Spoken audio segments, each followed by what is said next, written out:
Since I was born, but now I am getting youth. Hakuna motangu, hakuna koga book.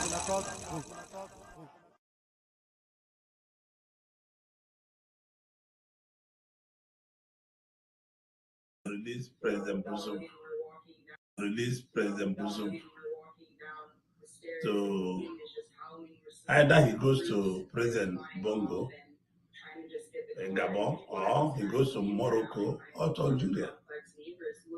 So I'm fully in support that the immediate dialogue between Nigeria and the military leaders in Niger, I'm appealing directly to the conscience of the military leader that he should quickly release the president and his family and let them leave the country. The Americans are very willing to give them passage to any part of the world. So it is really good for this general in Niger to quickly reconsider this action. And I'm hoping nobody will come to war against you. It's not going to work.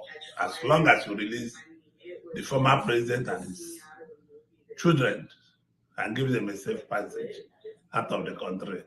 And my advice would be that you plan quickly a transitional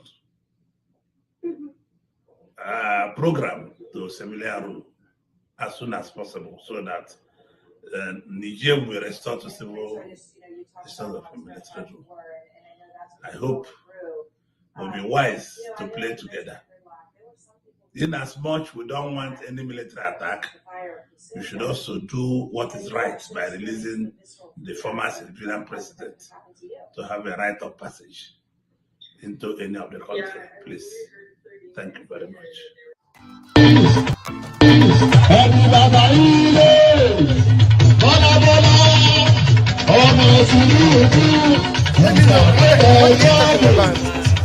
What are we talking about?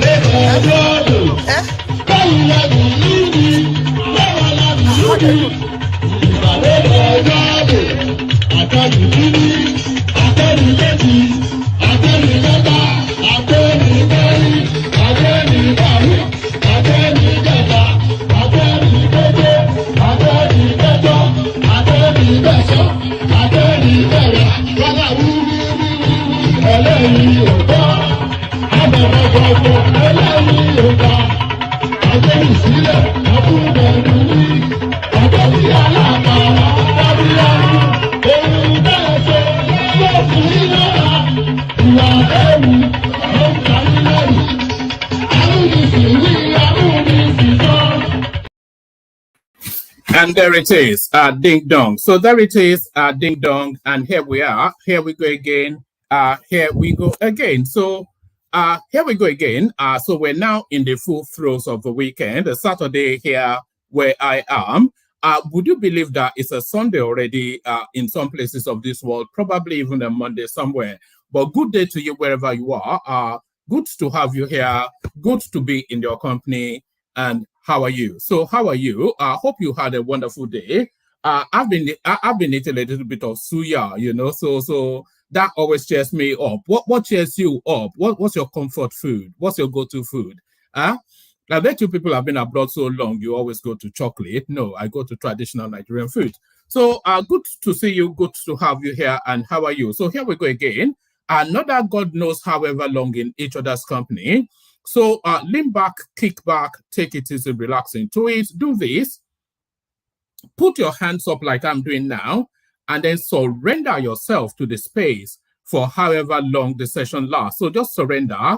But before you put your hands up in surrenderment, click on the like button just as soon as you're coming in. You know, we've been pushing hard to hit 100 likes over the last couple of days.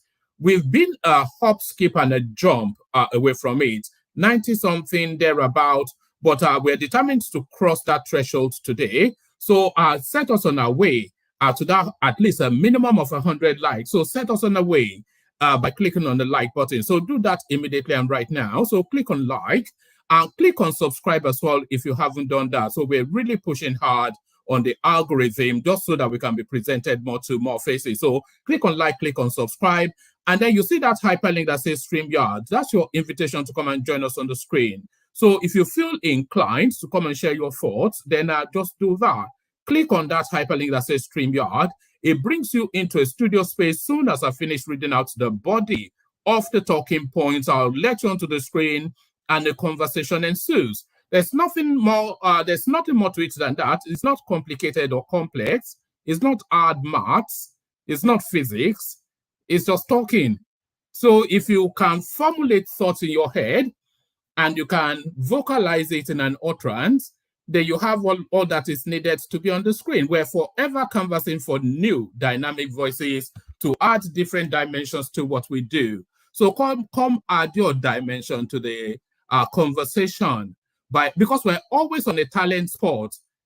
All of your favorite names, Ajanle Koko, Thomas, etc., Des, you know, all of these names, enigmatic, all of these names that you love or you love to hate. All they did was to click on the hyperlink that says StreamYard, and then we discovered their personality, which shone through, even though we've never even seen what they look like.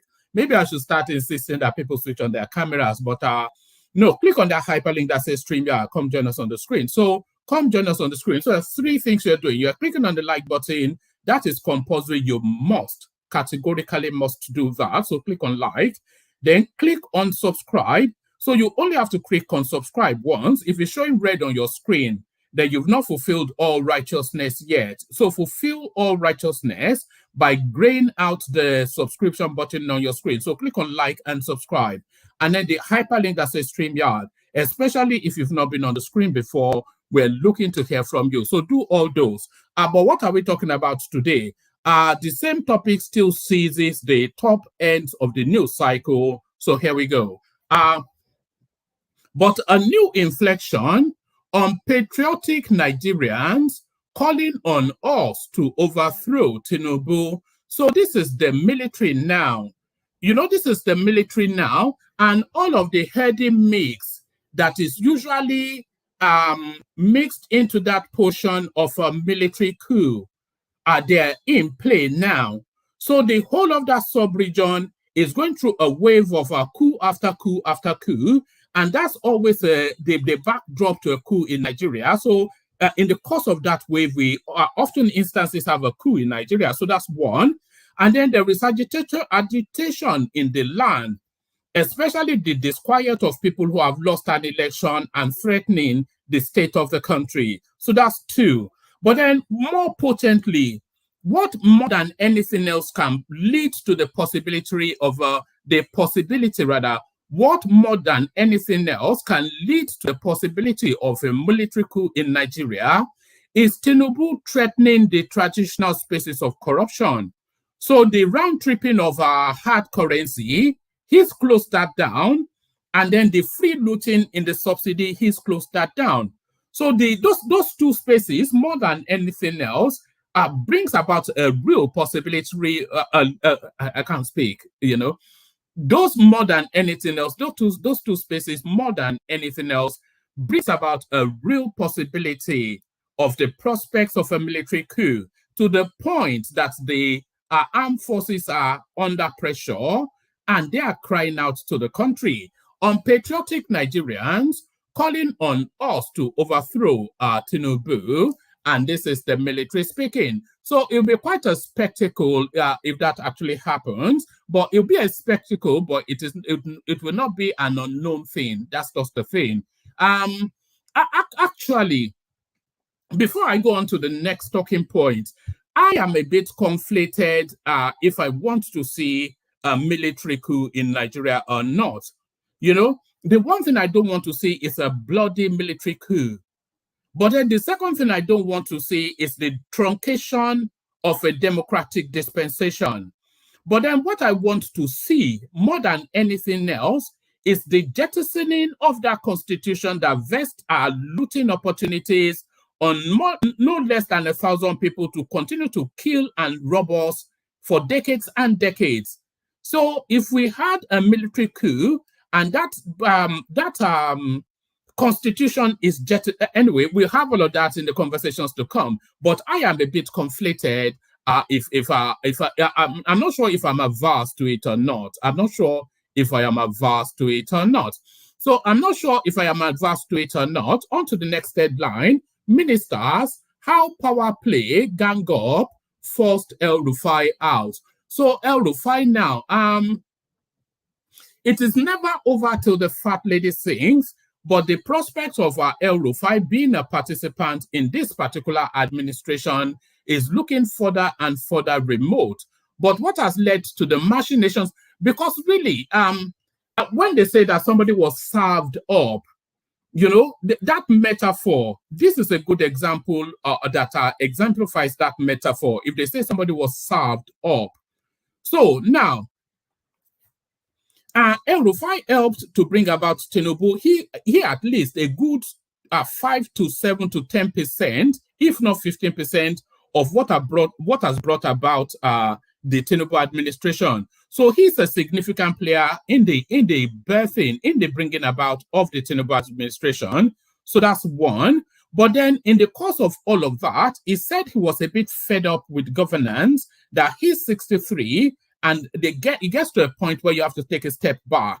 And he said he wanted to go back to school, to go and complete his PhD. Even publicly, Tinubu said he wasn't going to allow it because he would need him in his administration.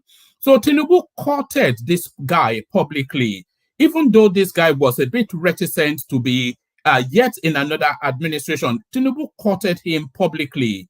But then having courted him publicly, and the guy has now acquiesced to that courting, presenting himself to be presented at the Senate, only to be stabbed in the back. Ministers, how power play gang up, forced El-Rufai out. So was he, ultimately, you have to say that Tinubu stabbed him in the back because there is no power play that could have overridden whatever it is that Tinubu wanted. So you have to conclude that Tinubu ultimately stabbed the little man from Kaduna in the back.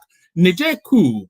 Russia issues strong warning to ECOWAS over military action against junta. So just the audacity and the arrogance of it, I'm not quite sure. I didn't quite read that letter that we sent to Russia, issuing a strong warning against their excursions in the Ukraine.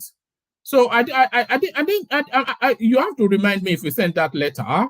So the audacity of it, these people just telling us what we can or cannot do. But then it's the vulnerable position that we find ourselves, don't we? That we are being loaded over even by the vodka drinkers. So being loaded over even by the vodka drinkers. So now this one now, a deviation somewhat from politics, but it speaks to this one. You have to wait around for this now next headline, because what the headline will immediately trigger in your thoughts is not where it's going to land. So I'm just going to leave it in that ambiguous space. What this next headline that I'm about to share with you will immediately trigger in your thoughts is not where it ultimately lands. List of Africa's most corrupt countries according to the 2023 Corruption Perceptions Index. So, of course, as soon as you hear that headline, I'm absolutely categorical the thought that has come to your head. But disabuse that thought and wait for the list. List of Africa's most corrupt countries according to the 2023 Corruption Perception Index. So we spend time there to see what's going on there and all of that. So now, this now last headline to do with the El-Rufai space. Ubasani rejects El-Rufai's ministerial candidate Jafaru Sani, says Tinubu to expect another name. Anyway, we get to that. But that is the federal politics transporting into localized state politics and the conflation between two parties. Let me break it down. El-Rufai, of course, an APC man, he was offered this ministerial slot, but they humiliated him at the screening. He has taken umbrage and walked off in a huff. So, but before walking off in a huff, El-Rufai submitted Jafaru Sani as the person to substitute him in that ministerial slot that he's rejecting. So that was what El-Rufai did. But then, of course, each state of the federation gets to nominate. Anyway, we get into all of that. So we get into that in the reading. So plenty to come. So lean back, kick back, take it easy, relax into it. Just as I said, click on the like button. Take us past the 100 in record speed. We have less than 100 people watching, but still take us past the 100 anyway. I don't quite know how that magic trick works, but we will get past the 100 fairly comfortably, fairly soon.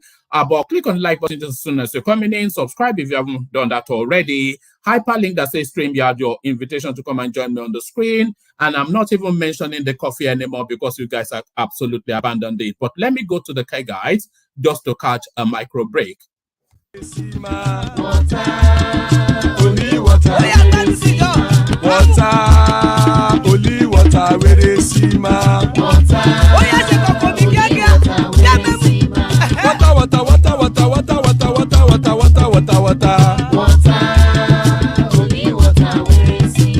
Hapa o naido, hapa o naido.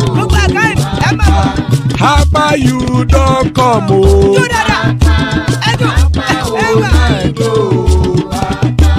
Hapa o naido.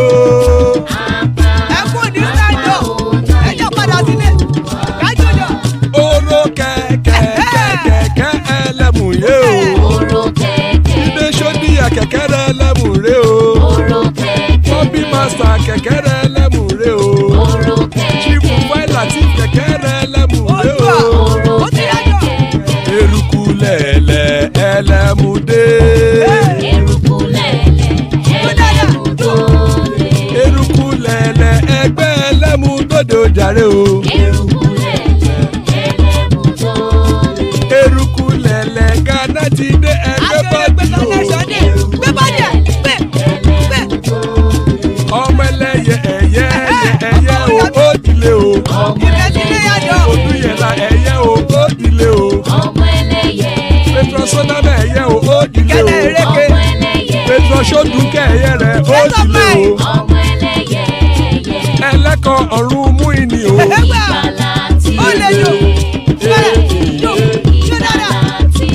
Àkùkọ ọ̀run mẹ́kọ̀.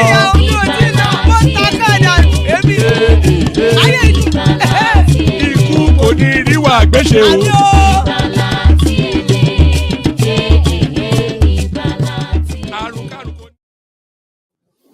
And there it is right there. Ikuku niriwa gbeshe, may death have nothing to do with us. Amir po, Amir opo, you know, ikuku niriwa gbeshe o, lagwaradong. Amen to that on behalf of myself and you, my friends. So amen to that on behalf of myself and you, my friends. Patriotic Nigerians calling on us to overthrow Tinubu. This is the military sounding the alarm. The Nigerian military has described those calling on the armed forces to topple the government of President Bola Tinubu as unpatriotic following the Niger's coup that ousted President Mohamed Bazoum. It condemned such calls and noted that it would fail, saying it was wicked and an attempt to distract military men performing their constitutional responsibilities. The report calling on the military to interfere in our democracy is highly unpatriotic, wicked, and an attempt to distract the armed forces of Nigeria from performing its constitutional responsibilities, said Brigadier General Tukur Gusau, Defense Information Director. And usually, when a coup is announced, so it's usually a name like this. So maybe it's prepping our minds. You know, who knows what three-dimensional chess is being played here?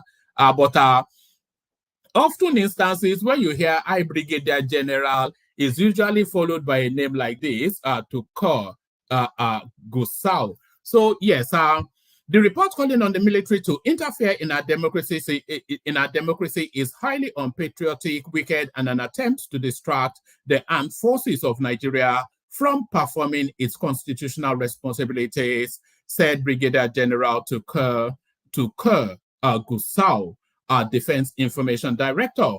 Mr. Gusau dismissed reports on the poor welfare of the Nigerian military, saying personnel were happy with the democratic government and would not sabotage Nigeria's hard-earned democracy. The defense headquarters frowns at a report being circulated online about welfare issues in the armed forces of Nigeria. We wish to state unequivocally that the military is happy and better under democracy and will not get involved in any act to sabotage the hard-earned democracy in our country. So you have to make the attribution, of course, to the Labour Party space. They just want everything brought down. They want to riot on the streets. They want the military to take over. They want the president to die. They just want things to burn. While the leadership of the AFN, Armed Forces of Nigeria, I'm assuming that acronym, whilst the leadership of the AFN gives priority to the welfare of its personnel, however, we detest any attempt by any individual or group to instigate the law-abiding Armed Forces of Nigeria to embark on any unconstitutional change of government in our country. So I'm not quite sure that Nigeria... Are we too advanced for a military coup now is really where the question is. And by the way, there's plenty of space in the room because, of course, if I finish the readout and there's nobody to have a conversation with, then we have an early night. Mr. Guzau's statement comes a few weeks after coup plotters in Niger Republic ousted Mr. Bazoum from office, eliciting a pro-military coup amongst Nigerians who are urging the armed forces to step into the country's leadership position due to the perceived failure of the democratic government. Niger coup plotters have detained Mr. Bazoum since his government was toppled on July the 26th, rebuffing all entreaties and ignoring sanctions and condemnation from ECOWAS and the international community.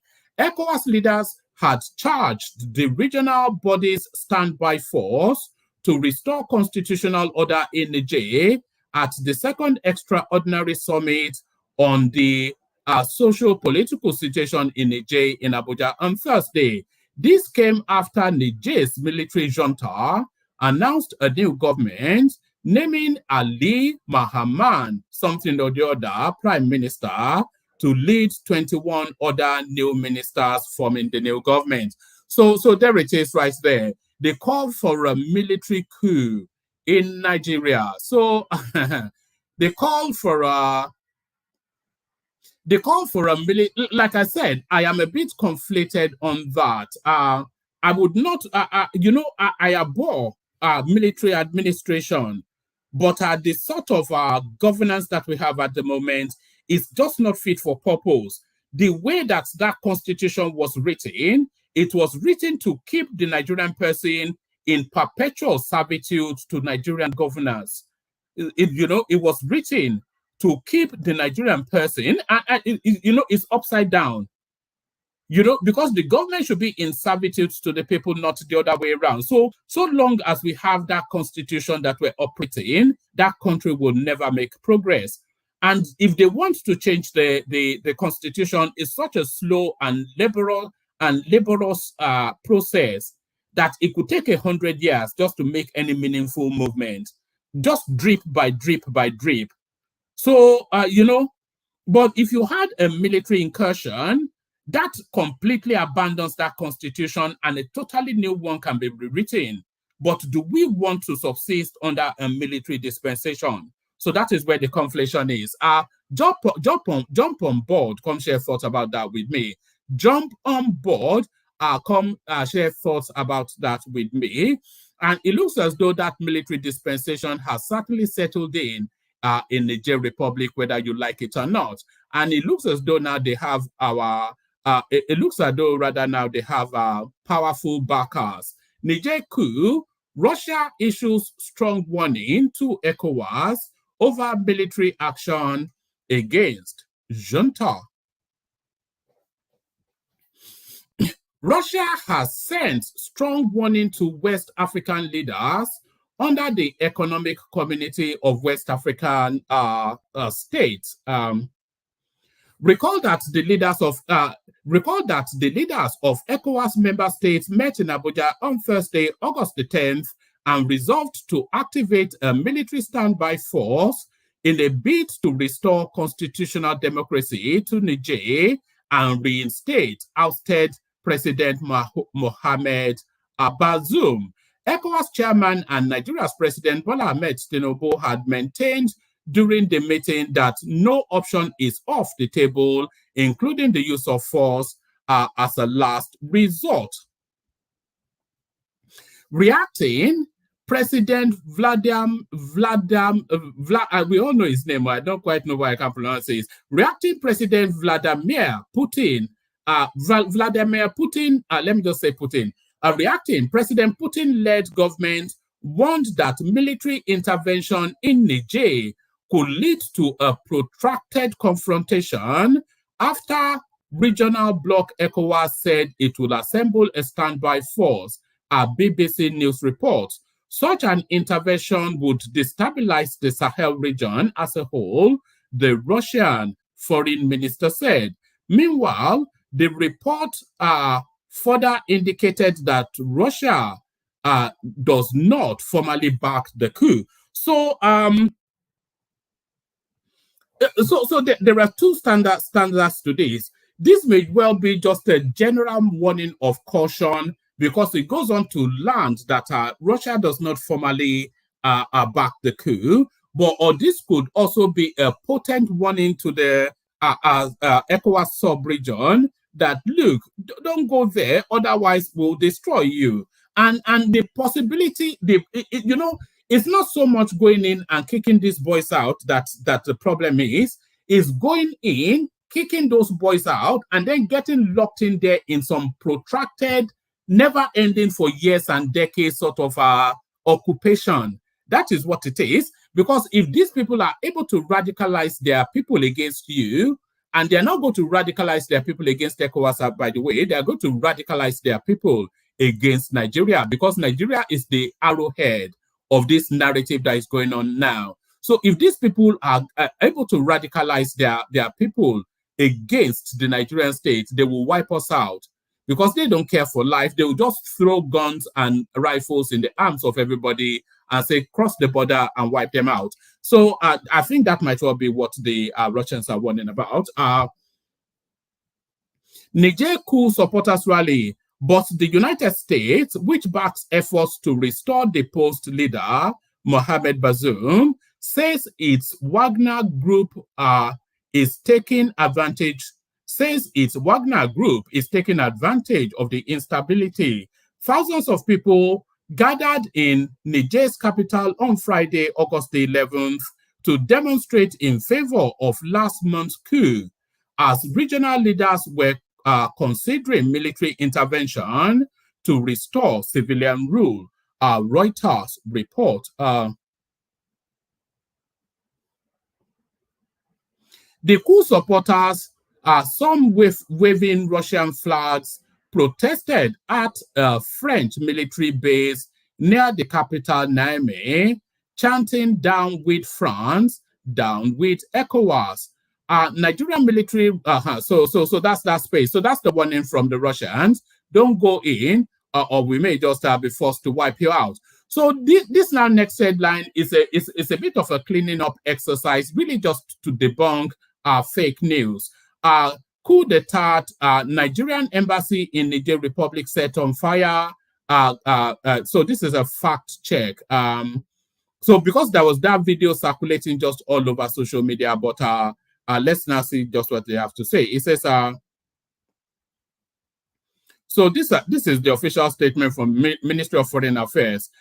It has been brought to our attention, it has been brought to our notice that fake videos showing the torching of the Chancery building in Niamey by protesters is circulating on various social media platforms. The embassy wishes to inform the general public that even though protesters tried to gain access to the embassy on the 30th of July 2023, the Nigerian military and police authorities promptly curtailed the situation. Let's see. So this is the notice from the Embassy of the Federal Republic of Nigeria, Niamey. It says it has been brought to our notice that fake videos showing the torching of Chancery building in Niamey by protesters is circulating on various social media platforms. The embassy wishes to inform the general public that even though the protesters tried to gain access to the embassy on the 30th of July 2023, the Nigerian military and police authorities promptly curtailed the situation. Is that a Nigerian? So that's why I'm having to reread it. I'm wondering if we had a compliment there already, but the Nigerian. At the moment, the embassy is well guarded by the Nigerian military and other security authorities. We reiterate that the videos are fake, and as such, the general public is enjoined to disregard such videos. So the videos are put out by the obedience space without any equivocation on that.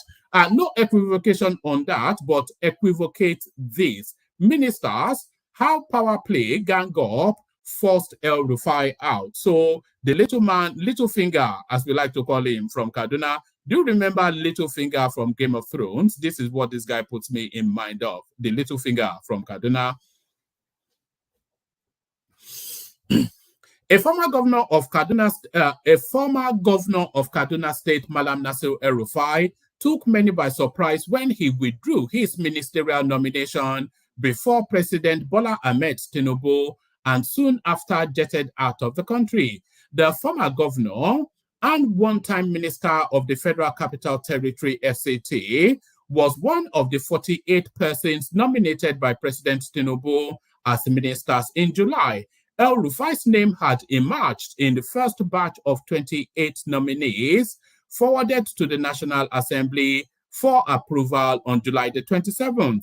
Many said his track record, both in private and public sector, had made him unlike many politicians in Nigeria, and he was believed to be a major asset to the Tinubu government.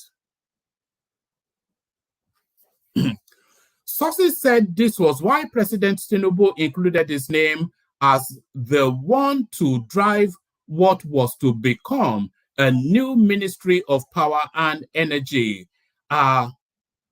Despite guzzling billions of naira in many decades, the electricity sector in Nigeria remains comatose, with many saying only the like of El-Rufai could demystify it. During his screening exercise, the former governor has spoken clearly when he said President Tinubu was committed to ensuring that Nigeria had a stable and reliable electricity supply and stressed, "I will do my best." Political pundits said that for anyone who knows Malam Nasir El-Rufai, his best is always enough. However, Sunday Karimi, representing Kogi West Senatorial District, had during the screening presented a petition against him, saying it concerned security, unity, and national cohesion. The Senate President Godswill Akpabio had, however, suggested that petitions should not be addressed during the screening exercise. But in what many saw as a major setback, the Senate on Monday withheld the confirmation of El-Rufai alongside Stella Okotete from Delta State and Senator Abubakar Sani from Taraba, citing security clearance. The news created mixed feelings, with sources telling correspondents that the embarrassment was why El-Rufai had informed the president he was withdrawing his ministerial interest. So yes, of course, because El-Rufai is a big dog within the Nigerian political firmament. I think we can all agree. We can all, just as a standalone statement, we can all agree with that.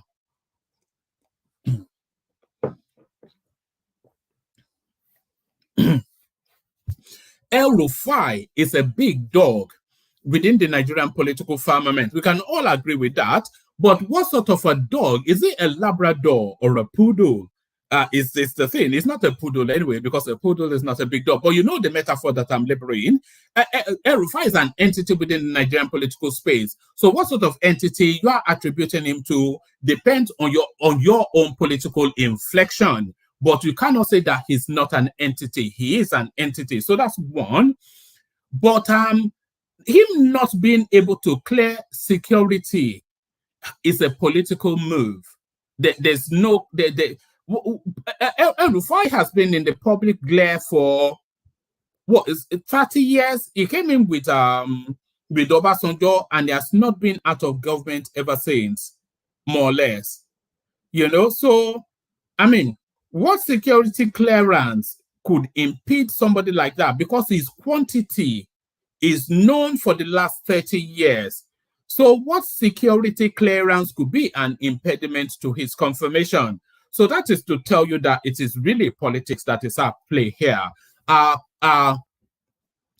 in what many saw as a major setback, the Senate on Monday withheld the confirmation of El-Rufai alongside Stella Okotete from Delta State and Senator Abubakar Sani from Taraba State, citing security clearance. The news created mixed feelings, with sources telling correspondents that the embarrassment was why El-Rufai informed the president he was withdrawing his ministerial interest. The president then asked for 24-hour grace to review the petition and the SSS report to the Senate to enable him reach a decision. So,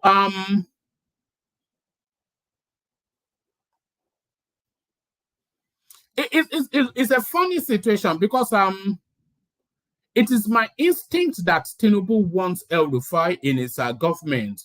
And because of the sort of record of performance, both from the Federal Capital Territory all the way through to Kaduna State, it is also my belief that El-Rufai will be an asset to the Tinubu administration.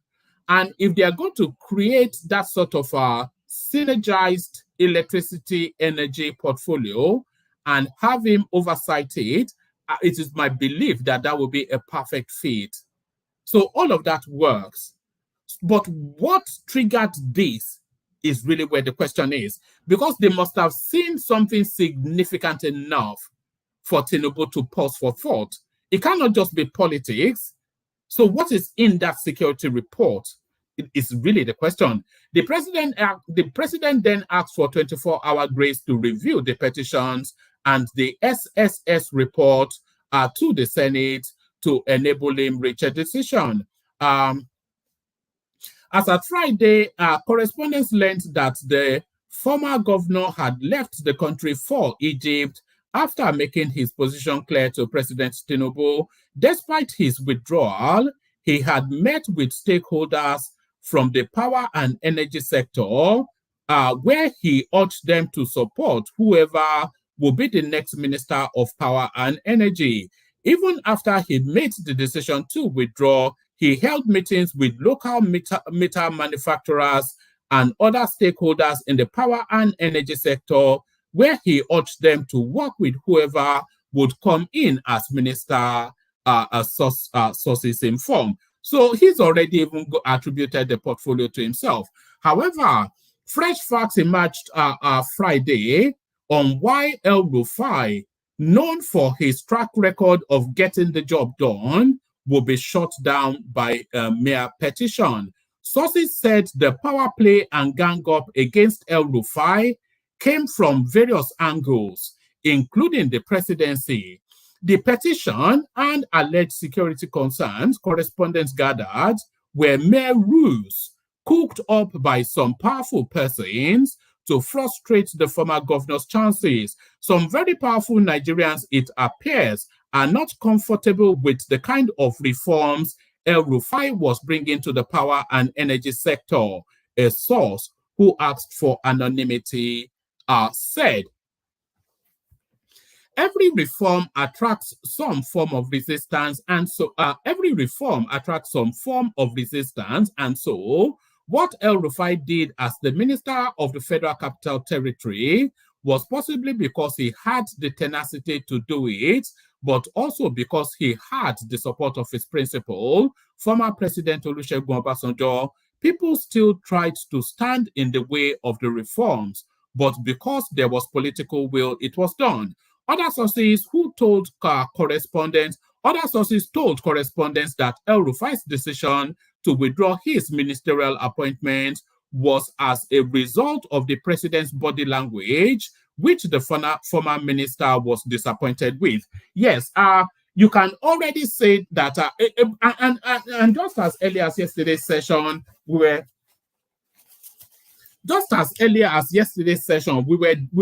reflecting, we were reminiscing that maybe the Achilles heel of Tinubu is his indecisiveness.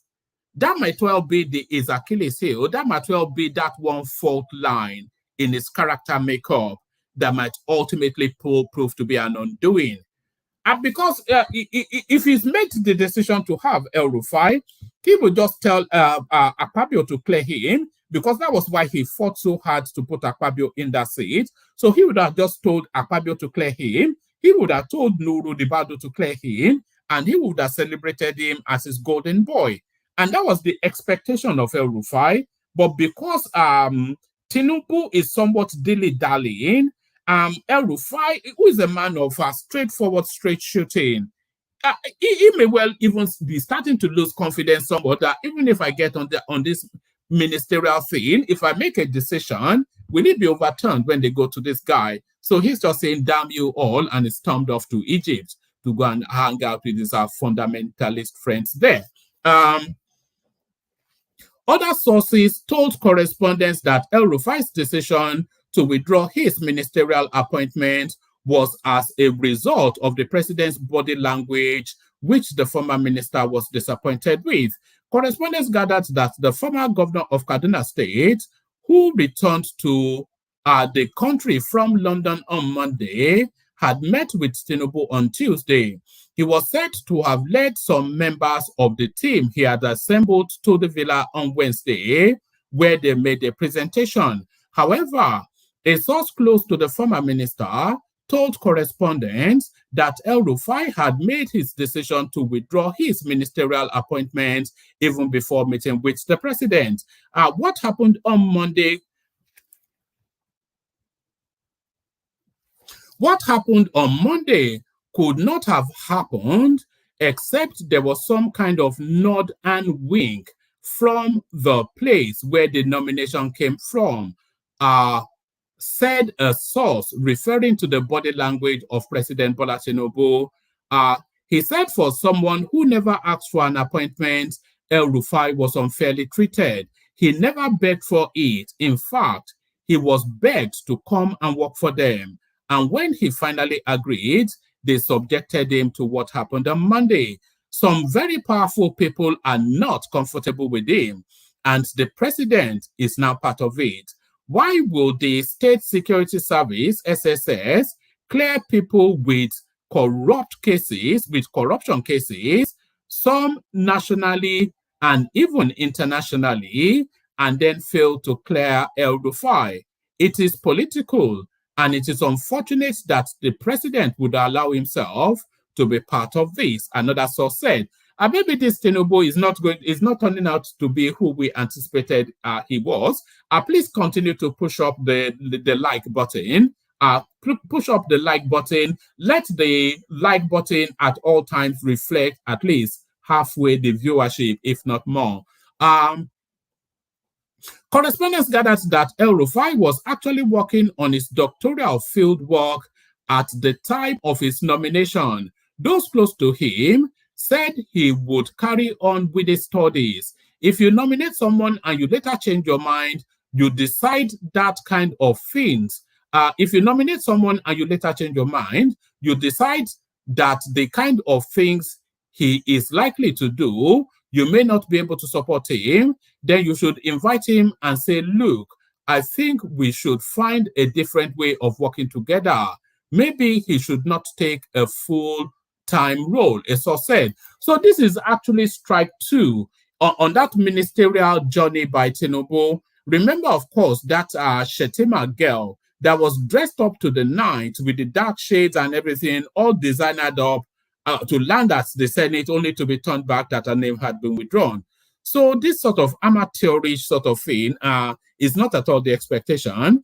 Attempts to talk to the presidency to comment on the allegations that Tinubu did not protect El-Rufai against unfounded allegations as he did for others did not yield result. His special advisor on media, Aduri Ingelale and Aduri Ingelale, did not respond. They did not say he was going to be running an open media space. And at the first sign of something he runs, his special advisor on media, Aduri Ingelale, did not respond to a phone call and was not yet to reply to the text sent him as at press time. As Tinubu is the biggest loser.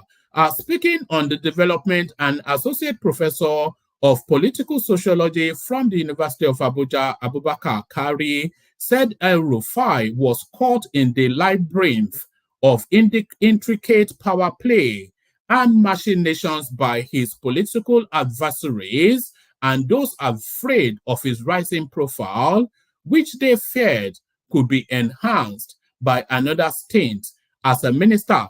If El-Rufai had become the Minister of Power and Energy, by the way, then that nails it that it would be your next president. And that was what he planned as well, to be part of this administration, to put up a star performance and then replace Tinubu, because he still falls within that age bracket, doesn't he? Now, El-Rufai is 63. By the time Tinubu serves his 8-year complement, El-Rufai will be 71, which seems to be the roundabout bracket age that the Nigerian presidents come in. So it was all lined up for him. So, and I think that may well be what is more at play than anything else. He is easily one of the most cerebral and capable of ministerial nominees, with a rich pedigree and a track record of achievements as a technocrat and public servant. He more than demonstrated this during his response to questions at the Senate screening, said Professor Kari. The political scientist, however, said El-Rufai had over the years stepped on many toes and had done and said things that incurred the wrath of many. What happened was, therefore, a grand gang up against the former Kaduna State governor by powerful forces, including some within the presidency and the security services, he said, adding that the most surprising of all, however, is Tinubu's response to the whole thing. Yes, of course, and without equivocation, categorically, if El-Rufai had gotten through and gone into that ministerial space that a lot of people anticipated for him, a lot more bigger heads would have rolled, because he would have just been slicing all their heads off. The corruption that is keeping us in darkness, he would have chopped all their heads off. And really, that was the anticipation. The president didn't do as much as lift a finger to support El-Rufai. This is very significant politically, considering who El-Rufai is and the role he played in Tinubu's emergence. Tinubu did not show this implacable inertia and indifference towards Akpabio or even Ganduje, in spite of the very atrocious reputation they have had to contend with. Yes, you know, this professor makes an excellent point.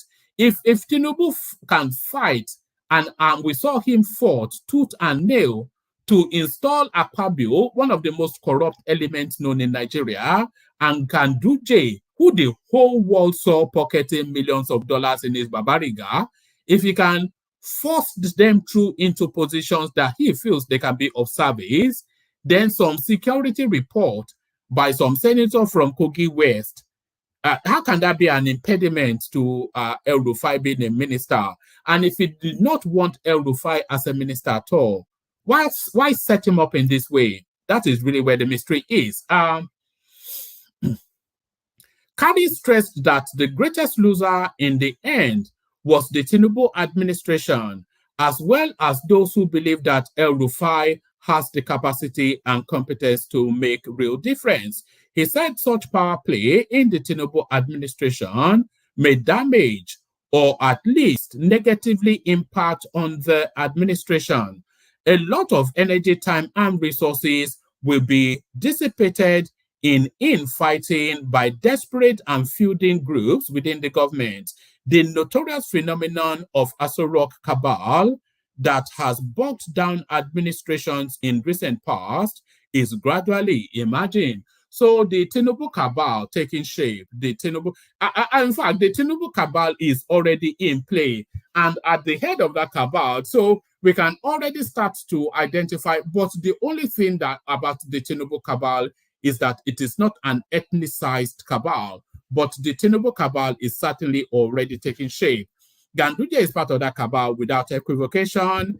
Wale Edun, Dele Alake, they are traditional cabal stakeholders, all the way from Lagos transmitted to the federal space. Akpabio in that inner caucus, and we're starting to see a different but still of the same inflection as Rock Cabal takes shape.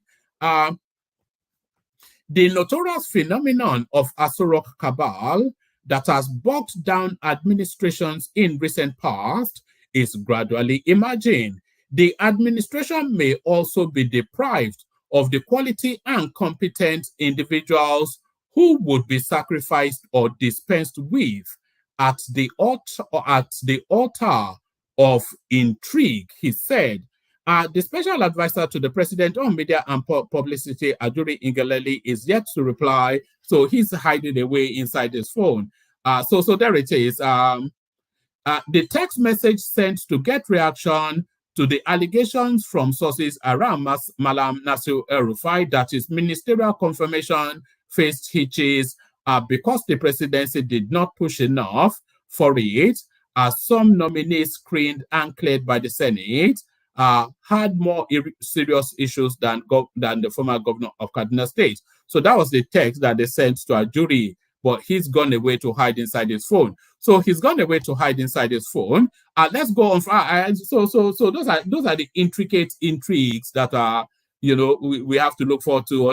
I hope it's not going to be all politics with this Tinubu space as well, as we saw with Buhari, because of course we have a sick man replacing a sick man. So are they going to lock him in Aso Rock as they locked Buhari in Aso Rock and infuse his head with paranoia as a different set of people now loot the removed oil subsidy? So, yeah, I mean, everything changes but remains the same. That is really, if we should ever make the decision to jettison Nigeria and give that country a different name, we should call it everything changes but remains the same. That is the narrative of Nigeria. All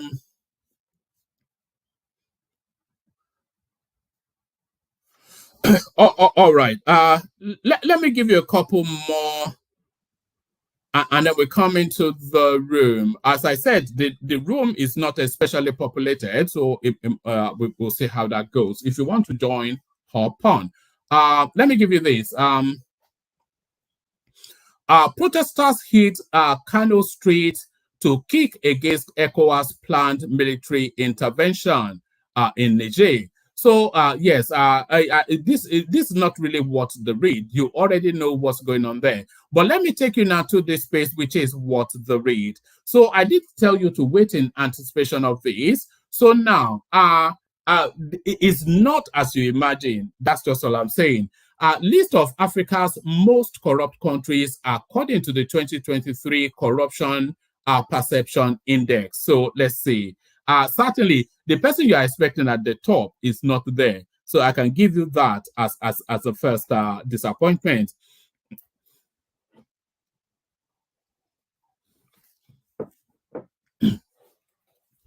And by the way, the dollar sign at the bottom of the comment section, that's your invitation to super chat at the platform. We're not seeing any of that anymore. Apart from Prince Daddy and Ayo, I don't actually see anybody else super chatting. You can still use, everybody is allowed to use it, not just Ayo.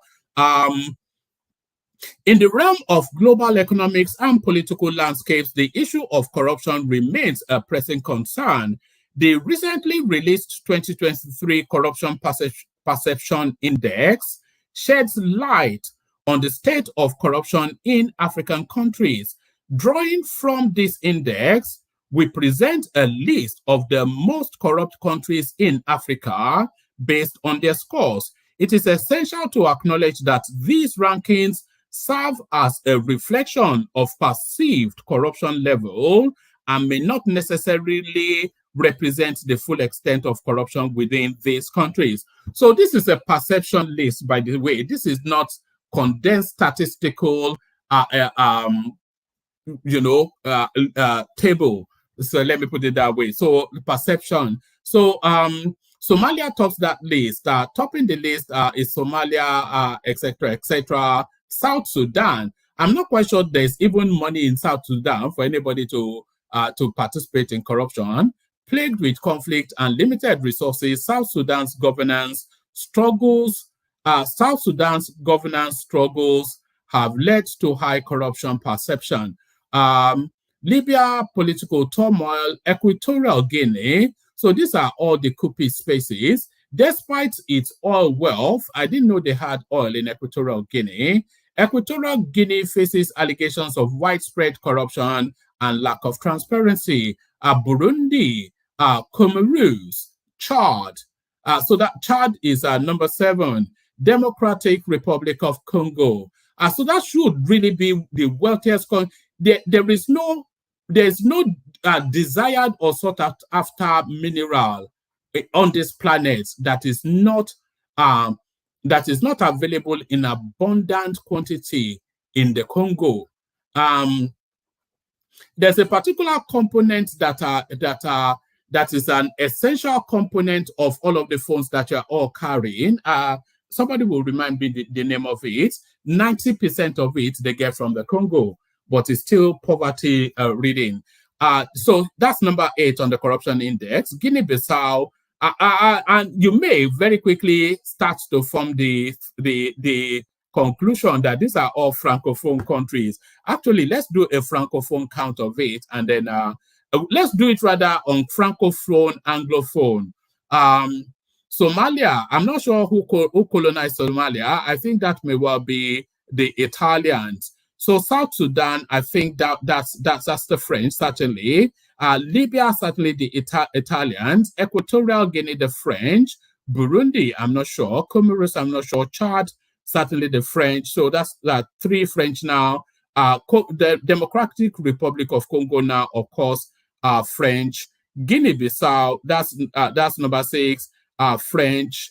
Congo Brazzaville, so that's number 7, French. Sudan, French. Eritrea, that's Italian. Zimbabwe, British. And Nigeria is number 14. So on this now chart of a list of 14, Nigeria at the bottom of the corruption chart. So I suspect that wasn't your expectation, but I noticed the abundance of francophone countries there. So let's go with what we have, and then we see where it lands. So Ajani Koko, of course, the mighty one. DOJ Jansos from I think it's in the middle part of England. Kwame is there. Eze goes to school, but that school is in Abuja, and Kulata makes an appearance. So let's kick it off, and let's kick it off with let's kick it off with the corruption list. Let's kick it off with the corruption list, and let's start with Solomon, because he's joining us from Abuja and usually network issues. So Solomon, and then Vin joins us, so the room's starting to populate. So Solomon, you're up next. Yes, I'm here, woman. Can you hear me? Solomon, easy. Yeah, I'm here. Can you hear me? I'm here. Can you hear me? Of course, yes. Yeah, we can hear you. Yeah, the way you have been making me now is really funny. Yes. You went on and did it as well. So, yeah, but let's start it on a light-hearted note. This corruption list, I'm sure when I said wait, you thought Nigeria would be at least the top 3. Yeah. I was thinking, good morning, everybody. Good morning, woman. I was thinking Nigeria would be the... See, Nigeria is supposed to be, because to me, I feel Nigeria is the most corrupt country, not just in Africa, in the world. Yeah. So it's where would you place Saudi Arabia, where all of the sovereign wealth of that country belongs to one family? Is that not corruption? Well, man, those people own that their own is different. At least people are still providing the basic amenities for the people of that country. Unlike Nigeria, that everybody is just no. You can't compare Saudi Arabia state and Nigeria. You can't. So those ones, and another one, I think that family should be a royal family, right? Yeah, it's a royal family, but that then does not make the country their personal property. Yeah, but there's something linking them having access to these properties and wherever in the country. Something's linking them, but our own like this, and they are still doing the needful. But our own nothing. They're just doing anyhow, and so I won't really say they are corrupt. And their people are in good. Their people are okay with what is going on there. But did it strike you the amount of francophone countries there? Because we're starting now to pay attention to just the chasm between the anglophone countries and the francophone countries, and we're especially seeing that those francophone countries are being severely held back. Not that we are making any real progress ourselves, but they just seems to be held in still that area of slavery.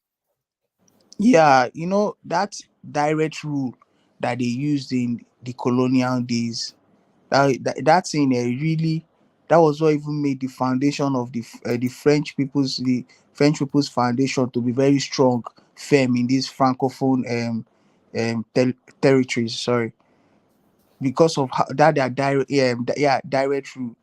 The British were practicing indirect in most of the places that they, if not all the places that they colonized, but the French people were practicing direct. So that was all really is like the bedrock of this thing going on that has made them to still in this present century. They are, look at the way they still have authority and they still have access to these people's treasury. Is really is not making sense at all.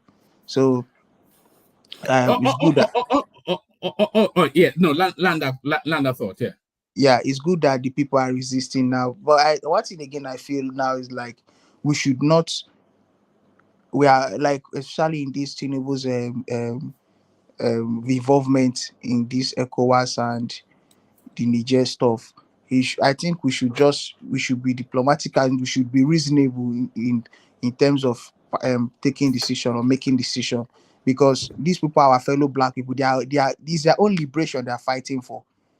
They are fighting for their own liberation. So let's allow them. And the people are, one thing is the people within that sovereignty. Well, it's not a fight against the French, what's going on in the Niger Republic, because it seems to have evolved into that narrative, but it's not really it's not a fight against the French. Is it? Is that how you're saying it? It's not just the French, it's the Western world. Like, see the kind of people that are involved with this Russia and all that, like Iran, those kind of countries, they may use Russia to come up front. Like Russia should just come like some, like one trying to help in Niger come out of this, as in resist this French team of it. Yeah, French team. Yeah, so you don't like the Russia are not coming out like Iran, those Islamic countries. I feel like this thing is a religious thing. It's not just about like taking out Western things out of Western authorities, Western the influence, the Western influence on the people. They are trying to they want to just get their self back. They want to just go back to their originality, to how they used to be, like in a better way. And they don't need the white man's this thing, but they are going to do it in collaboration of the Islamic world. That's what I feel. Russia is just like I just feel like they are just frontliners, to be honest with you. All right, that's a a lot of people, they are putting their own political wishful thinking into this narrative. I don't think the Russians have been especially altruistic or their support. Why would they? But that Russia is involved with the war with the Ukrainians. So why would they, whilst in the throes of that, pay any attention to what is going on in the second poorest country in the world that has no meaning to them and doesn't impact on their lives? Why would they do that unless they have some sort of pecuniary interest? It's not out of the goodness of their heart. They're not doing it because they want to free you, Of they course, they want to own you. They want to steal you away from the French, is what they are doing. That's just that. One man, let me tell you something. Well, let me tell you something. Yeah, they can't. This is, they are playing the politics in the world now. This one is world politics that they're playing. So, is of course interest. their interest must be intact. Like they must have something that they are interested in. As soon as they are done helping Niger to get the liberation they feel they are looking for. So that one is something that you will not take out. I know some other, like some persons has made some analysis here that economic level, like for instance, the building of the pipe, this thing that that they are constructing to Morocco and Algeria, something like that. That the West are trying to make Africa now their people that will their source. They will be buying from Africa and all that kind of thing. And they will stop buying from like they've already stopped buying from Russia. So they saw Africa as a really big alternative. So yeah, Russia now coming to reason with to be with Niger is going to disrupt that project and Yeah, but how is that to the advantage of the Nigerians? how is that to the advantage? What will be the advantage is that Russia is a world class, as is a world country, like it's a world power. I think it's a big country. The economy is big. I think they have the 5th largest economy in the world now. So they have things to provide. They have things they can collaborate. Russia can help. You know, the Nigerians, they are not going to be an independent people are standing on their 2 feet and making their own decisions. They will, if the Russians succeed, the ownership of that country will simply cross over from the French to the Russians. And then the Russians will continue to exploit them in ways not too dissimilar to how the French exploited them. They may give them a little bit more trinkets than the French gave them, but they will certainly not let them have ownership of their own country, no. And they will take possession of their resources just as the French did. So it's just exchanging one Western overlord for another. That's just it now. Well, man, let me tell you something. That I saw these guys, Nigerian military. These are new governments. They are wise. I can say that. Wise. Have you seen them? A bunch of Tuaregs. No, one man with the kind of decisions that they're taking. They even tried. There's a headline I saw that because they want to check and balance even the Wagner group if they should do anyhow. Like they're like I've forgotten how the one man. They're not Tuaregs. They're Hausa. Oh yes, that's a metaphor. Yes, well, I actually want the Hausas to rule a space. We've not had an Hausa person rule a country, so maybe I will support them just for that. But I don't forget that. I don't think that man is he a full Hausa. It should be Hausa Fulani. Can you?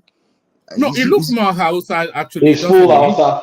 Full Hausa. Yeah. Wow. Because you see it's Arabian sort of look with the Fulanis. Let me bring his picture up. Carry on. Yeah. So these guys, they already they know what they want. I feel like these Nigerian guys, they really know what they want. They really do. I just hope that they are not deceiving the people. But with what I'm saying, that these people, because they said that they are going to I've forgotten how that headline was written, how that they will check and balance. Like if these Wagner people do anyhow, they will have to end the deal that they've already had, and so they will tell them they will tell them to leave, and then they will leave. Do you know that the Wagner group will be giving them protection because they are not able to protect themselves? Once the Wagner group are in, they'll own them now. But they are coming like they are still coming like they have a bargaining, like they have it. They are bargaining things. Everything they are doing now is based on the bargain that has already been done, and they are not. Wagner cannot. I don't think they can come and override that country or override Niger. Yeah, they can't. Who will stop them? Who will stop them? One man, they can't because they can't. I don't see them overriding Niger. I don't see them at all. All right. Okay. All right. Okay. Well, I have a different view, but let's leave that for a moment. Let me take you to this space. It looks as though that martial music might well be bringing out of Radio Nigeria again. I Brigadier something. a lot of people now calling for military intervention in Nigeria to the point that the military has to come out into the public and rebuke. What are you making of this headline, Solomon? Yeah, these people talk calling for military stuff, military administration to come in. Is I don't know what to say to them, but with what I did not experience the military rule, but with what I heard and all that, even though they were saying that they were trying to do communal stuff that the community will be at large will be benefiting from, but there were still this dictatorship in them, and that gave them the authority to even embezzle more than, even though the politicians are embezzling, but they had more, like their own was more rigid, that they don't need to take permission from anywhere, from anybody. They just go ahead and take, just like this. Even though they said Abacha was trying to save money for Nigeria, but imagine that. So he's saving money in his own personal bank account. He's saving your money for you in his own personal bank account. Look at that, unbelievable. When you watch the likes of Hamza Mustafa talk, I like that man personally, but the way he talks about Abacha, this, like, it was just he I don't think he has never spoken bad about this money, this loot of Abacha. He was just trying to justify the action. Leave the Abacha loot for a moment, and let's get back to this headline. If the military take over Nigeria for no more than 18 months, and then we get a fifth republic, but then we are able through that window to get rid of this vexatious constitution. Is this something that you'll be averse to? Oh my, we can get this constitutional stuff, this constitution right, but not by military taking over. I think, like, we don't need that kind of type of government in Nigeria again. We don't even need it at all. We can see there are still processes, there are still procedures that they can use in achieving this change of constitution and whatever correction they want to make in the constitution. Not allowing the military to come in. The military really, I don't think what people are enjoying now, I don't think they will really enjoy it, like the little you're breaking up, Solomon. The little let's not pray for. Yeah, I say let's not pray for military. All right, let me take you to this last space, and then I'll go from you to Paddy, who joins us. How power play gang up forced El-Rufai out. So the El-Rufai space, I feel for the guy, you know. He said he wasn't interested. Tinubu publicly romanced him in front of all of our eyes that, no, I'm not going to let you go back to school. I need you. Only to stab him in the back in the most brutish public space at the Red Chamber. So what are you making of El-Rufai storming off? And then he's come up with the name of his replacement. I didn't actually do that readout, but he's come up with the name of his replacement. But then the governor of Sokoto of Kaduna State, he's saying no to that. So it looks as though they want to humiliate this guy totally, categorically. Yeah, concerning that, the new guy that he nominated, the governor has debunked it. Yeah, he has said that he has debunked what? He has debunked that he is not against it. Yes, yeah, he has debunked it. All right. And El-Rufai is somebody that me, I personally like him, and I feel him not being part of this administration. Tinubu has really, I don't think the hype that Tinubu has gotten or got during the election was really. He's not living up to it. He's not living up to his billing. He's not worth it at all. The man he's just it took a fumble. It's just for real. He's just overhyped. The people that are just, yeah, he's good. He's good at, in terms of how intelligent he is and his exposure. But man, this guy, he doesn't even understand the Nigerian. What he don't understand is just this way of getting election done and all that. He doesn't even understand the politics of Nigeria and West Africa. I'm telling you the truth. With what this whole things he has done during this Niger thing and all that. He don't really understand. And that national level that he has not been in before, apart from the Senate, is really affecting him. And the kind of people that around him, like I said the other day, he's the most experienced among them. He's their father, But and do you think he reached his ceiling as the Lagos State governor? Do you think that is a ceiling in terms of, like you said, he will win an election any day of the week, but is that Nigerian step, the federal space, is it that step too big for him? Is that what we're saying? yeah, it's too big for him. And yeah, the people around him they are not experienced. Those people, I don't even think that they've been in they've held this kind of national positions that they are holding now. And this thing is bigger than. See, the most prepared candidate was truly Atiku. Let's forget about sentiment and all that. To be honest, you see the kind of people around him, that people that have experience, that yeah, even though you say that they are this, they are that, but they have experience. This kind of thing happening now cannot happen when assuming this guy was in. Not people like Tinubu is not really people around him. They don't. They are academically sound, but when it comes to governance, they are not really grinded. Yeah, you just forget Lagos State government. I have to say that I agree with you. The most prepared out of the 2023 field was Atiku, but that's how it's played out. Yeah. At this point, if not, I would have joined obedience in wishful thinking, saying that the courts will just. No, Peter Obi is the least. No, Peter Obi is the least. What he wanted to come and do there is experiment. Or his experiment. He want to come and do practical. But Tinubu own now. If Tinubu that forehand, Obi owns. I understand, but Tinubu own is overhyped. Let's just be honest here, for real. Is overhyped. Is it too early for us to say that though, Solomon?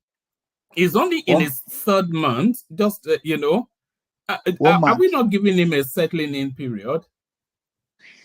One man, the people that look at where you see the people that made him get into power, he could not protect them, or he cannot protect them. I'm talking about the northern Nigeria. If not for these people, do you think the like of Tinubu would? He has no business with Aso Rock. If Nigeria was just the south, that guy will never have, even in this current in this at this point in life in Nigeria, he will not even smell a councillor. Let's be honest. But this northern Nigeria, they stood with him. They made sure that, especially El-Rufai and Ganduje, they went out for him. They put their neck on the line for him. You see, and the region as a whole, even though some of the elders there were not really cool with him, but they had to just say, okay, let him. They just allowed him to get in there, and look at the kind of way he has, the kind of thing he tried to cause between Niger and Nigeria. And but is he getting the blame, or are we putting the blame on the coupists themselves? I mean, he could not do anything now. He's supposed to put the relationship, consider the relationship of northern Nigeria and Niger. We know that they are a different country, but you can't take out. You see, that's why the north. I look at them, I say, like, upon how we try to call them, they are foolish people. They behave wiser in terms of, we talk wise, but they behave wise. You see, in the southern part talk wise, but the northern part behave wise. They know this is my blood, this is their blood, this is their people, that they cannot nothing, that no matter what, it's just to find a way. They will have to go this one, they have to go grassroots, they have to go underground to go and make sure that this conflict gets resolved, or this problem gets resolved. But if Tinubu, I was talking about war, this kind of, even if he's coming out in the face of the West, ECOWAS, but he's not supposed to do like that. He has sent. I see. Tinubu might be the first Nigerian president that will not return for second tenure. Forget this thing that most Agbado people are talking, that 8 years. This one. If he continues like this, in fact, I'm even thinking that this present thing that has happened now, I feel like it has already disqualified him for 2027. To be honest with you, one man, for real. Except do you think it will make it to the 4 years gone? The thing will it make it to that? do you mean in terms of health? His health and No, not the in health, terms of but more like impeachment or even a coup.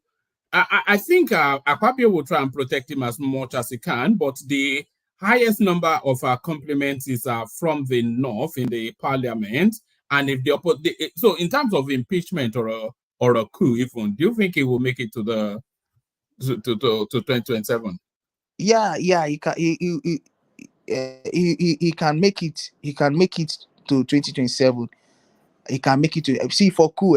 Our Nigerian military, especially those their chief of staff, the heads, the big heads in that sector, they're already taken care of. Like they've nothing like coup.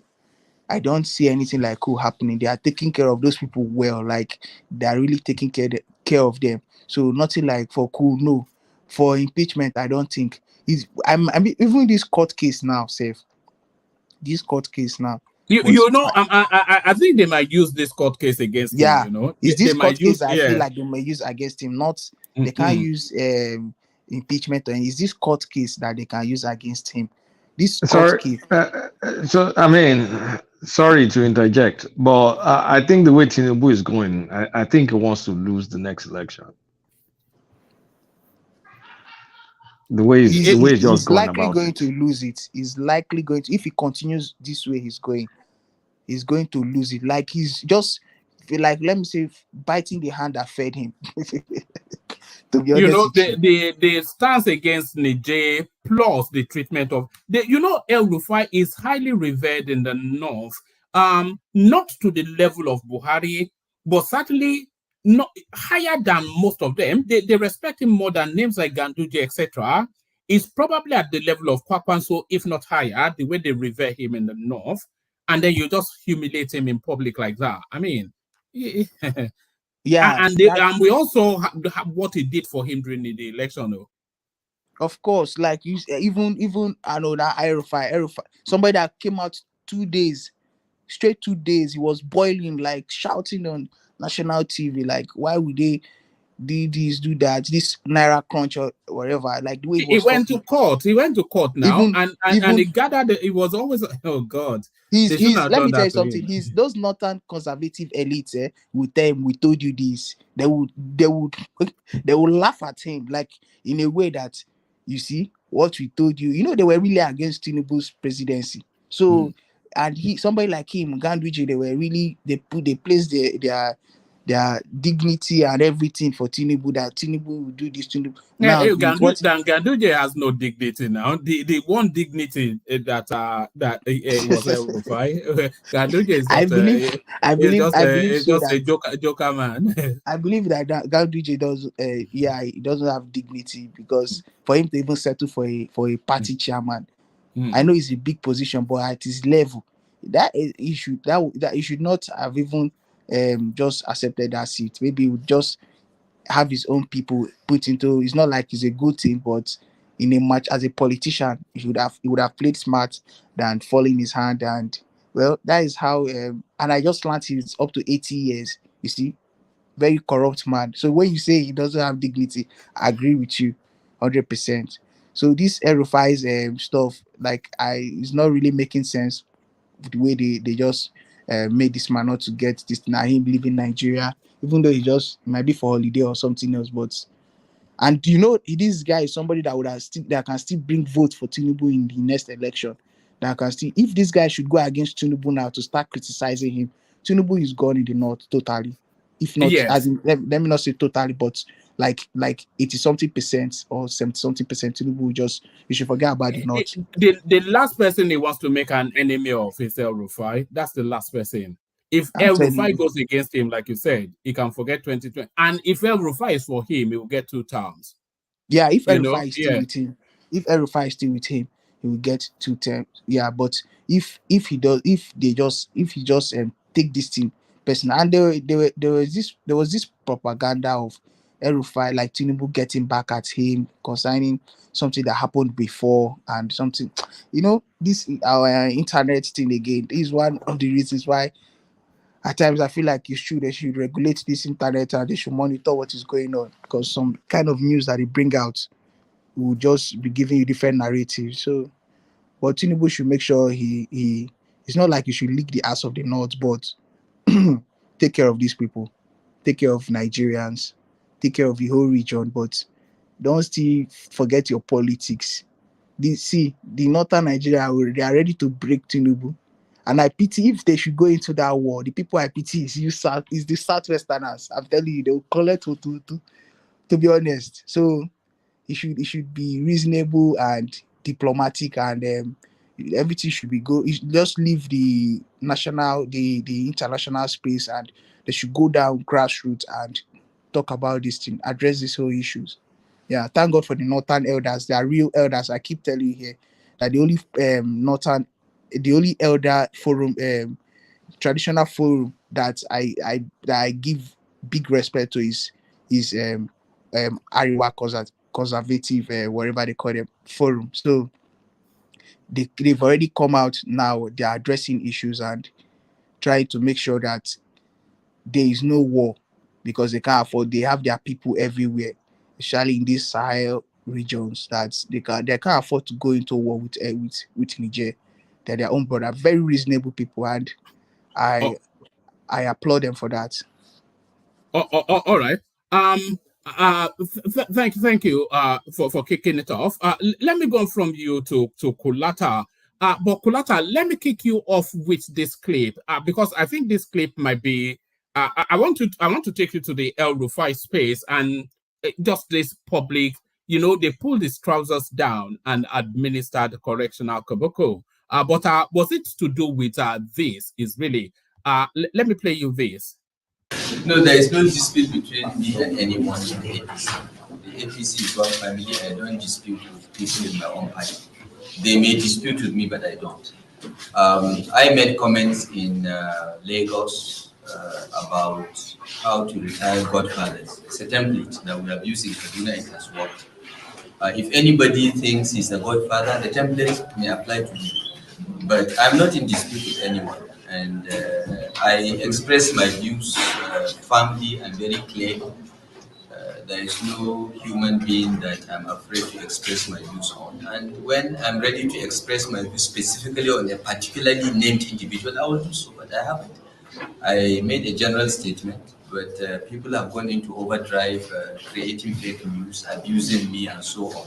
I have no recommendations to Lagos. Okay, I am the governor of Kaduna State. I know Kaduna politics pretty well, and I play my role in my party towards the overall success of the party. I have no recommendations for anyone. I'm just saying that if I'm asked a question and I give an answer, anyone that feels offended by the answer, this is all business. I have no apologies.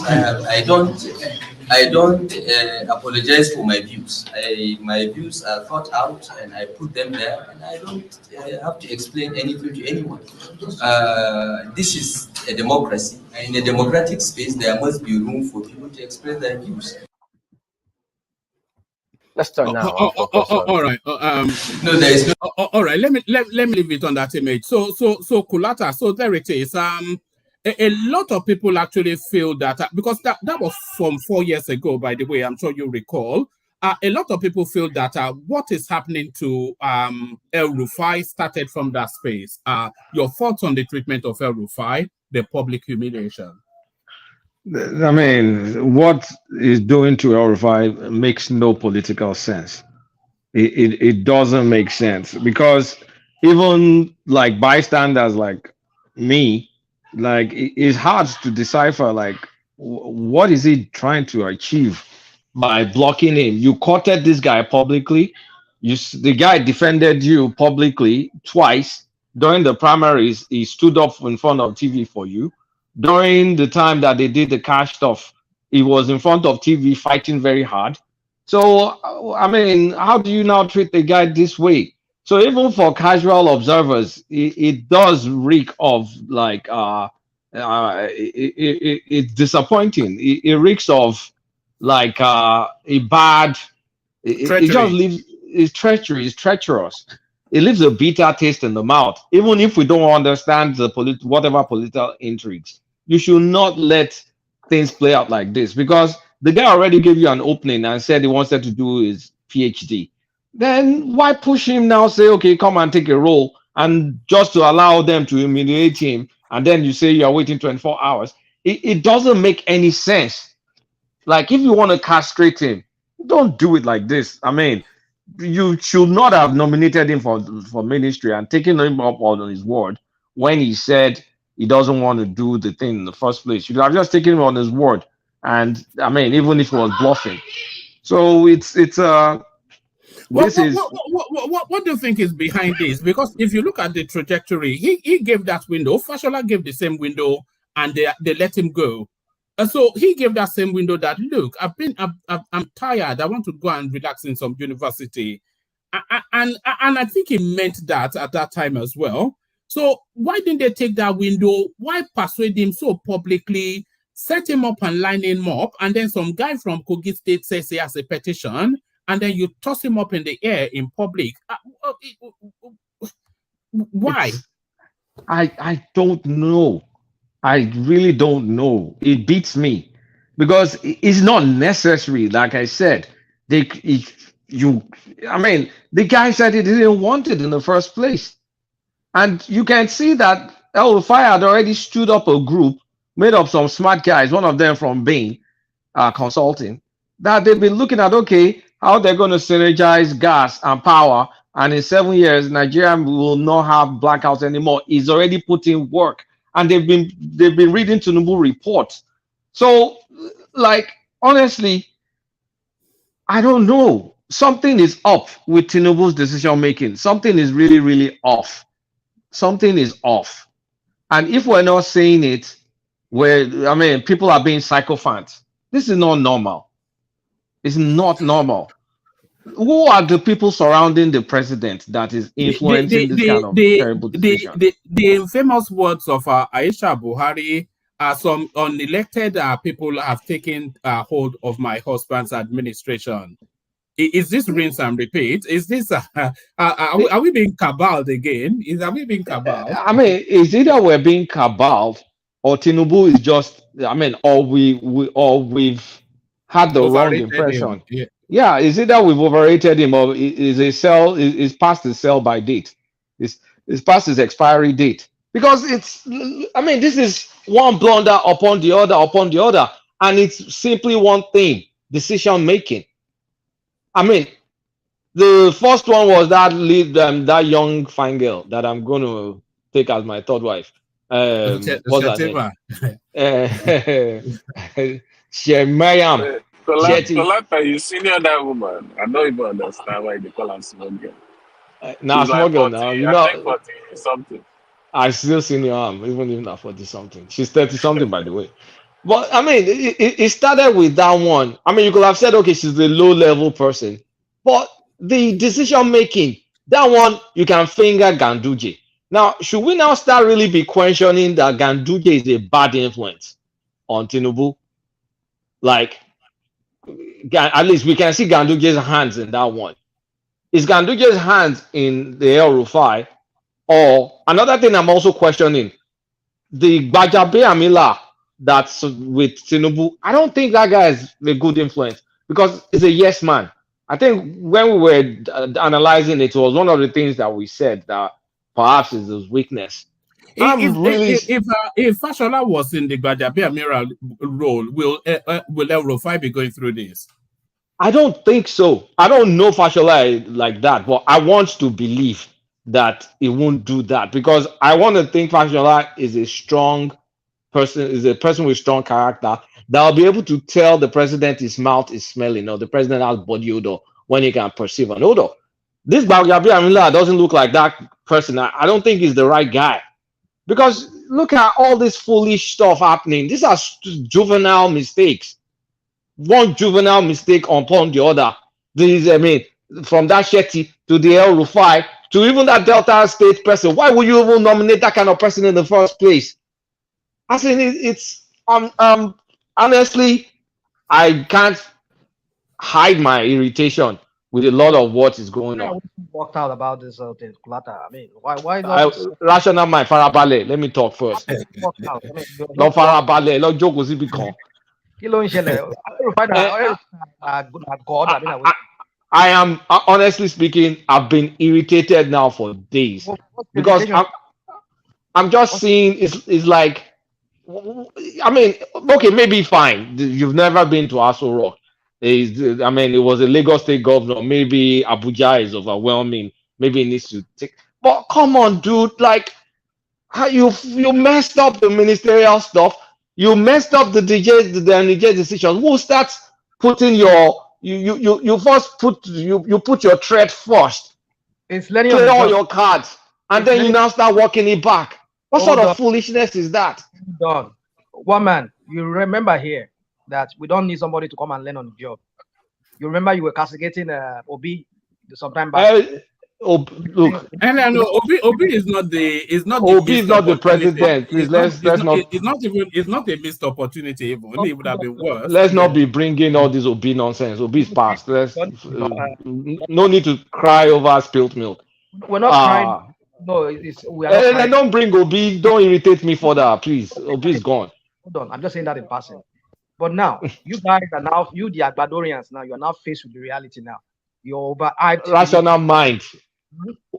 Rational mind. We criticize anybody that has any ounce of integrity will criticize something that's bad.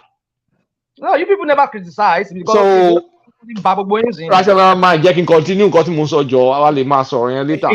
Is this not criticism? What is going on here now? I'm criticizing. I don't shy away. If I feel strongly about something, I'll say how I feel. Is Kulata. that Well, Kulata has been a good.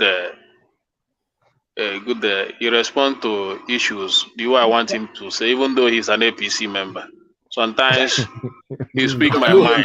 You can't escape member. You can't escape. I love him for that because you see, anybody can support any presidential candidate, but the problem is not coming up to speak when the person is going towards the wrong direction. And I think that Kulata has been on that my expectation that any time that he sees his candidate not doing the right thing, I see him come to criticize. Unlike other BAT supporters, unlike people like this. Unlike Bishop, unlike yourself as well. Unlike yourself. When we truth against Obi, you would agree. No, Obi is not. Obi is not Obi is not a president now. So maybe if you people allow him to be, maybe we can still give him the same criticism. But for now, you people don't want him to be. So Obi is enjoying himself around the state. You understand? So, but at least the person we are holding responsible now is Bola. That is a Kulata candidate, and the Kulata has been doing well by saying what is right. At least I'm not disappointed at him, just like Enigmatic and all that. But I have a little issue now. Enigmatic fuel is about to climb to 875 naira. What are you sure we're still going to live in this country again, like Kulata? Please, you need to help me. I just come to beg you to help me. Now what help me? My advice in Nigeria: if you can afford a bicycle before it gets too expensive, go and buy one. The rally bicycles are reliable. But you want me to have an idea? You want me to have an idea?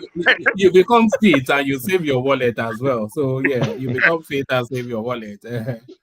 So I mean, I don't want to stop.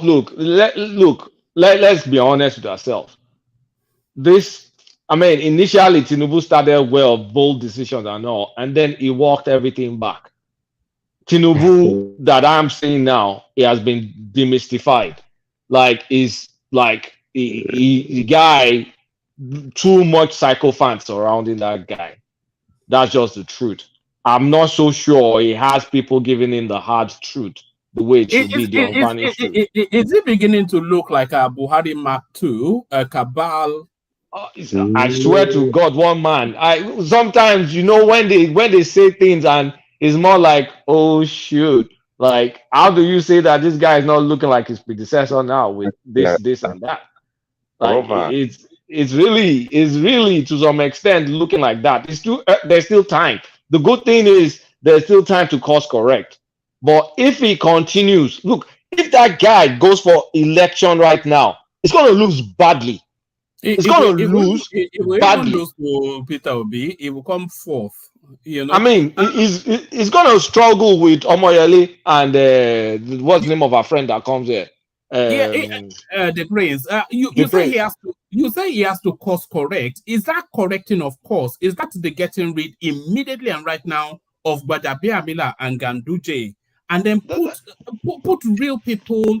You know, real people, a strong. I still feel Fashola should be in that. One man. Yeah, Folly, good to see you. Yeah, good evening, everyone. I think we are getting this thing wrong. In anything, I think civil servants, they set 60 years as your age that you have to retire.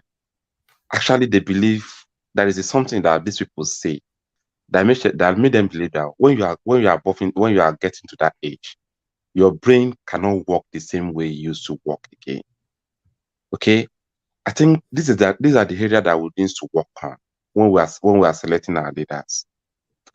In some areas, I know we have some people that have their ages and they are doing fine, but in that area, they have an institution that actually back them up, not to fumble, not like environment like Nigeria.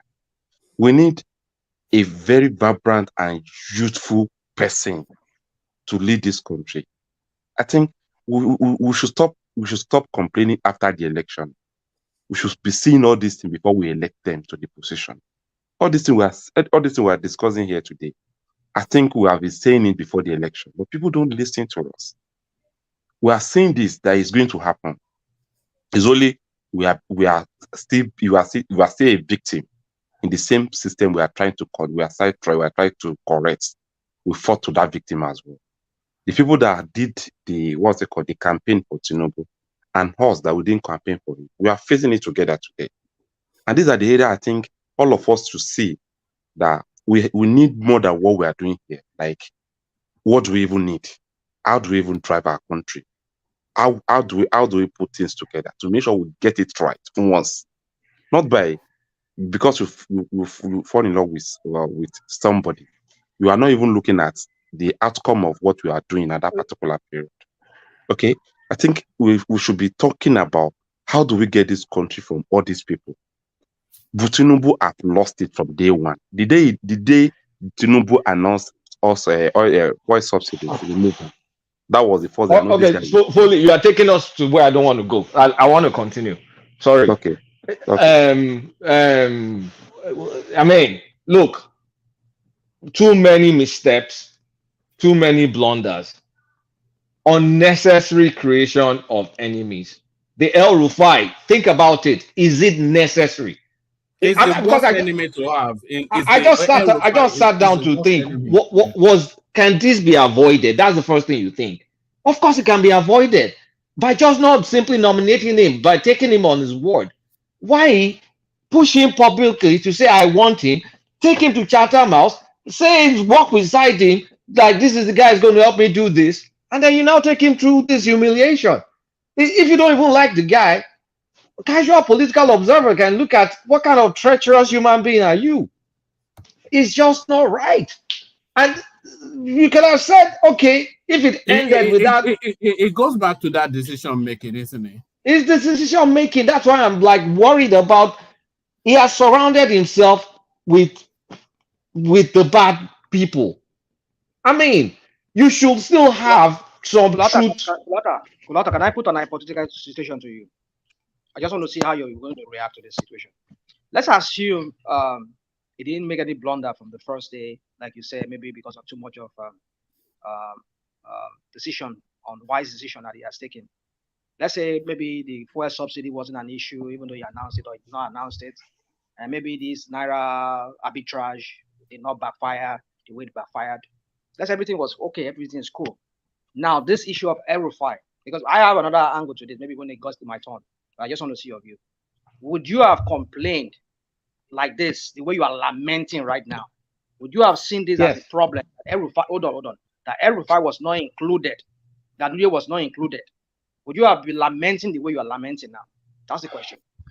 Yes, I will lament because it's a bad character trait. Come on. You just said You cannot. We all witnessed, like whether you like the El-Rufai or you hate him. Publicly, we saw what happened. We saw what he was doing. Whatever was happening behind the doors, we did not see that. We did not observe that. We don't know the personal relationship between both men. But I saw what I saw in public. You saw the same thing in public. This is unnecessary, is what I'm trying to say. It's simply unnecessary. It's not needed. It didn't have to take him through this. It's just stupid. Like, but Kulata, to me, this El-Rufai is something I didn't see it as anything. What I'm seeing is the performance of Tinubu to be able to buy the public, and that is my own regard.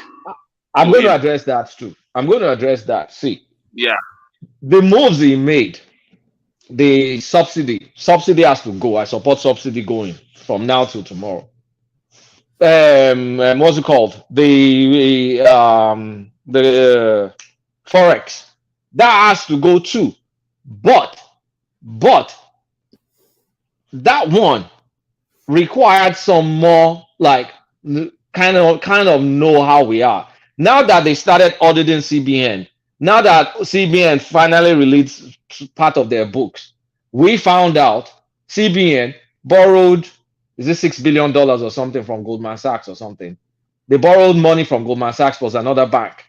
That's the money they were using to patch the Naira at the artificial rate and using it to sell. Borrowed money.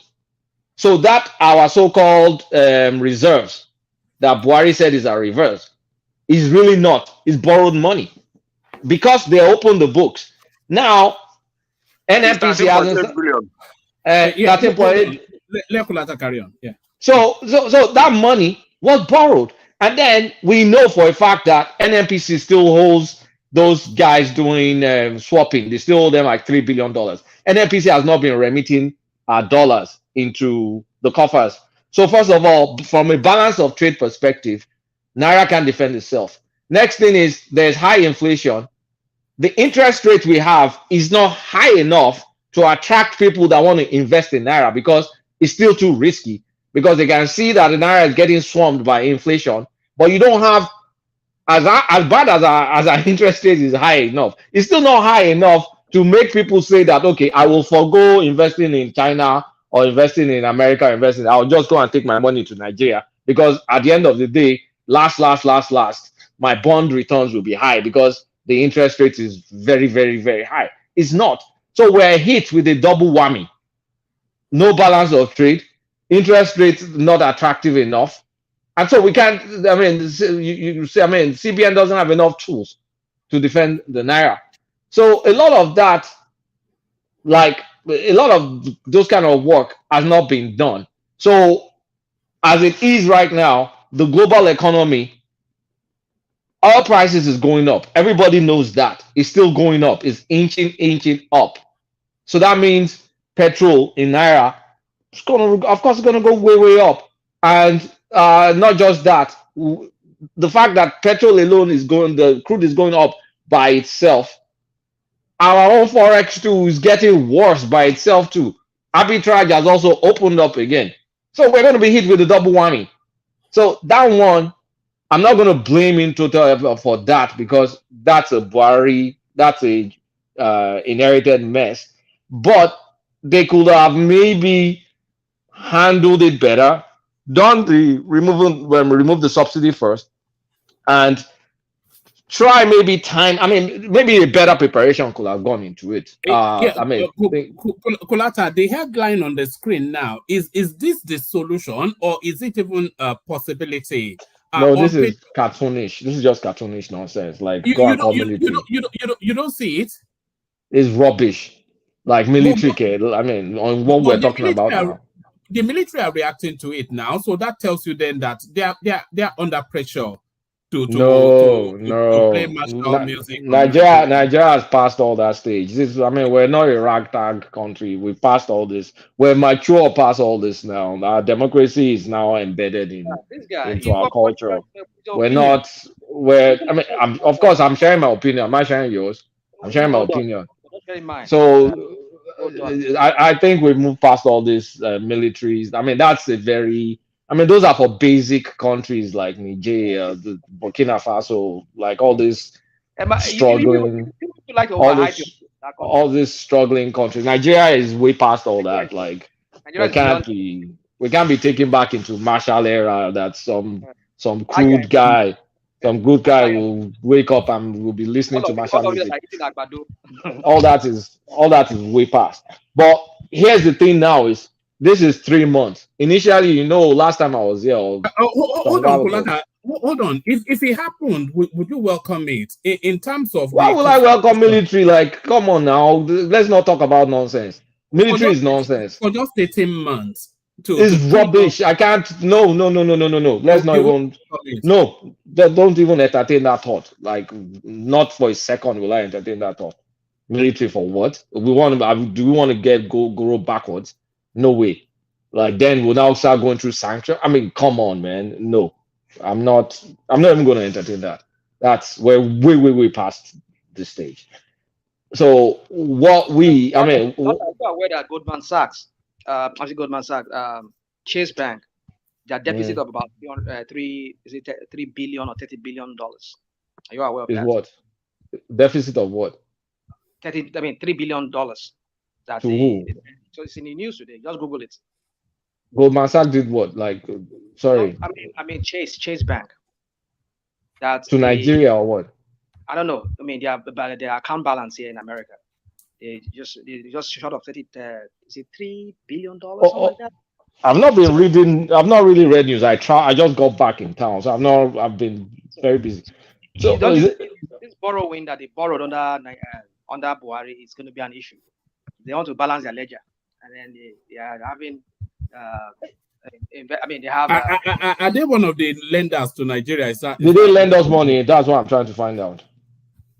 I think they were one of the lenders. Yeah. Yeah, but Nigeria now, with removal of subsidy, at least we can service our debt. That's no longer a major concern now. That's no longer a major concern. Is like, here's the thing. There's another bad news that nobody has talked about here. Buhari signed us up for this Siemens deal that they've been supplying some transmission lines and all. Are you guys aware that Siemens just came back and said that deal is now pushed for another 5 years? Yes, I said this here the other day now. The other day now. That there is no hope of Nigeria having electricity at least for the next 5 years. So that was the Abba Kyari deal, wasn't it? That's the Abba Kyari deal. It's been now pushed for 5 years. What they said was, what they gave us is that reason was because of the COVID. The COVID set them back. That was what they said. It's your story. At the end of the day, it's pushed for 5 years. I don't think there's any money hold to them or whatever things. It's not, but I think they said the COVID because the logistics and all of that that was delayed during the COVID time, and the production of some of those things that they will need for like some of the transmission lines or whatever it is, this equipment. Yeah, that's our biggest problem, the transmission. And if we're saying the only existing transmission contract we have is now pushed, because any other thing that's going to be state level has to start from scratch. And this is one that's kind of like, we had some hope.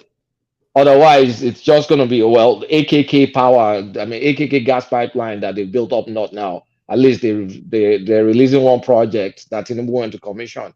But this other one to rehabilitate the transmission, now that's gone for 5 years. So what do we do? Dangote refinery now, when is that going to happen? So I think we can forget that one. No, that guy has just gamed us. He's just gamed us, hasn't he? I'm not. That's maybe just a accumulation of all sorts of things. Plus, some of the bad decisions. I know. Maybe I'm just. I can't hide how I feel at times. I just feel irritated. Kulata, I still want to ask you another thing. This pharmaceutical industry that used to produce GSK. drugs and all that in Nigeria. Glasgow Smith Kline. For the past 53 years, that have just left this our country. You know that thing has cost a lot of things. Even common inhaler now.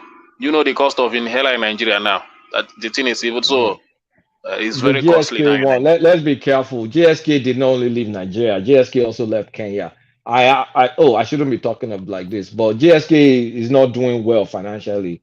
Like I monitor. I mean, forget it. GSK is not doing well like that financially compared to other pharmaceuticals. So it's not only Nigeria they left; they also left Kenya, and they're trying to replace when they leave, they replace with kind of like service provider or contractors that can do contract manufacturing or something. So the GSK one is not just a Nigerian issue; it's a GSK issue. And I mean, countries will go out, they will come in. That's really not the main thing. The main thing is some hopes and wishes, like the seeing power issue. Yeah, they have financial issues. But my main grouse right now is the structural problems that we think maybe there'll be some hope. Like the electricity one that Siemens is working on, that's gone for another 5 years. Dangote's own, who knows, maybe it's 2025. Our local refine, I don't even know when that will come up. So, and then when you now see Tinubu doing all this you know what all that speaks to, Kulata? It speaks to an extended period of hardship for the Nigerian people, which will test their patience and maybe turn them against the government. It will turn them against the government, and then I'm shocked that Tinubu is also not self-aware. Is acting like the way he's acting is making some unnecessary enemies, some unnecessary things. Because right now I have some northern friends on Facebook. I'm seeing them getting in real time. I'm seeing how they're starting to recoil from him, starting with the Niger one. Of course, the fuel subsidy, all of them were laughing that is this, is that, because the entire country is going through that. So that's expected. Everybody felt the pain, but you can think, okay, it's a necessary sacrifice. But when you combine that necessary sacrifice with some of this Niger stuff, then El-Rufai one, and you're like looking like, dude, why are you creating all these own goals? These are own goals. This is not necessary. It's too early for you to be doing, to be scoring own goals like that. And can't you see? Can't you see that this is just unnecessary? Do you see the protests against that Niger in Kano today? Yeah, hold on for Kulata. We'll get to it in a moment. But actually, now you mentioned the protest. Let me bring it up. I'll be very surprised if Tinubu goes for that Niger Republic or something, because the North are up in arms. Protesters hit Kano streets to kick against ECOWAS planned military intervention in the Niger Republic. He has to find a solution, and it cannot be military. It's just as simple as that. Yes, if I were him at this point in time, you have to find a way for those coupist guys just to announce a timetable, which is, okay, this guy is bad, the people hate him, is this one thing or the other. Okay, and this is our democratic transition timetable in the next 12 months or in the next 24 months. We're going to start a party here, a party there, primaries. Just put something there. And in that way, they can shut out the West, because America will be hypocritical, because all they say is that democracy. But now, here's your timetable for democracy. What are you crowing about? France can go suck on a lemon. Who cares? Because they can still kick France out. What has France done for them? But America will have no reason to cry. And also, we can say, well, since you have a timetable, you are not going to mess in your internal affairs, because you took out the guy that you guys don't like, and you're going to replace him with a democratic person. We can continue our peaceful relationship, then that's fine. We still need to figure out how we're going to build our pipeline anyway. So, but that will be a very good resolution to this problem. Don't attack them. Don't do all this stuff. Let them just come out with a transition timeline. And again, we stand the risk of losing influence with them, because Algeria now is talking about giving them power. to step into our shoes. So if Algeria gives them power, we'll be not as influential with them anymore. So they've already made some fumbles by already threatening, giving them the highest threats for 1 week. You don't give it a initial red line. I think they've dealt with that thoroughly on this platform. I don't want to revisit it, but that is what they should try and push for. Just compromise there, no war. Just let that guy if a guy can come out and announce a transition. If it's the one going to drop military uniform and go and wear agbada, it's the African way. That's fine. I mean, we're not going to get it perfect, but let them just announce some transition and no, because you can't go to war. Like, I don't even know. Another area that, of course, that is problematic is Tinubu is probably compromised with the French government. Just the truth. Yeah, it looks as though he is. It's more a Francophile than an Anglophile. Yeah, they have his health records. They have everything now, so they can use that. I mean, they can use that against him. But he needs to be smart. He does need to be smart, because you will not win your local politics if you go to war. It's clear enough. If he doesn't see that by now, I think it's clear enough. And all this there is an ECOWAS decision. Is this is that. Can we interject? Do you want to win the election? Kalata, can I interject if you don't mind? Yeah, sure. But not me, right? Not you. All right, go on. And anyways, quickly. So Tinubu is trying to find a balance in everything he does. Nothing new about what Tinubu is doing, right? Okay.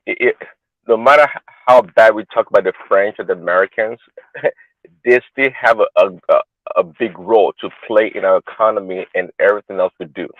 Okay, so we can't just throw them out. It has to find a balance. On the issue with Niger, we all know that Tinubu's ideology is more towards democracy. Okay, so now him trying to continue democracy in Niger and having to push back from the Northerners and other people, different constituents, it makes sense.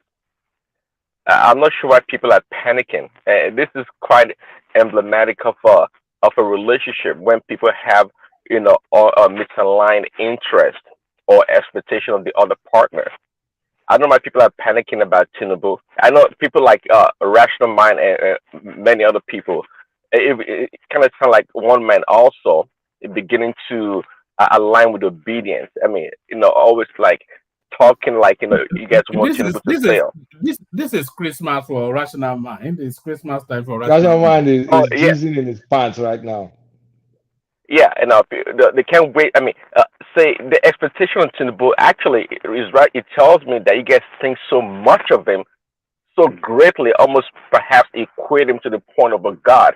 That's why you're expecting so much from him in such a short period of time, and also for him to do magic. There's nothing that Tinubu is doing right now that baffles me. Okay, he's just another human being. To me, he's just not a leader, another person. I expect him to make mistakes, and a lot of mistakes. It's just like I said, his ability to correct his mistakes along the way and change course is what matters, really. And quite frankly, do you think if Buhari was going to get military into southwest or southeast Nigeria and people are shouting ethnic this and that, do you think he would care? He would bring the military and do whatever the heck he wants to do. But it sounds like even though they put an ultimatum on the Nigerians, Tinubu still wants to negotiate and is listening to different people talking about their concerns. Okay, he has left to him. I think he wants to go in there and take out the military because he doesn't want military next to him at all, especially in Niger. That's expected. But all this talk about it. Yeah, finish. I want to interject you. The Prince, let me ask you a question. It's Kulaka's floor. Yeah, you guys continue. I'm enjoying everybody. Yeah. I've not been here. Let me reply, Prince Daddy. Prince Daddy, it's just that we continue to support. For me, I want Tinubu to succeed because this is my country. I'm living in Nigeria. But you see, The reason why we have to hold him accountable at this point in time is true. We are not expecting miracle from him, but for me, for now, I will tell you the fact. I've not seen any direction that we are going to in this country. But because at least we should have seen a direction. This is where we are moving to, but I'm not seeing that. No, I believe you when you said that, but you are still a direction, but you're not getting the result that you want immediately. That's the problem. Okay. No, the reason why I said that, if I tell you that I'm not, disappointed with that ministerial nominees, I'm lying, because what you see, there is an adage in an Igbo land that said that from the witness of the sheet, you know how the sheet will be. Hold on, Ekene. You have to say it in Igbo first before then give us the translation. Say it in Igbo first. Yeah, n'isi ụtọ nsị, n'isi nsị amala ụtọ nsị. It's from the sweetness of that sheet, you know how that sheet will be, whether it will be sweet, you know. So all those kind of stuff. So from the beginning, the way he put his house, how he started will show how that administration will look like. Do you understand? So that ministerial nominee almost got me some. I'm beginning to think. What were you expecting? What were you expecting on the ministerial list? What names? What were you expecting? You see, we are expecting a lot of shifting. We need to shift ground from all these political jobs. There were a lot of new names on the list that I myself, if we know how politics work in Nigeria. I have no clue about them. You know how politics work in Nigeria. I see those guys' name, but the list I'm seeing, I'm not convinced. You have to understand that you don't know. If you know Nigerian politics, how they work, we need to move away from all these political jobbers. And sorry, Kene, hold on, Kene. You don't know their CV, not to be convinced or convinced now. What do you know about what do you know about Bosun Tijani or Professor Pate or any of these people? You don't know their CV for you to make a decision away. I don't know. That's what people want. You see that minister is not getting their portfolio at this point in time. What is he waiting for? Let him kickstart. You know, if we go by his campaign, if we go by the campaign of Bola Tinubu, do you know that he has already failed? Oh, come on now, really? In less than 3 months, 2.5 months. If we should go by his campaign, what he said. Okay, you know what? I believe you understand what you're talking about. Well, that's why people like myself. But for me, knowing that, I'm not going to judge him by those words they use in their campaign. You have to separate. You have to separate political campaign. Yeah, go on. You have to separate political campaign from reality. Okay, not because they lie when they campaign, but you have to put your expectation. Prince Daddy, Prince Daddy, please let me make it literal to you. So if they give Bello Matawale, if they give him education portfolio, do you think will record any considerable success in that ministry? Well, I'm assuming based on that question that Matawale has no background in education or the ability. It doesn't matter. You only need to be a good administrator. It doesn't matter whether you. Well, yeah. Okay. Good. And I agree with that. So I don't know, but is he a good administrator? Yes or no? Do you know that? It was the governor of Zamfara. He lost his election in Zamfara, and you know how chaotic Zamfara was, and that's one of your ministerial nominees. Well, but that doesn't tell me that if he can perform or not. Really, he hasn't told me much. He's already been tested. Or if you give, what's the name of that? Is Abacha Luta? What's the name of that one? Bagudu. So if they give Bagudu Ministry of Budget and Planning, then what do you think is going to happen?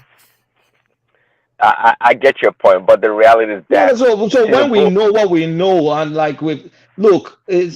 that's why if you're going to bring politicians, bring the ones with the first class brain, like what's it called? like El-Rufai, bad for the likes of El-Rufai, not some bull. I'm just going to swear. I don't want to swear. Not some. Right. Let me even. There has to, there has to be a balance, a balance of the politicians, the technocrat, all these things. We know that. Let you know it has to find a balance. But however, before I kind of get off on El-Rufai issue, this story we're talking about, all this narrative we created about this issue surrounding Tinubu and El-Rufai, to me is a non-existing narrative. It's just a bunch of stories. It makes no sense. Okay, there's no doubt perhaps there's some quote-unquote cabals trying to frustrate El-Rufai. But why would you think Tinubu would go all the way and drag out El-Rufai to embarrass him? Well, for what? It doesn't make any sense. Exactly the point. That. Why did he have to do that? That's my point. It's avoidable. He didn't do it. Why would you think he did that? He didn't do it. So Tinubu is an invalid. Is he an invalid? He didn't do it now. If he didn't, is he an invalid? Is Tinubu? Does Tinubu's senses don't work? Why are we defending crap? No, it's not defending now. Apparently, Lotai, I don't think you. Can I comment though? Hold on, please. You talk. Do you know what happened? Hold on, everybody. If you're not speaking, then stay muted because then your background noise comes into the feed. Carry on. All right. Sorry. So the issue was that what's his name? This NSA guy. What's his name? Ribado sent in some memo to the House of Rep. I mean the National Assembly, the Senate, telling them that they should not confirm him that this guy is a national security threat. So, how does Tinubu take that blame? How? I don't know if you guys are aware of that. That's what I heard. Are you kidding me? That's a good point. So they did not send memo about Matawale's EFCC cases. That is a thief. Or Bagudu Zone that we know that is still chopping Abacha's money, or some other people that had national security. They already passed national security screening, by the way. How did they get out of the NSA and then went to the Senate in the first place? Maybe they did all of that. But my point is this. The House of Rep got a memo from the NSA. Yes, but he passed NSA screening in the first place to be submitted to the Senate. This is not the first time it's gone to the NSA. Listen. Every rational thinking person will look at it from that point of view. I'm not saying rational mind, they could have nipped it in the bud before it even went all to this place. That's my point. The question was asked. Hold on, rational mind. The security screening is actually post-nomination. You know, it is. Because that's why. Hold on, mute yourself for a moment. We're getting some heavy whooping sound from you. The security screening is actually not post, actually pre nomination. So they screen them first. Before then, they send their name to the National Assembly. So that's the process. It's not post the nomination. It's pre the nomination. Rational mind. Yeah, but it's because you said I'm the wolf and sound. I don't know. Yeah, we can hear it, but carry on. Yeah, my old device. I have to switch to my laptop now. So anyway, yeah. So it's pre. There should be a background check before even the nomination. You will ask your security agencies, do your fact finding about these guys. Let me know and get back to me. It's left for they only do it and give the president whatever they have, whatever dirt they have on the guy.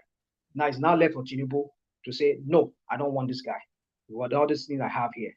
Now, if Tinubu forward that name to National Assembly, it means that except maybe he's pretending to be two-faced, except that he sent the name to the National Assembly, confirm this guy. It's NSA. I don't know whether the House of Rep, National Assembly, reached out to NSA to give them any information they have. Or maybe the NSA on their own does volunteer that information. I don't know whose request was it. So, but then the NSA volunteering that information was what informed the Senate for not confirming him. That's what the report says. So I don't know how Tinubu come into this matter. How we all maybe just here talking about Tinubu like I see. Maybe he's the one who behind where to go and stab him, because what this guy was saying, the El-Rufai was saying at some point too. Rational mind. It doesn't matter. We know the kind of system Nigeria runs. If Tinubu wants El-Rufai, definitely El-Rufai is going to be there. But my interjection was on the prince. The prince, you're saying something about the reason for going. You're breaking off, man. No, we can't hear you. No, we can't hear you, Des. All right, let's get back to Kolata. I think that So let me put it this way: Tinubu has been a waffling president. That's my long shot. Summary. He's been a waffling president. He started as a decisive person, then all of a sudden he just started waffling. I don't know. Whoever is his cabal, I think he needs. I mean, every president will have a cabal, but I think you need to have some truth sayers in one of your cabals, someone that can kind of like ground you. I think maybe the combination of Bajabi Amila and Ganduje is one psychopath too many in his surrounding, and that's just me just reading stuff from even Ababi yourself. Even Ababi Okulata, that Ababi, the way he's behaving, that Senate is going to be the worst Senate in the history of this country. Yeah, and another area is, look, the country is going through pain. This is not the time to run a very bloated government. 40-something ministerial nominees, really? 40-something? I mean, 40-something? Is it tone deaf? The country, these people are going through hard. You're telling them to adjust. And then you're now going to nominate 40-something. You know, Nigeria never fails to disappoint. We put hope in Buhari and it turned out as he is. And then Tinubu now is just... Guys, let's look. If anybody can tell this guy the truth, he needs to be told the truth. I'm not raised to not say my mind how I feel. This is exactly how I feel. I think he's getting off the wrong foot, and he needs to course correct real quick. Yeah. All right. Just finally, before I go on to Paddy, just with Solomon there, it was sort of suggesting that they might use the petition tribunal to try and get him. So you are saying a military coup is too far-fetched, but do you think they can use that petition tribunal to substitute him with Atiku Abubakar? No, let's forget that. Tinubu is the president. He's going to be the president for the next 4 years. Obedience and articulated, especially obedience. I mean, don't get your kickers up in a bunch. You guys there's no shot, there's no rerun, there's no whatever. It's the only one that made the constitutional requirement. The court cases did not prove that those guys won. The court cases did not prove beyond reasonable doubt that there was a significant significant enough shenanigans in the elections. Zero was proved. The man is going to be your president. The appeal court and the Supreme Court are going to say the same thing.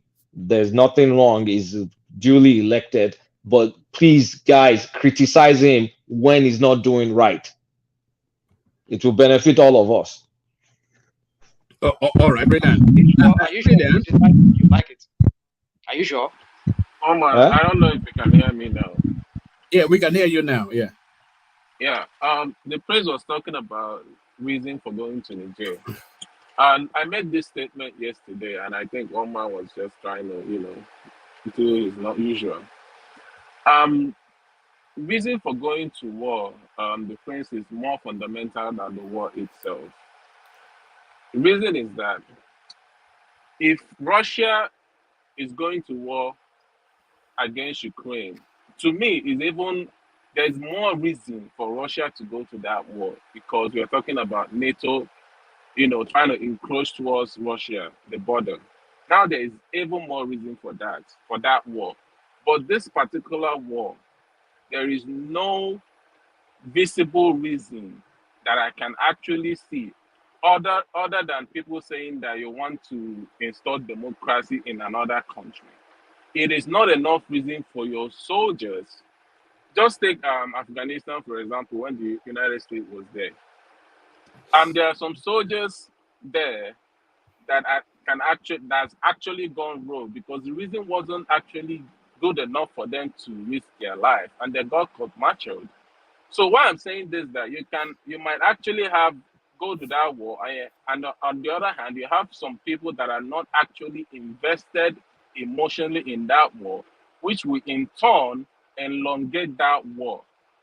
That is why I'm saying that it's not good enough for you to go to a war because of you just want to, install democracy in another country. If you have to give those soldiers a reason, give them a tangible reason, to protect country, love of the country. I mean, some sort of reason, not just to install democracy in another country. It doesn't make any sense.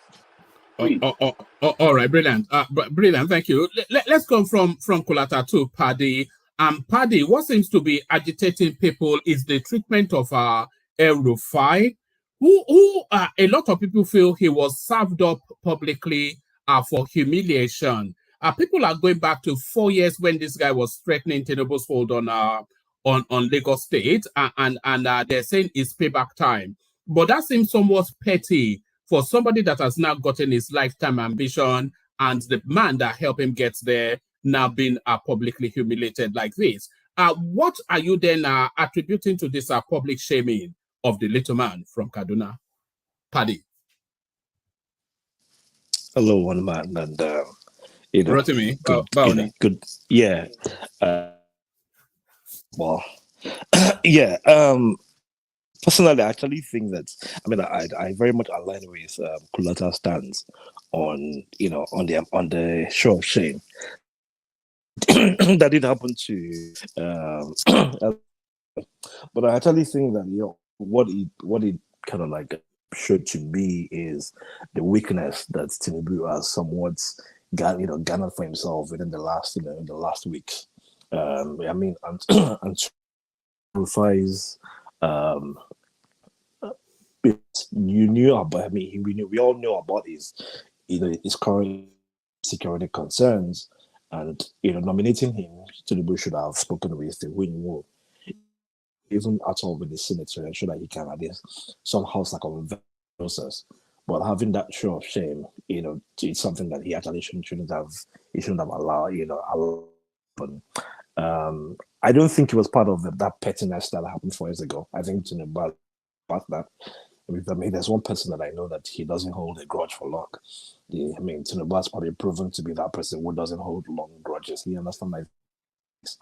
And sometimes, people will say things, and El-Rufai himself vastly, well for him to prove himself, especially within the campaign, went against Buhari, came out for him, tooth and nail.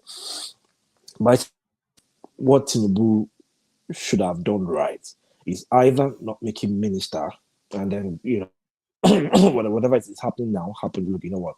Based off of XYZ factor, I can make a minister, but do you have someone you want to nominate? So rightly to what Kulata said, he said he didn't want to. He should have just muddy and then just go for somebody else.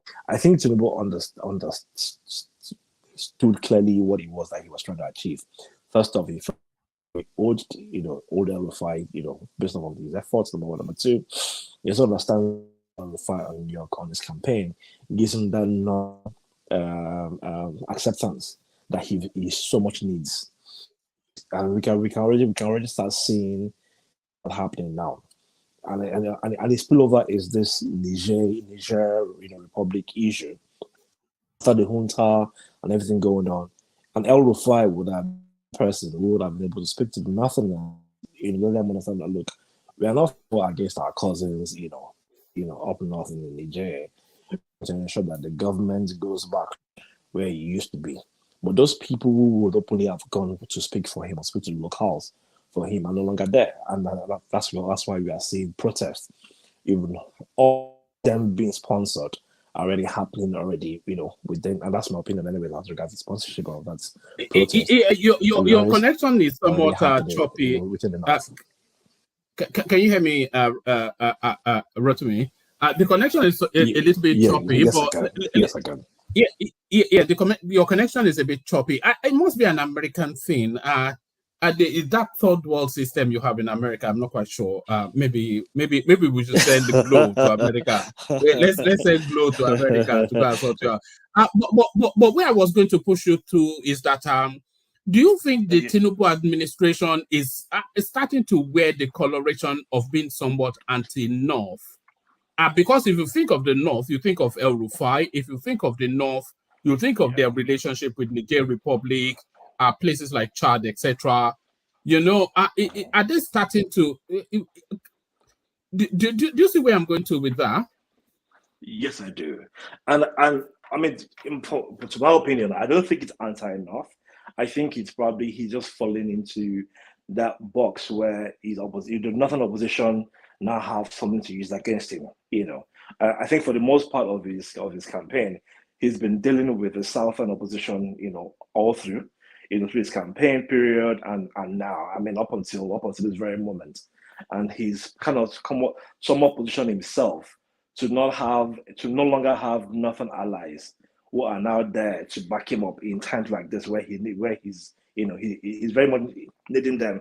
The fact that even the stance or the claims of the shouts of war, you know, as the case is even trending in Nigeria, or is become a talking point, is a concern. You know, prior to now, people should have been able to establish clearly that, you know, this is just pretty much the Nigerian government's fulfilling what their obligation is to ECOWAS.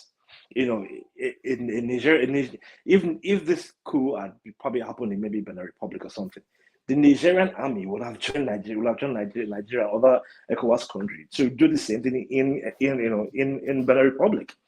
But right now it's almost as though it's a war, and there's almost no counter PR from the presidency to counter the, you know, to your point, yes, he's gonna start making it seem as though he's indeed, you know, an anti-Northern agenda, an anti-Northern stuff, and they need to do a whole lot more to, you know, to sensitize, you know, the Northern votes, you know, or Northern citizen denizens, that this is exactly not what's actually happening. I get your sentiments, but I still think that, you know, he would have a way to, you know, to calm this down. At the beginning of the negotiation, I mean, you know, he did the right. They sent Sanusi, they sent Abdul Salam, so you could see that at those points this wasn't happening. But now that there's now some more pushback, there's an El-Rufai who will have been on his side. That's, you know, almost as though everyone within the northern side are now distancing themselves away from Tinubu.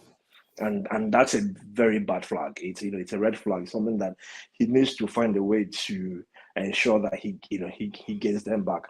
Unfortunately, the people who he has around him are probably just focusing on their own pockets, or focusing on what they stand to gain, but they're not doing anything to help, you know, to help the poor old president into this case.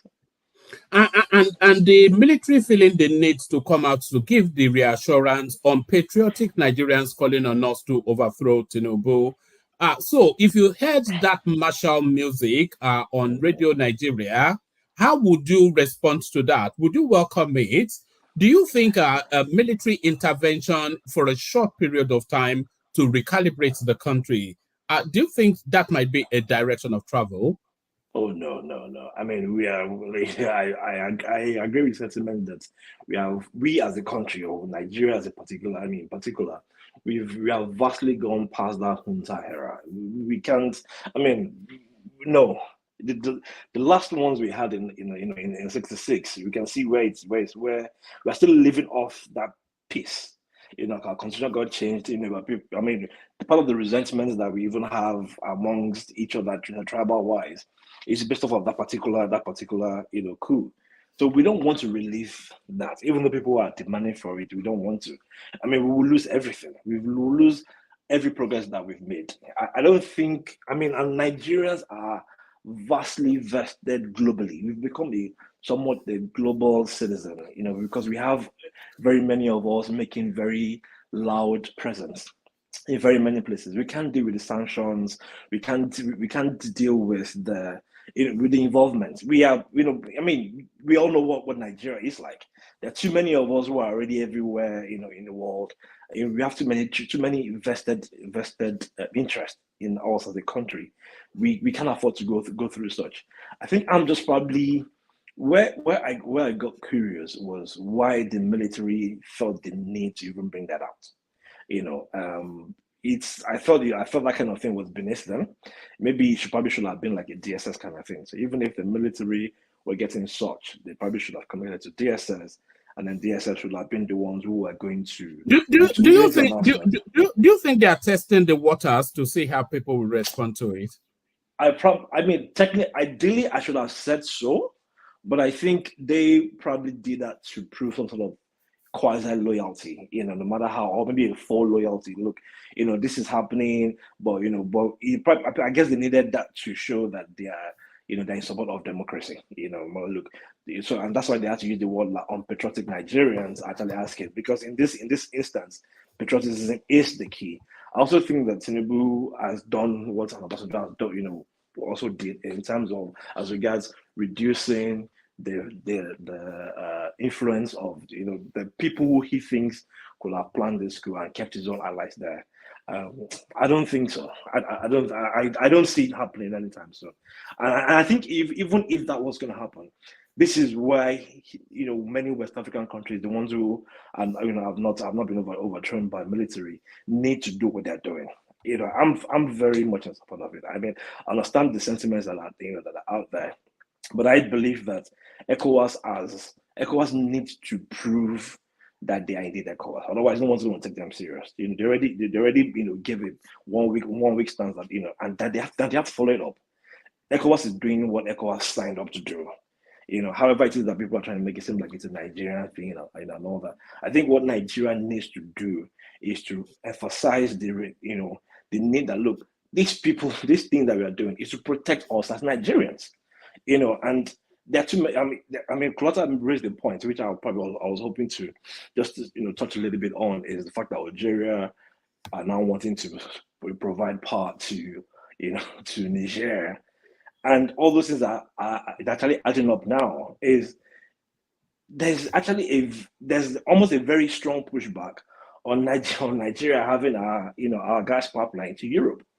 Because in this case now, this particular Niger junta is affecting us. One, number two, if we look back as far back as Libya, and what happened to Libya, and all the arms that that happened that led to Boko Haram, all coming from the arms and ammunition from Libya. We are seeing how trickle down, how Niger has almost been like some sort of buffer for Nigeria within that Sahara area, within the sub-Sahara, region. And if we leave that Niger to be porous, to have Wagner in there and have so many, and have people from Libya be able to trip in, I remember ISWAP. So why did ISWAP or ISWAP come into Niger to have a base there? It's uranium. So it's almost like the fourth part where they now begin to have access to creating their own nuclear weapon. And the fact that America had to come and for the very first time set up an aerial base in Africa, something that they've never done before, on ground, in the middle of the Sahara area that is landlocked, is because they actually have strong intel. And these are things that would have could be detriment to Nigeria. Up until now, look at what we've been. Have we lost you, Rotimi? Hello, can anyone hear me? Or have you lost me? Yeah, we can hear you. Okay. Yes, we can. Yeah. All right. I think Rotimi. Are you back, Rotimi? Yes, I am. All right, brilliant. Yeah, carry on.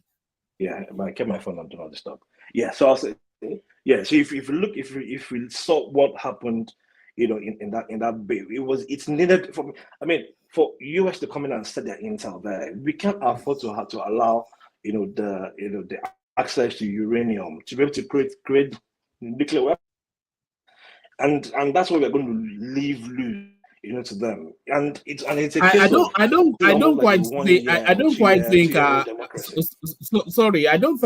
quite think a bunch of jihadists, they have the know-how to create nuclear weapons, but are you suggesting that ISWAP has the capacity to create nuclear weapons? No, they don't need to have the capacity. Iran or Iraq, is it Iran or Iraq? One of them has, and all they have to do is just get uranium to them, and then they have that capability. They can sell it. These are things they can sell in black market. North Korea they're willing to buy. So they are also we don't want to have people who have that kind of, because to them that's what North Korea was able to negotiate with under Trump. And that's that's nuclear. The moment you have access to such, we can't, the possibility of them creating something is endless. And that's why America came to make a base. And America has been helping us in terms of being able to protect that particular part of the Sahara for the most part. Look away from, shy away from it. And there's also Russia there, who's also trying to protect its interest, with gas pipeline. And one of the things that Tinubu has said, even before he became president, was anti-Russia rhetoric to say Nigeria also needed to sell gas to Europe.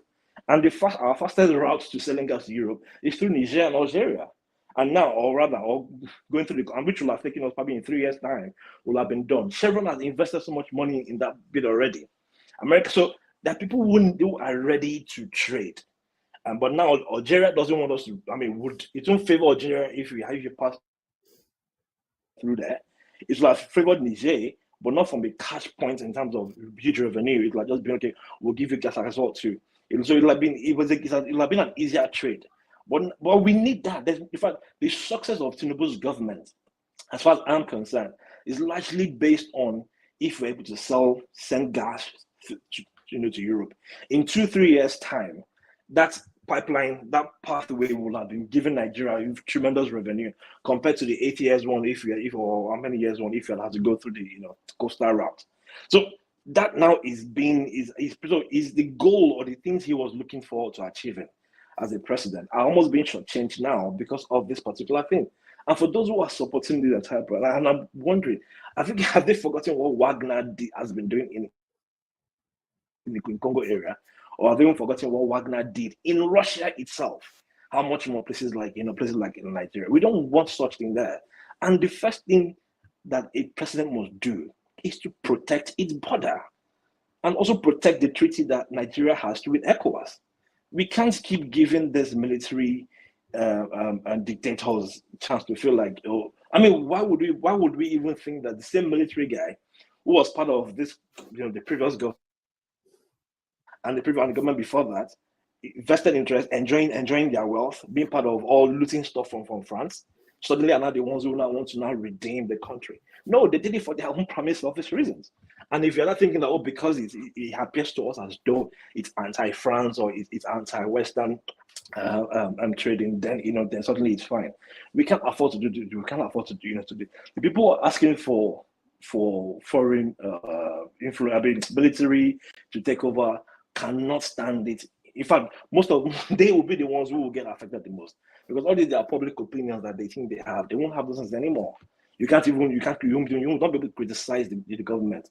And the little parties that we think that we are seeing, little charades or stadium that is being filled up, because it's probably someone from their tribe. So there are too many factors that are fundamental that the ECOWAS needs to put a strong foot on ground to say, we do not want 3 juntas to be happening again in West Africa. This is probably like the 5th country that's happening to. And then they need to do it. And this particular one is even very peculiar because it's about 5 or 7 states. It's borderless. Rotimi, Kulata was saying earlier that if this military junta in Niger Republic, if they announce a short-term transition to civilian rule, that could be a soft landing window for ECOWAS. So if they are able to, if they are able to give us a 2-year plan to return to democracy, would that be enough for Tinubu to hide under that and recoil from this? Yes, and typically this is usually what happens. And here's one thing that people almost don't even always remember is that, give or take, it's a win-win for this guys who actually did this junta. It's a win because once they are able to give once they're able to carry through this transition, they also get very huge benefits. They also, they enjoy so much amnesties. They can choose any country under exile with plenty of reward. But of course, it's usually not always mentioned because countries don't always want to appear as though they're pandering to military leaders. But from both sides, usually win unless they push back vehemently. And then You're breaking, which can happen again in Niger. You're breaking up quite heavily. Yes, I think it's where you are. Land that thought. Yeah, carry on. That's a lot better. That's spot right there. Carry on. Okay, all right. Yeah. Okay. All right. Yeah. So I was just. It's actually raining. I think it's raining in the panel, in my panel. So I was saying that this people's coup planners always end up having a win-win. So once they agree to transition, which is usually what like ECOWAS would expect of them, is that they also always gain very huge benefits. They give them amnesties. They probably could decide to go live in Cayman Island or probably hiding somewhere in the Maldives or Seychelles or whatever, on some quote unquote on exile, and their largest thing. So for them, it is to their benefit to negotiate. It is to their benefit to also have an interim government who they will say they will have to transition within 2 years or something. But and then they'll be fine. All right. Did Rotimi drop? He's still there. So yes, Rotimi, speak to us about this list of most corrupt countries in Africa. When I saw that headline at the very top with the golden bow, I was expecting to see the name Nigeria, but we're not. But this is not a data-led index, by the way. Hello, yes, can you hear me? Yes, a call kept on coming. I think I'll probably just attend to the call and maybe come back if I have more. Let me let you take that call and then we go to Ekene, but stay with us because people enjoy hearing from you. So let's hear from you for as long as you can stay with us. But let's go to Ekene to speak to us about the space. So Ekene, it looks as though people don't see us as being as corrupt as we insist that we are. In Africa, people see us as one of the least corrupt spaces. Does that come to you as a surprise? It's a surprise now. Well, for me, it's a surprise. I don't know how maybe they have another way of doing this analysis. But for me, it's a surprise. Nigeria is a corrupt nation. And we cannot move away from where we are today if we don't stop corruption in our system. The only thing that is the thing that is holding Nigeria back is mostly corruption. So, but I don't know what they put together to come up with it. But every Nigerian knows that corruption is very deep in our country, both citizens and the governor and the leaders themselves. So it's a fact. I don't know how they did their own. I'm surprised they did it that way. So before I take you to the El-Rufai space, there is this new law that Tinubu has just passed. I want to take your sounding on it. It's just been brought to my attention that Tinubu has passed the law that anybody that has not clicked on the like button, they should do that right now. So is that a law that you approve? Do you approve of that law? I approve. I'm gonna do that. I'm gonna do that once I leave. I'm gonna do that. No problem. All right, brilliant. So take us to the El-Rufai space and the treatment of him. Whether you like El-Rufai or not you personally, whether anybody likes El-Rufai or not, it's just it leaves a poor taste in the mouth, doesn't it? It's not form, is it? It's not cricket, as they say. What are you then making then of the little man from Kaduna and his comeuppance? Well, one man, I'm not really interested on all these political things, but for me, I know that El-Rufai really contributed in this administration coming on board. In fact, he fought for it and he won it. So, from him not to be in this cabinet, it's a surprise to me. I don't know what Tinubu think by giving him that treatment and all that, because it's an open secret. Everybody knows how the guy fought now, especially during the Naira policy and all that. So even though it was like Tinubu came to him to force that support from him. But he later gave it, and he gave it 100% or more than. And he delivered. So getting that treatment, I don't know what they are thinking. But for me, I'm not really much concerned. My concern is for Tinubu to do much to surprise people like me. That is my concern. So I need him, because if he can surprise people like me and other ordinary Nigerians, there is nobody. El-Rufai is nobody. If he does that, definitely he will get his second term. But if he continues to concentrate on all this political thing and all that, I don't think he will go far. And I want to first, before I continue, to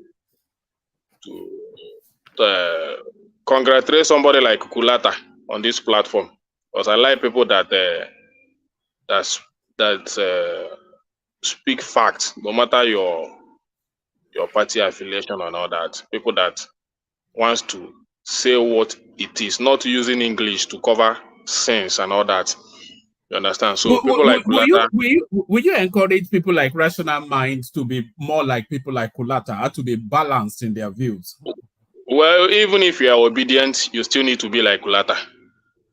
You understand? So I want to appreciate him, because in Igbo land he said, "Etodike na nkome, onwike mekwa ozo." If you congratulate a strong man in what he did right, you will have strength to do another right thing. So, but I still disagree with him in some areas, especially concerning the tribunals and all that, because that tribunal is, though I don't believe in the tribunal, but I don't think that anybody here can give a final conclusion about what is going to happen in the next few days concerning the tribunal. So for that, I'm going to disappoint Kulata, that he might be expecting something different. But even if it doesn't happen, maybe. What are you seeing? I'm not asking you to guess at anything, and don't hide away from the question. What are you seeing happening at that tribunal? Because I know you are monitoring that space, but what are you anticipating as a likely outcome? What sort of verdict do you expect? Well, the way I followed it, I see something different than what I expected, because not following the technicalities and all that that they used to do before, which they pronounce before the judgment, before the trials begin. They are not going to follow that they are not going to condone any technicalities, and they have been following that trajectories up to this time. So I'm waiting for their final judgment, but for them to give me that confidence at the initial stage, it's all those technicalities that avoided it a lot. They speak to the fact. They brought out what they need to bring out, and all the evidence and all that, and they are able to deliberate on that. So for me, it gives me some hope. If they are going to deliver based on our constitution, in our constitution and all that, I think something good might come out of it, or something positive might come out of it in terms of the obedience side. But if it goes the other way around, maybe it might be good for the batified. But whatever, my point is whatever. Sorry, Ekene, what verdict do you think favors the obedient space? What verdict will favor the obedient space? Well, the verdicts that will favor them should be, if it is anything less than, let's say, Obi won the election. I don't think somebody like me, I don't have that strength to go for that second round, though, even if it is a runoff or all that, because the hope is that the tribunal will declare Obi the winner of the election. Not that should be not my hope. That should be the best. If that should be the hope but that is the hope. You understand? And that is what will make that a judgment to be more valid. But for that, making it to be a second round of a thing, I don't think people are already. They're not ready to go that. I've been able to hear from so many people. Sorry, Kenneth. Do you know that Obi himself is not asking the tribunal to, because it did not say at the tribunal that he won the election or that they should declare him the winner. He is saying that the process was faulty. That is his main thing. So it's almost impossible for them to declare him winner. The most that can happen is a rerun. Well, yes, that's the most. That's what they cancel the whole thing, or a runoff or a rerun. Those are the two spaces, really. Yeah, that's the main verdict that people are looking at. That rerun, and I see it. That might be the only positive or for the obedient that will come out from that space. But for me, if it's for that rerun, I don't see that strength. People are not ready to go back to that fight, at least for now. You understand what I mean, one man? So do you think that if the courts declare a rerun, it will create a lot of resentment against Peter Obi?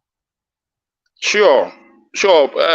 Although many people would like to still defend him, but like the ordinary people, the way what happened in the last election and all that, people wouldn't want to risk all that again. You understand? The energy to win Lagos, it's a very hard task, yo. I don't think it will just happen so soon again. Do you understand what I mean, one man? So can I ask you? So I ask one man's question. Sorry, one man. Good evening. Yeah. Okay. If a new election is being ordered on the grounds of non-compliance, which is basically the issue of transmission of election, do you think that if INEC transmits elections from polling units on real time, like is stipulated on their guideline, and that is the only ground that the next election will be acceptable? Don't take it down some convoluted route, but carry on. But it's a direct question now. Don't make it too deep. I said, do you think? He said, do I think what? Do you think that if the next election, on the grounds that INEC is going to transmit the polls from the polling units in real time as stipulated in their guideline, and people are sure that INEC will do this, because obviously that will be the ground for a new election, because you didn't do it the last time it was cancelled? Do you think that there's anything that will make Obi not to win, even the Lagos you're talking about, if the election is transmitted from polling units and people turn out? Yes, a lot of factors will make him not to win. Let me tell you, I monitor the election in my local government, my polling unit. I know what happened, especially during the time of governorship. So if they should bring that kind of energy again, I don't think Obi will have any chance to win Lagos. Do you understand? So it's what I witnessed. It's what I witnessed. A lot of those polling units in my area, almost most of them, were not collected, but they were transmitted. We know how it happened. We fought. A lot of fight. We fought on the street. One man, may I come in, please? May I interject? You understand? So if that thing should happen again, after I can land here. If that thing should happen again, I don't think people will have that energy to come to fight that day again. And the way, the criticism that is going there, especially Igbo residing area, Igbo would like to now, let's say, a few people would like to respect themselves. Kenneth, do you think if they cancel the elections, do you think that will create a lot of resentment amongst the Yorubas? Do you think that?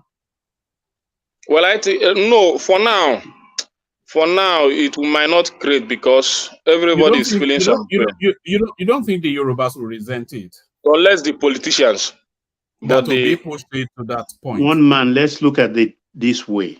One thing we have not interrogated. I wish Ogbeni is on this panel. We have another lawyer. We have another lawyer is there. Let's say the court declares a rerun. definitely Tinubu will be out of power. So Akpabio, the Senate president, will be the head of government and supervise the election. I don't know if there's a lawyer here, whether I'm wrong or not. They should correct me. Akpabio will supervise the election as the Senate president. I think that's the case. Well, if that should be the case, I don't know if that, but I think Tinubu has already, within few months, he has already solidified his ground in terms of both Very police good. and the his Very base good. and the army picking of ministers and all that. And then also, who would administer it? Is it still the same Mahmoud Yakubu? Sure now. Sure. Sure that it will be Mahmoud Yakubu. So for me, that relon is like stressing Nigeria again to go back to what they have just passed or moved on with. So for me, but I think that would be the only judgment that can as in the only good thing that the obedient will be expecting in that judgment. Because I don't see it easily giving Obi that say Obi win this election. So because following the court case. That's just ridiculous to say Obi win. Yeah, following the court case, I didn't see those things that say that Obi won. It was only that blood result following the process and disqualification because of non-qualification of the candidate and all that. So if they follow the constitution and say this election is nullified, the only thing that can happen is rerun. Somebody like me, I can vote too, but a lot of the people that I was able to convince in the first election, I don't think I will get all of them again. So because I've been following people's mind. You don't think people will see it as an anti-Yoruba thing if they cancel the election? You don't think the Southwesterners will see it as anti-Yoruba? No, Southwesterners will not see it like that. I have a lot of Southwesterners. I think they will, and I'm from the Southwest. No, the people that will do that are top class politicians, for sure. One man. You see, you don't know people. What is happening in Nigeria now? Hold on. Let me do a round robin on that. So we have some Southwesterners here. Actually, everybody gets the chance. We kick it off with Des. Des, if they did I still there? Des, if they cancel the election and order a rerun, do you think the Southwesterners will see it as an anti-Yoruba thing? Just a snapshot answer, Des. Des, are you there? When you don't want him to speak, he speaks. But when you want him to speak, Kulata, same question. All right. No. Let me answer you now. Hold on. Yeah, I'm on mute. No, I don't think anybody will see it as a Southwestern thing. I think a lot of people that are currently going through the tough times will think of a redo, and a lot of them will probably not vote for Tinubu. All right. Same question to you, Baba. Do you think if they cancel the election, the Southwesterners will see it as an anti-Yoruba thing? Baba? I think so, one man. I think so. If we look at what is happening right now, after the election, I think that will be the sentiment. Yes, because all the vituperation that has been coming from the other direction has been against the Yoruba, and that has made a lot of the Yorubas to dig in and see it as if it's a war against them. So it will continue in the next election. All right, brilliant. Let's take the same question to Ajanle Koko. So Ajanle Koko, if they cancelled the election, do you think the Yorubas will some sort of resentment as it been anti-Yoruba? Ajanle Koko. All right, we don't appear to have Ajanle Koko. Let's go to we do have you. Carry on. Yeah. Look, Baba spoke my mind. I think I align with his thought. So he spoke my mind.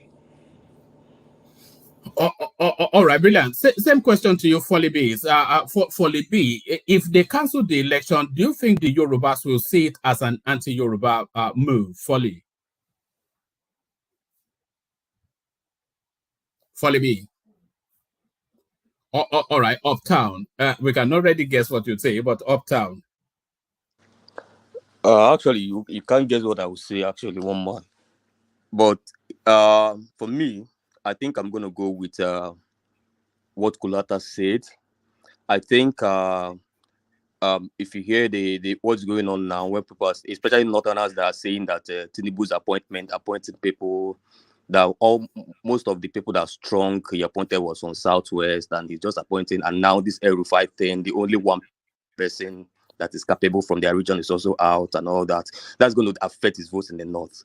In the Southwest, things like the hardship issue and all of that is going to really affect the people will be like, no, let's try another route and all that. So I think it's going to affect him more negatively. I don't think they are going to try to push it. APC will try to push that narrative, but I don't think it will fly as much as it flew during the governorship. Oh, man.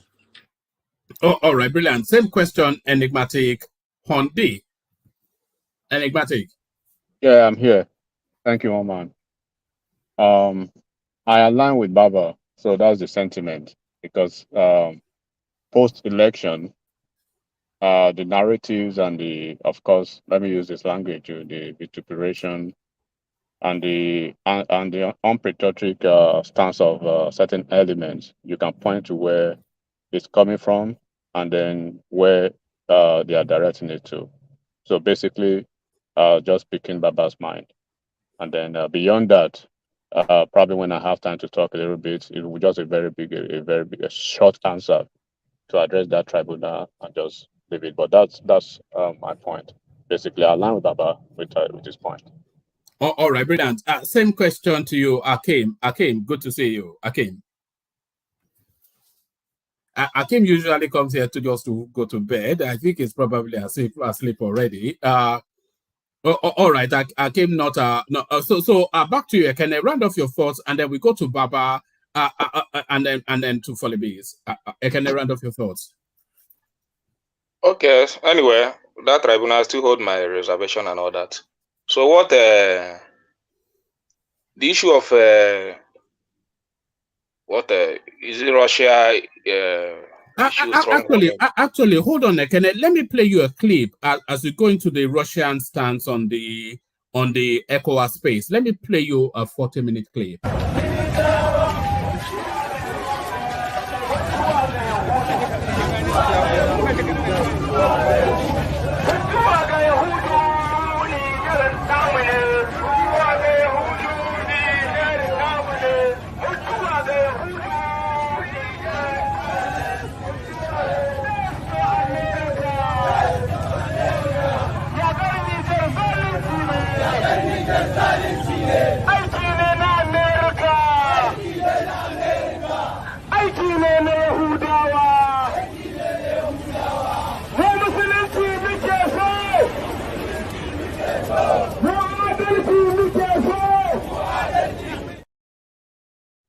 So those are where our people in Kano State protesting against, at least signaling to the government that they don't want any military incursions in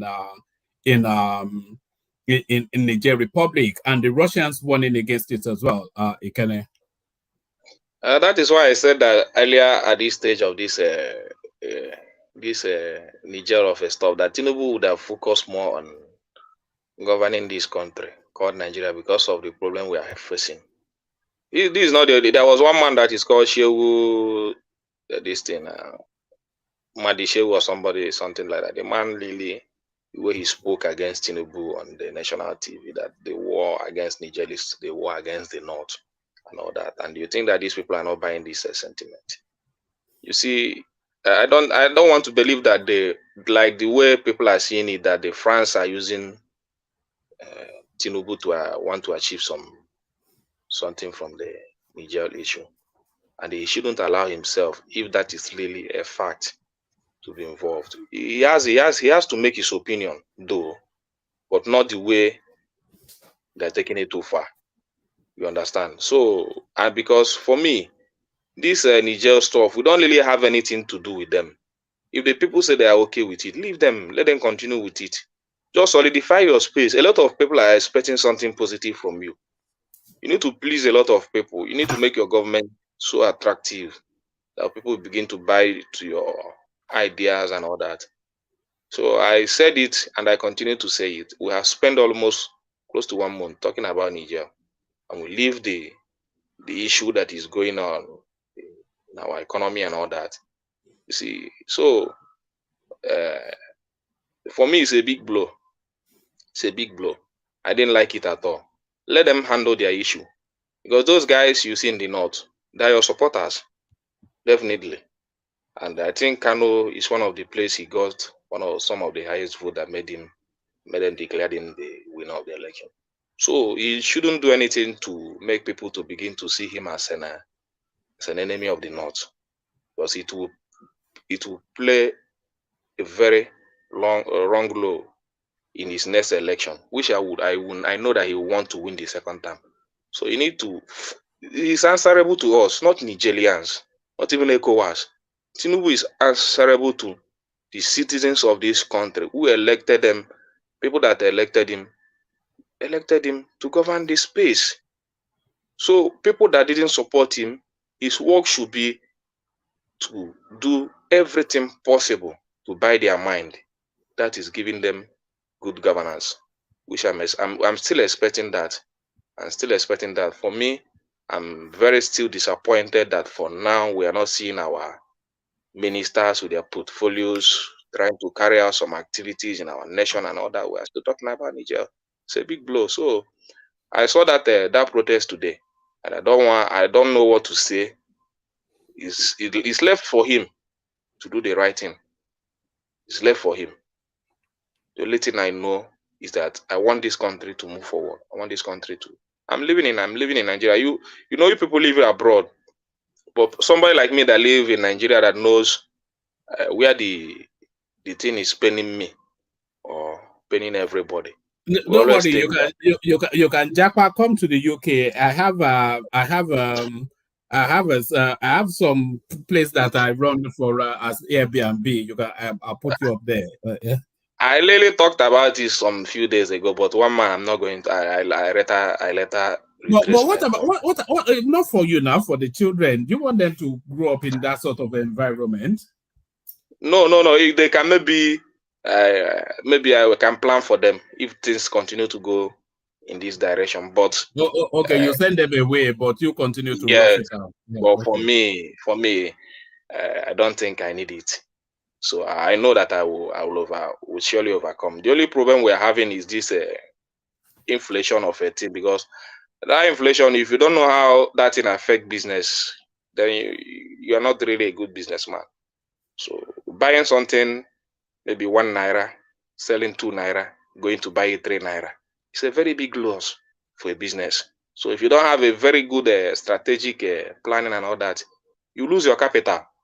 Many people have lost their capital. How are you navigating that space? How are you navigating it? For me, what I did was to cut a lot of, as in, I do more of local than import, and it's helping me a lot. Do you understand? I was able to reduce some capital going outside and put it, maybe if somebody brings his good, I would rather go there, use the cash to buy the quantity that I need. Then you're a real trader. That's perfect. So yeah, it's helping me a lot. So for now, it's not really affecting me because I really gathered a lot of stuff before things start going up. So if I've sent my money, you're the one making the money, really. So you bought your stuff pre the inflation, and you are now selling at inflation prices. No wonder now you they enjoy you. No, besides they enjoy, one man, it's still really affected because a lot of as in going to the market, buying things more higher and all that is still affecting. But for me, that's how I do to cover up since all these things started. Because when you do business, you learn from people that have traded before you. When when Buhari entered, one of my friends called me and said, you see, it was that time he was traveling to Dubai every 2 months. He said, for now, I'm going to stop this. I said, why? He said, I have to look to see the policy of this government. If the policy is not favorable, I'm not going to travel to Dubai again. I will start to buy local, as in from people that import. I said, how is that going to help you? He did it throughout the time of Buhari, and the guy made a lot of success. He even bought a house and all that. So, but before I discovered it, Buhari regime was almost over. So when this Tinubu come, I now see that they are still going the same direction. The same thing is still going on. So I say, let me pause a little bit and follow that that line that my friend took, and he's paying because of before you think that when you import you make a lot of money, but now when you import definitely we are going to lose money because before you import goods you have already calculated your profit, all that and all that. So when the thing comes, once that inflation hit, if you are expecting 2 naira, it will be hard for you to get 1 kobo out of that goods. The other ones are going to go into exchange for you to meet up with the quantity that you need to buy for the next order. Do you understand what I mean? So you have to pause it. Maybe you can import, but not only that, maybe you reduce it to the barest minimum. But how are the people? How are the people importing? How are they making their money? Because so they import, but then you buy it at the local rate. So how do they make their profit? Well, it depends on your capital. Depends on your capital. Oh, so it's a huge money thing. Okay. Yes, huge money. So and another thing is, if you have a lot of people that have maybe contact from maybe reliable company that ship goods for them without the payment and all that, they can still make it. Do you understand what I mean? There are people that they can shift 1 container, 2 containers, sell, bring back the money and all that. Those people they don't really have much issue. The only way they will lose money is clearing those goods. That is where they will find it a little bit difficult. But once it's not their money that buy that goods, it's only sell, return the money back. Those people are good to go. All right, brilliant. All right, brilliant. Let's go on from you for reasons of time too, Baba. So Baba, you're up next. Speak to us, Baba. Yeah, one man. Good evening. I salute you all on the panel. And Baba, please, can you hold on a second? Oh, let me sign up from here and log in through a different device. If all right, brilliant. Make sure you come back because we want to hear the latest development in Abia State, our adopted state on the platform. Okay. Sure. Carry on, Baba. Yeah, okay. What's on the screen? How power play ganged up forced El-Rufai out. Well, for this El-Rufai thing, firstly, let me state that only a fool doesn't change his mind. The El-Rufai thing, we all know exactly the procedure for appointing a minister. We all know exactly what played out at the Senate. We saw people who are even worse, in my considered opinion, than El-Rufai being saved or guided by Akpabio, and they took their bow and then went away. So now the question, why El-Rufai was not confirmed? Apparently, we are not privy to a lot of information. Is El-Rufai competent? Yes, I think so. Will it be a star performance? Yes, I said so on this panel before. But there is much thing that happens in politics that we are not privy to.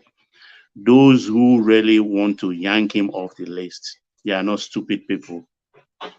Like I said yesterday, El-Rufai and Nuhu Ribadu were mates at Ahmadu Bello University with Sanusi Lamido Sanusi. What went wrong? What I see playing out in this case is the 2031 agenda, because power will shift back to the north. And there is Chetima, there is Nuhu Ribadu, there are several others northern there. And we know El-Rufai is a very strong character. Maybe he has a presidential ambition, we do not know. But one thing we must realize, after the 2015 election, this same thing played out, though on a different scale. Tinubu was sidelined, to the consternation of most of his followers. If you remember, Tinubu was sidelined for 4 years, and we all were saying, okay, how will Buhari win a second term without Tinubu? But somehow, Buhari himself realized his mistake and curried the favor of Tinubu. And voila, Tinubu came back for the 2019 election. But looking with benefit of hindsight now, I think he acceded to that request from Buhari simply because he himself has a presidential ambition in the year 2023. Yes, we did a lot of that. We did a lot of that battle here when we were explaining that, especially when the Fulanis were raging in the southwest, and people were saying Tinubu was not contending it, condemning it, and we were saying that, look, this guy has a greater plan than condemning Fulanis. But I carry on. Yeah, he was sidelined by Buhari. So it's the same thing here. And don't forget, Tinubu didn't win Kaduna. Atiku won Kaduna State, the presidential election. So he didn't deliver a state. And though he's not the only one, though, but he did not deliver a state. So, but whatever happens, himself, the only thing that baffles me was, I mean, you don't caught a guy openly, both abroad and local, and then drop him just like that. There are better ways. It could be done in a very tidy way. You understand? It could be done in a more tidy way, better than even what happened to Shetty, the young lady. That's the only quarrel I have with the whole thing. But if, for reasons we are not privy to, they don't want him in government, so be it. Life goes on. That's my take on this. Do you think how would you say the Tinubu administration is settling in? Well, I think we are not looking at this objectively. He needs to be in power for 1,462 days or thereabouts. Here we are, 75th day or so. We are hassling him unnecessary. A lot of problems. The thing I think is confronting him, he doesn't want to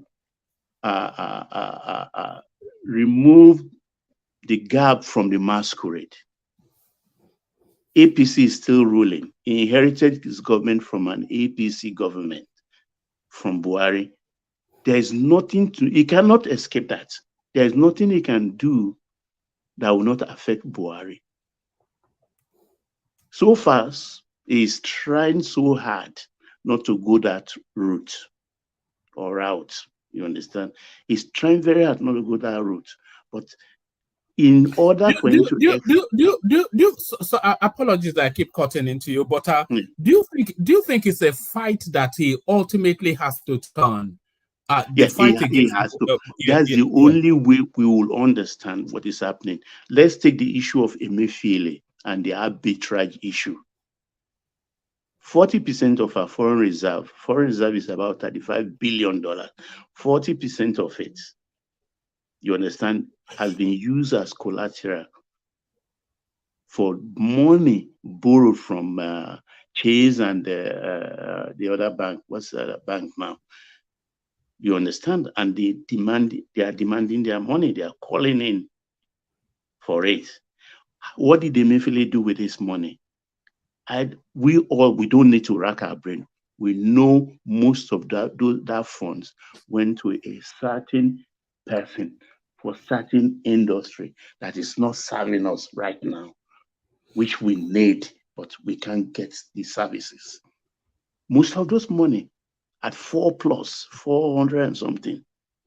Emefiele did it. Emefiele did it. On whose direction? On the blind side of Buhari, I can't tell. Only the what investigation that is going on now will unravel a lot of things. Because you can't use 40% of your reserve of 35 billion to borrow money and give it to a certain industrialist. It's very wrong. Which government does that? What kind of manner of nation will do that to his own people? Even though we have a stake of 20% or anything. No, I don't subscribe to that. So there is no time there will not be a confrontation between Tinubu and Buhari's government. There is going to be a confrontation. That's the only way we will understand the mess we are in. They did not need anything in the purse. Absolutely nothing. The fuel subsidy thing was a farce. And the only thing he removed it on 29th May, anything short of that, he wouldn't have been able to remove it.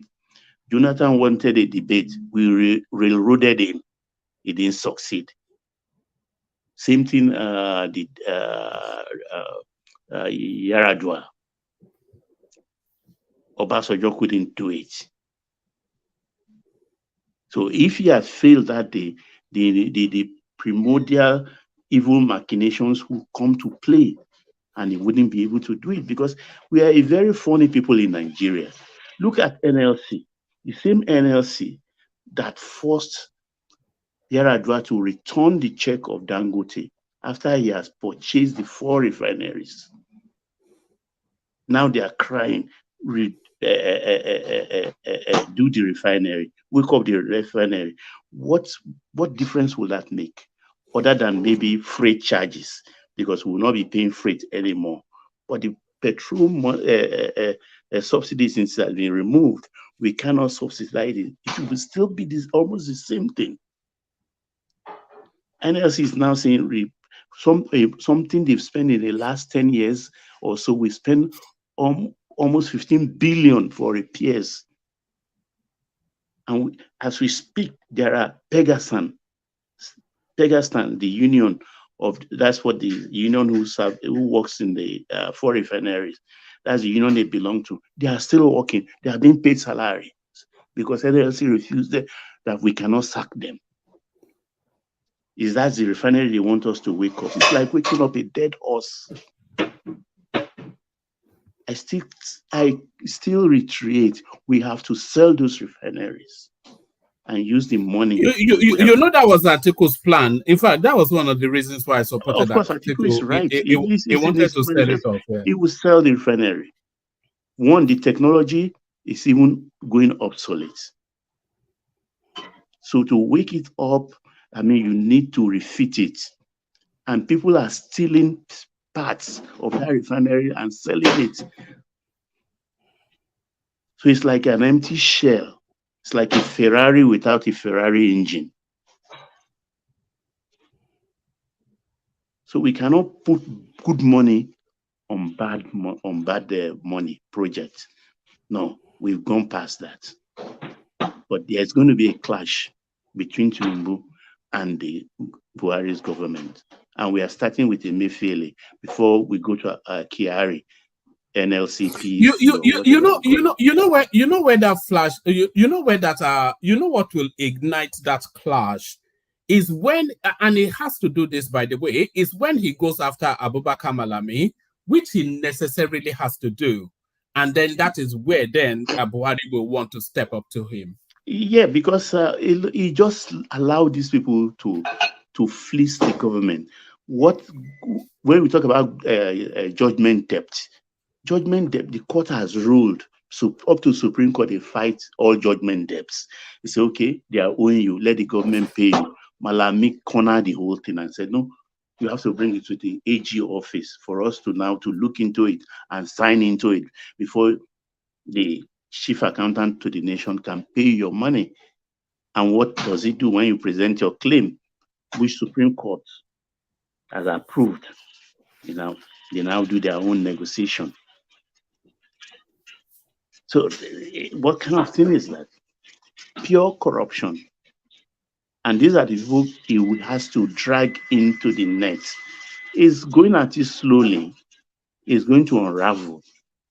And the whole nation will be very shocked at the kind of figures, amounts we'll be hearing. I think if it's possible, it should just go the route of Bin Salman in Saudi Arabia. Lock all of them off in Federal Palace. We just want 50% of what they have. Including Buhari? Everybody. Lock all of them up. Just bring half. We don't want the whole thing. Give us half of it. And then let the nation breathe. Not just the Omar, let me interject a little bit. I keep hearing about this selling of refineries and all that stuff. And I tend to wonder, this whole selling it off, who are you selling it off to? And actually, what is that person going to do with it? I don't understand. Is that person going to turn it to a chocolate factory? Or I don't even get it. You can carve it up. You can carve it up and sell it as scrap. It's done everywhere. It's done everywhere. Or if he has the money, well, let him refit it. A businessman is ready to spend the money to refit it. Naturally, will not allow anybody to fleece him. So, but government cannot do it because we've been doing it for over 15 years. And it's not working. So why should we continue to put money into that? We can afford billion. I mean, you know what $1 billion is? Not talk about 15 in 10 years. It's just spending money, and nothing is happening. It's a miracle that country is still standing. It is a miracle, as far as I'm concerned. All right, brilliant. And the call for a military coup, I seem to be the only one not averse to the idea, but how would you digest that if you switch on your radio and you start to hear that martial music, I Brigadier General, something or the other? Do you think it's necessary to recalibrate the country? No, we missed the point actually, because until I started supporting Tinubu, I camped with the people who wanted an interim government because I believe we needed then to rejig the country, to reset it, then hand it and do things properly, jettison the constitution we are using now and draft another one. You understand? Because if you are working with a bad tool, you cannot get a good product. And that is our problem. That constitution is our problem. For military coup, there are two things involved in military coup. Attempted, yes. Attempted can happen in Nigeria, but a successful coup will not happen. An attempted coup could birth the end of Nigeria as a nation, the way we know it, to be the easiest way to the attempt, oh Israel. So even the military boys, they know. Even every Nigerian know, except we want to pretend. And even as a bloc, we all know. Hausa knows, Igbos know, Yorubas know that any military coup now will spell the death knell for Nigeria. Because who is going to accept it? Is it going to be an Hausa coup again? I general, they are coup with this. If it was a Yoruba coup, will the country accept it? Well, naturally, the Yoruba will applaud it for the benefit of this discussion. Yoruba will accept it, but the Igbos will say no. The Hausas will say no. So 2 against 1, it won't succeed. If it's an Igbo coup, the same thing. Yorubas will kick, Hausa will kick. And if it's an Hausa coup, it's like, you people, you've come again. Or it's not going to happen. And we have very good democratic credentials. We know This is why I'm even questioning Niger, that why can't Democrats fight the way we fought? Because the military knows them later. They're not at the level of sophistry that we are, though. These Nigerians, they're about three decades behind us at least. I agree. It's not like we are too long in it too. I mean, Ghana is ahead with one term, about 4 years ahead of us. You understand? But it's just that the Nigerian is a tenacious person. There's what I call the Nigerian spirit. It's only in Nigeria you can say it. We never say die. We will not accept it, we will not accept. Nigeria will be like a killing field, but that coup will not succeed. No way. And that will be to your tent, O Israel. This is my take. And the military boys, they know. They will not even dare it. They will not dare it. And this corruption index, Baba, does it come to you as a surprise? Because we are a funny bunch in Nigeria. We like to come first in the bad things, and we like to imagine that we're one of the most corrupt countries in the world, certainly in Africa. But what this chart is actually telling us is that on this list of 14, Nigeria is at the bottom. So if there is one chart that you want to be at the bottom of, is a corruption index. So what are you making of Nigeria being less corrupt than Zimbabwe, Eritrea, Sudan, Congo, Guinea, etc., etc.? Well, woman, if you have traveled the African space, you will know that Nigeria is not even a corrupt country, except for the population. When we talk about ratio, it's like a country with 30 million people having 100 corrupt elements. Then look at a country of 200 and something million people will naturally have 7 times 100. This is the problem. And we Nigerians, we know how to laugh at ourselves. We enjoy our jokes. You understand? But if you visited other African countries, these small countries with 15 million, 25 million, you understand, their rich people are easily identifiable and they don't do anything. Government is their business. Government is their business. You see their minister, I mean, I know many ministers in Francophone countries. When you see the houses they have in Geneva, in south of France, they have even white French citizen or Moroccan as drivers, as chauffeur. When you see how they live, you'll be wondering how can a country afford all of this? How can you fleece a country and it's not dead? All they know is take their money to France or take it to Geneva. But in Nigeria, at least, we know our rich people, and most of our people, they invest even in the country. This is why I appreciate most of the people who we think deemed to be corrupt. They hardly run away. You know, that's the thing, you know, because for all of the criticism that Dangote is getting for his refinery, if he had gone to Sierra Leone to say what, excuse me, if he had gone to Sierra Leone to say that he wanted to build it there, they will bite his hand off. We're talking about about a $10-12 billion investment. Any African country would have given him half of their country to have that sited there, and it's under no obligation, by the way, to site it in Nigeria. So yes, Nigerian billionaires, they do invest in their country. It is why I appreciate them, you understand? And whether we like it or not, that is how America evolved. You understand? When we say, look, there is something happening in America right now. Justice Clarence Thomas in the Supreme Court. If you read it, you will marvel that, can this also happen in America? But technically, the White House cannot handle it. The legislature cannot handle it, but it's purely a judiciary thing. Oh, it makes your body cross. Like, how can they? And this man is sitting tight.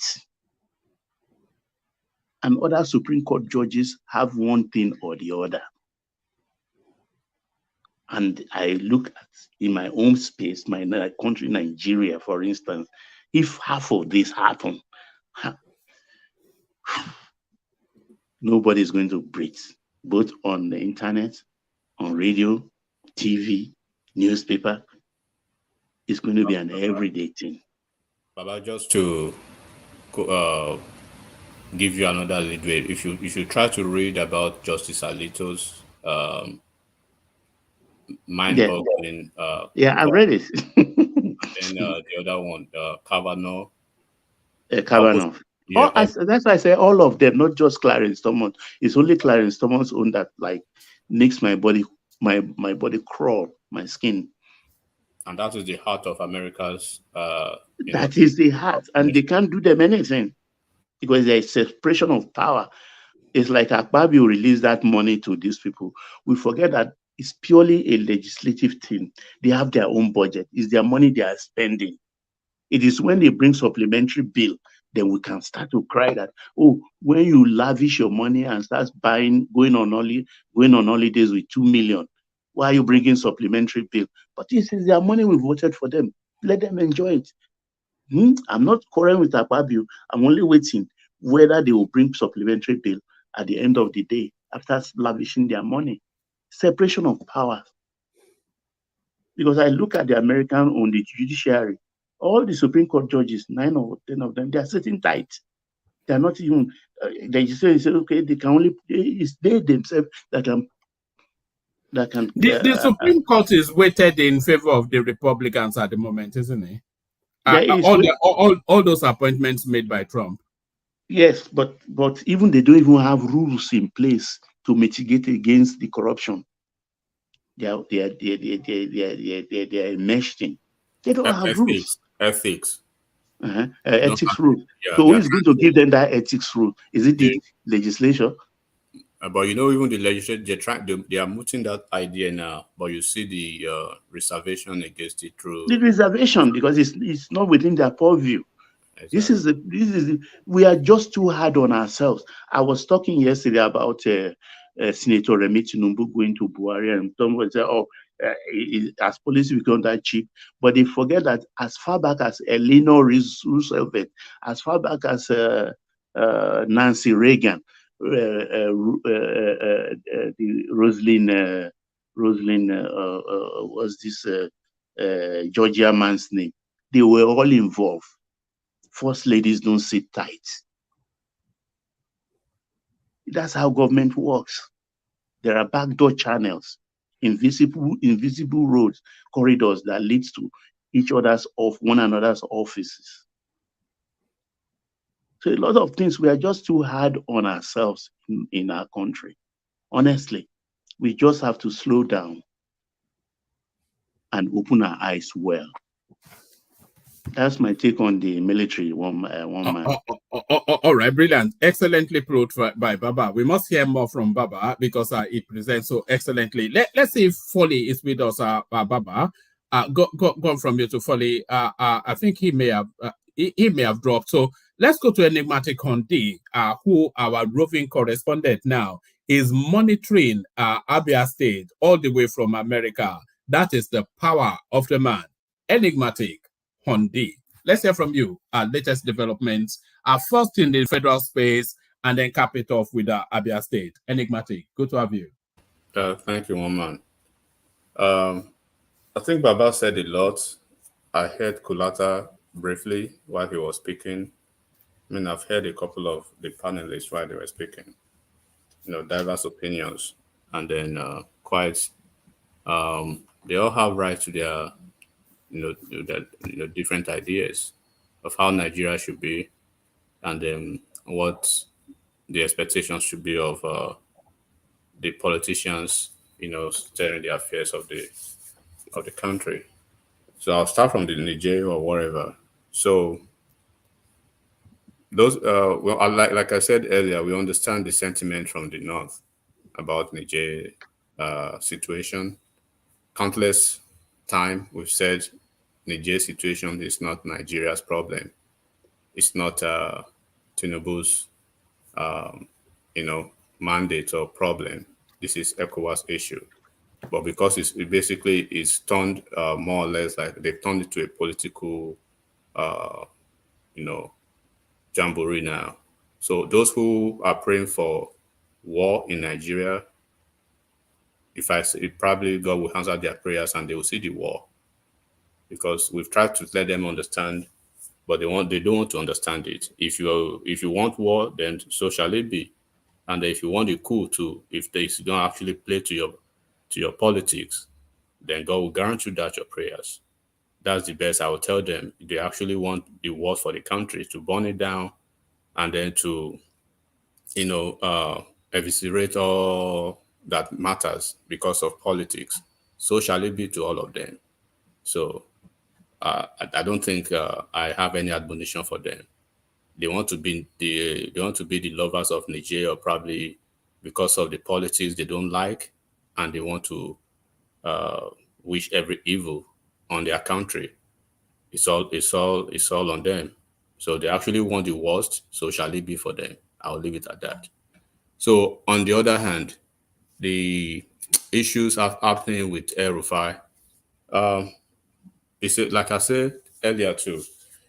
You remember the fact that they are still all politicians, so they will play their games regardless of who wins or who loses the battle, or who is losing the battle. But this is not a winner's take, or probably somebody's winning or somebody's losing.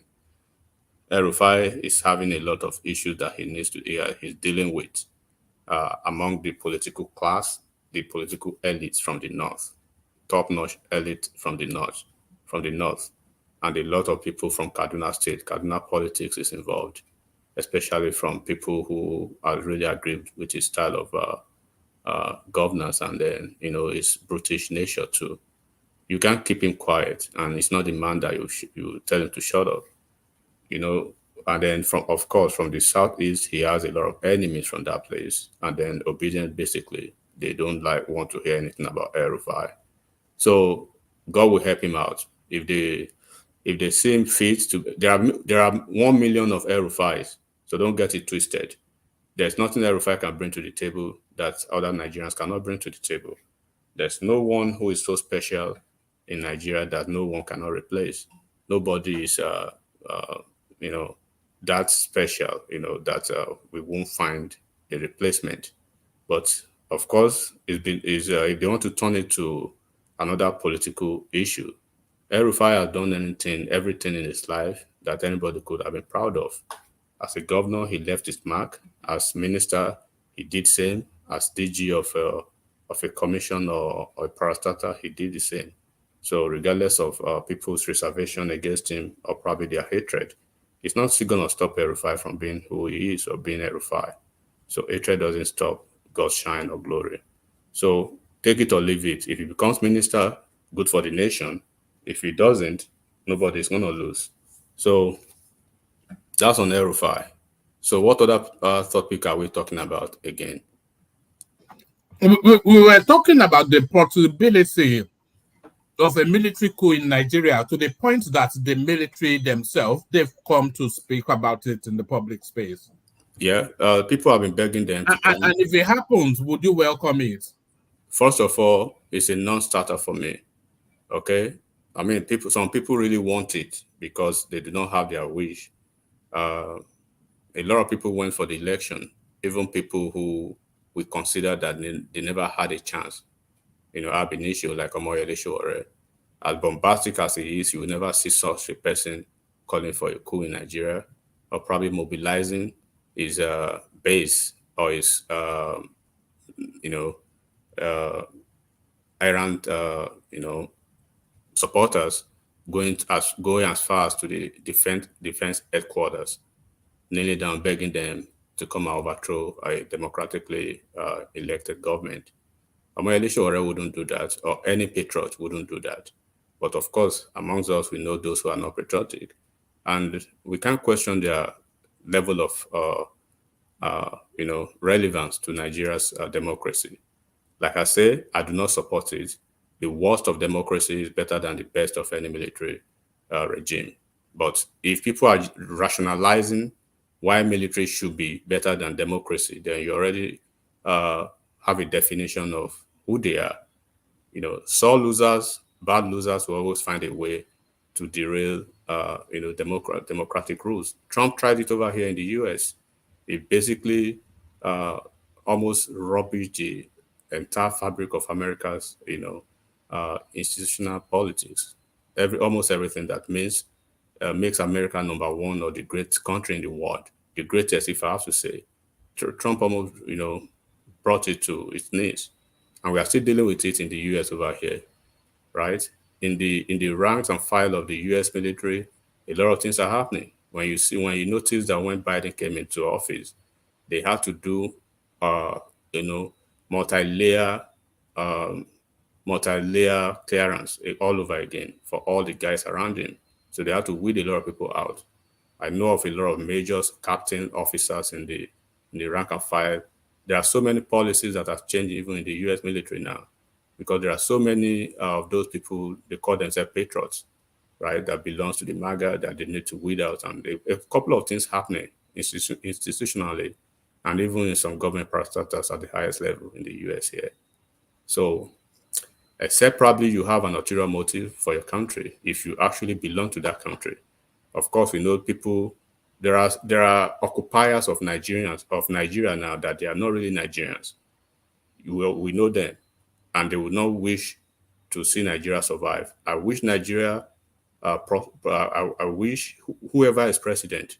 What I wish is prosperity for the country, for its success, and then for Nigeria to always go through the murky waters or probably the encumbrances, whatever it could be, find a way out of it, and always have a soft landing at the end of the day.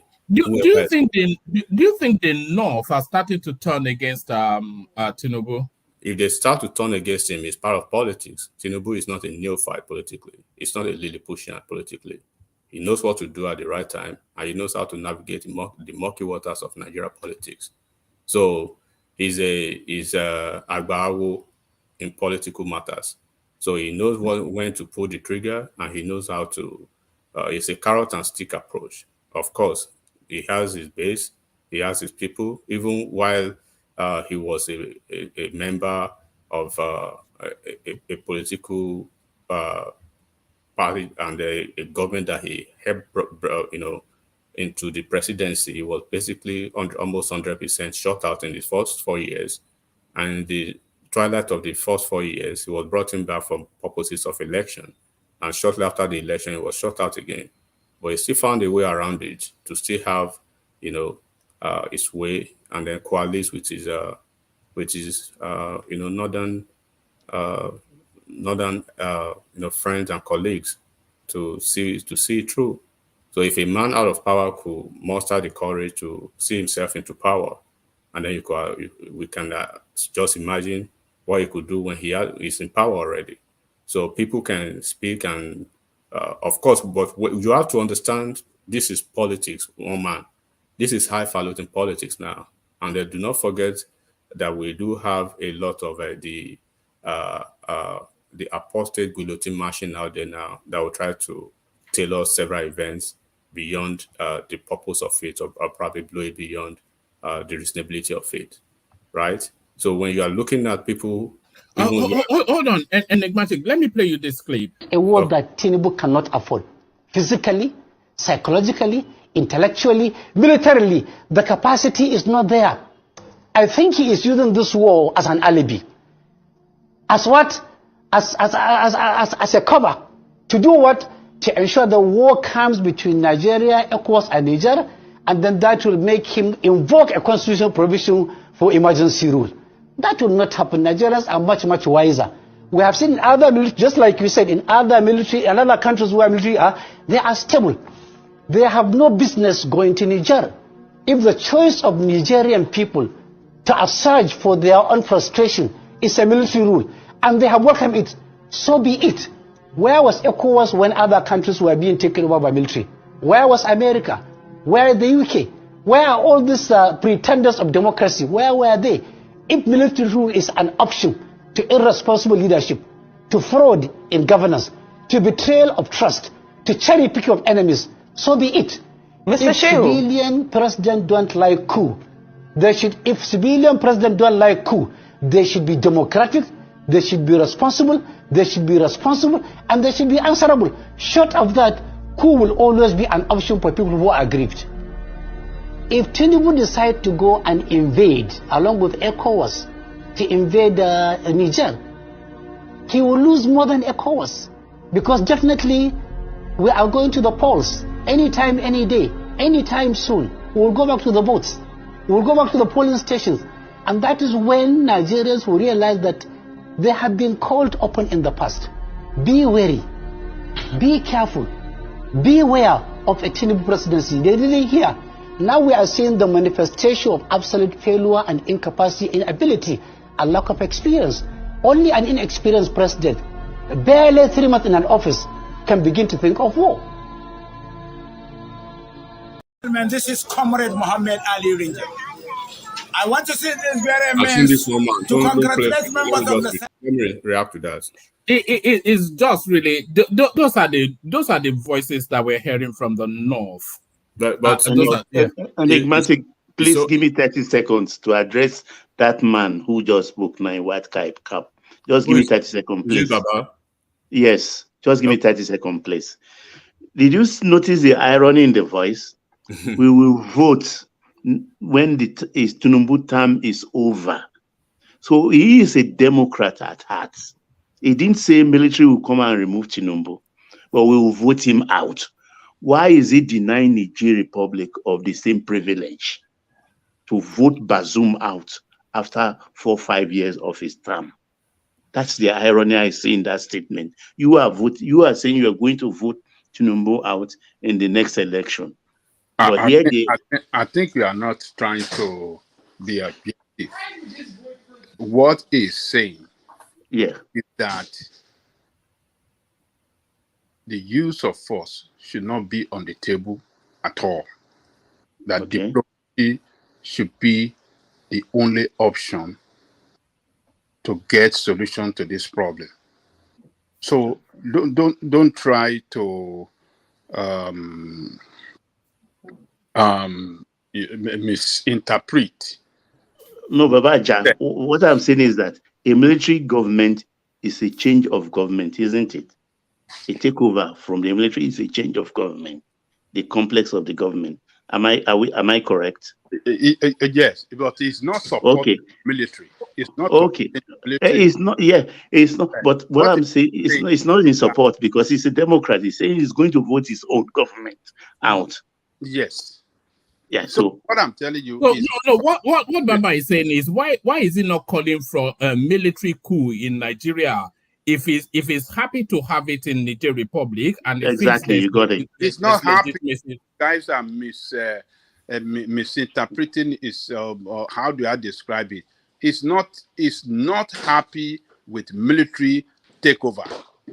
All he's saying is that Tinubu and his ECOWAS team should not consider the use of force at all as a way to take these people out of the military junta out of power in Niger. That is what he's saying. Because he is saying there in that interview that in any way or in any form you want to look at it, what is the difference between Nigerian and Nigerians? Particularly to them in the north. They don't see, it's just the name of the two countries, but the two people, nothing different in them. They have Hausa, we have Hausa in the north, Hausa in Niger, Fulani in the north, Fulani in Niger, Kanuri in the north, Kanuri in Niger. They are the same people. So we should try to look at his statement as if, he's supporting the military rule, or he doesn't, he's not patriotic to Nigeria. No, let us put it in the right perspective as to what is presenting there, that war should not be considered at all as a solution to this problem. And I stand with him. That's my position too. Let me leave it there, one man. So one man, let me just carry on. And by the way, the people that have not yet clicked on like, please take us to 100. Carry on, enigmatic. Yeah, of course, I spoke about that I respect the sentiments of the North, right? You have to understand the familial sentiment in their tone and their, countenance towards this. Take it or leave it.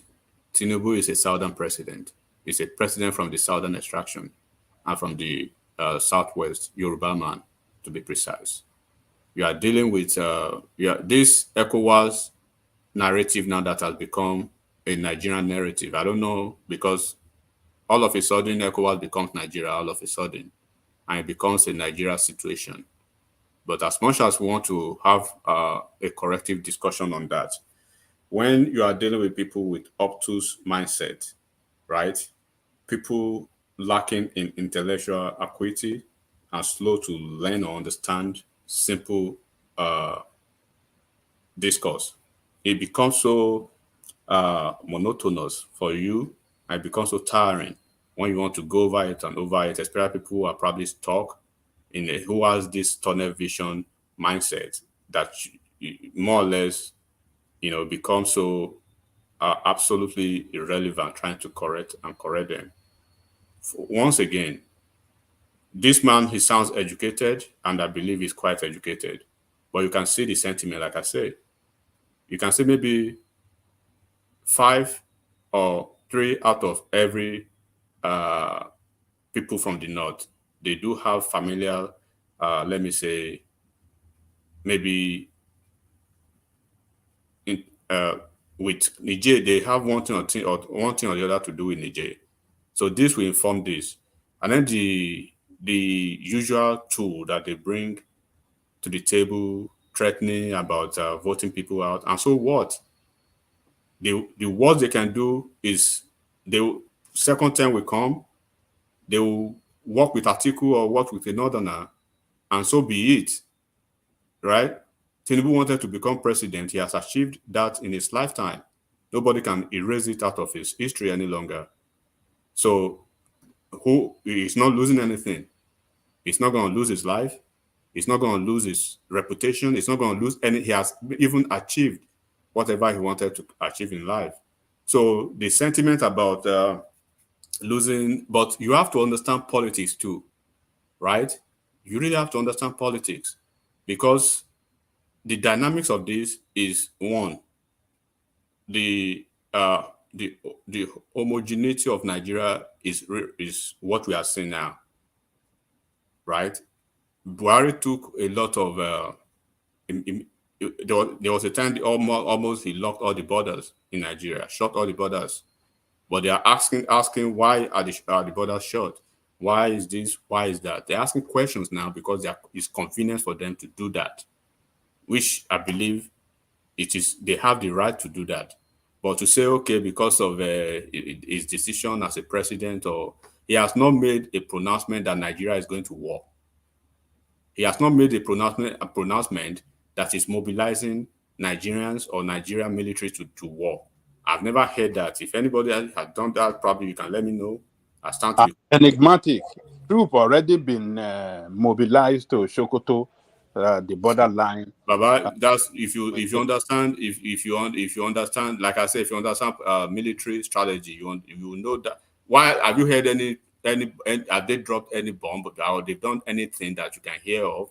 We have to wait until that happens. It's not going to. It's that thing. Like I said, hold on. Enigmatic. Hold on. And in their communique, they read out a day before yesterday. They said they are standby military force.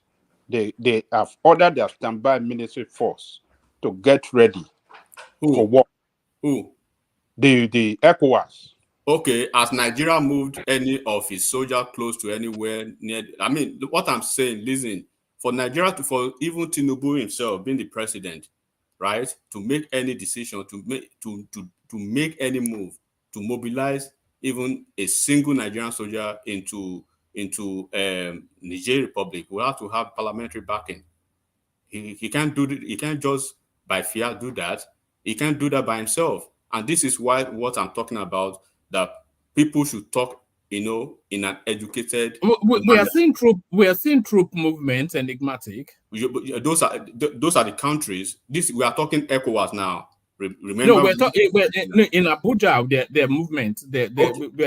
We're seeing troops being deployed to the north. When you see troops, of course, the border. We have like border towns, almost 7 of them, bordering Niger. It's not gonna. Are you aware of the fact that there has been a communique to the Nigerian military to mount surveillance and security around the border, which is a normal security strategy, and even the custom. That is what you have to do first. That is normal military drill. So it's nothing unusual. So it's like when you're having issues somewhere, maybe a restive situation in any part of the country, and you see military movement, does it mean you are going to start dropping Hiroshima bomb almost immediately? No, it doesn't work like that, one man. Of course, there is room to say you do not like this administration, castigate the administration as much as you want, castigate the policy, hate the president as much as you want. I don't like Donald Trump. I never liked him. I will never like him, right? But there are so many things that Donald Trump did that I agreed with, regardless of the fact that he's still a POS of a president. But I will not wish America bad for any reason. I will not say because one thing or the other, I want maybe wish Russia good over America or some other countries over America. And I will never do that to Nigeria too, regardless of who is sitting in Aso Rock. Nigeria will prosper and Nigeria will be successful regardless of who is the president. But what is happening in Niger Republic, like I said, I am speaking to the sentiment that is surrounding this conversation now, because the discourse, right, has gone beyond the level of intellectual discourse. It's gone beyond the level. Is traveling to the level of pedantic and then sentiments now, which is understandable. People have their ideas of how they understand things and how they want to see it. As we speak, when you look at the situation in the Niger Republic for the past 20 years, they've been restive. They've never had a sizzling, democratic process so far.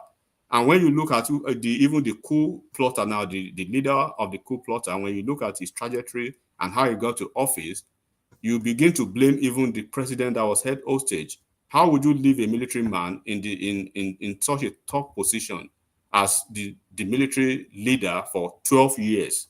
You've already set yourself up as a president. The first thing you were supposed to do when you became president was move everybody around, get a lot of people retired. It's done everywhere. Look at what Buhari almost made the same mistake. And when he realized that he was getting to the point that at the point Buhari was so scared, he left Buratai and his team for more than 6 years or more than 5 years.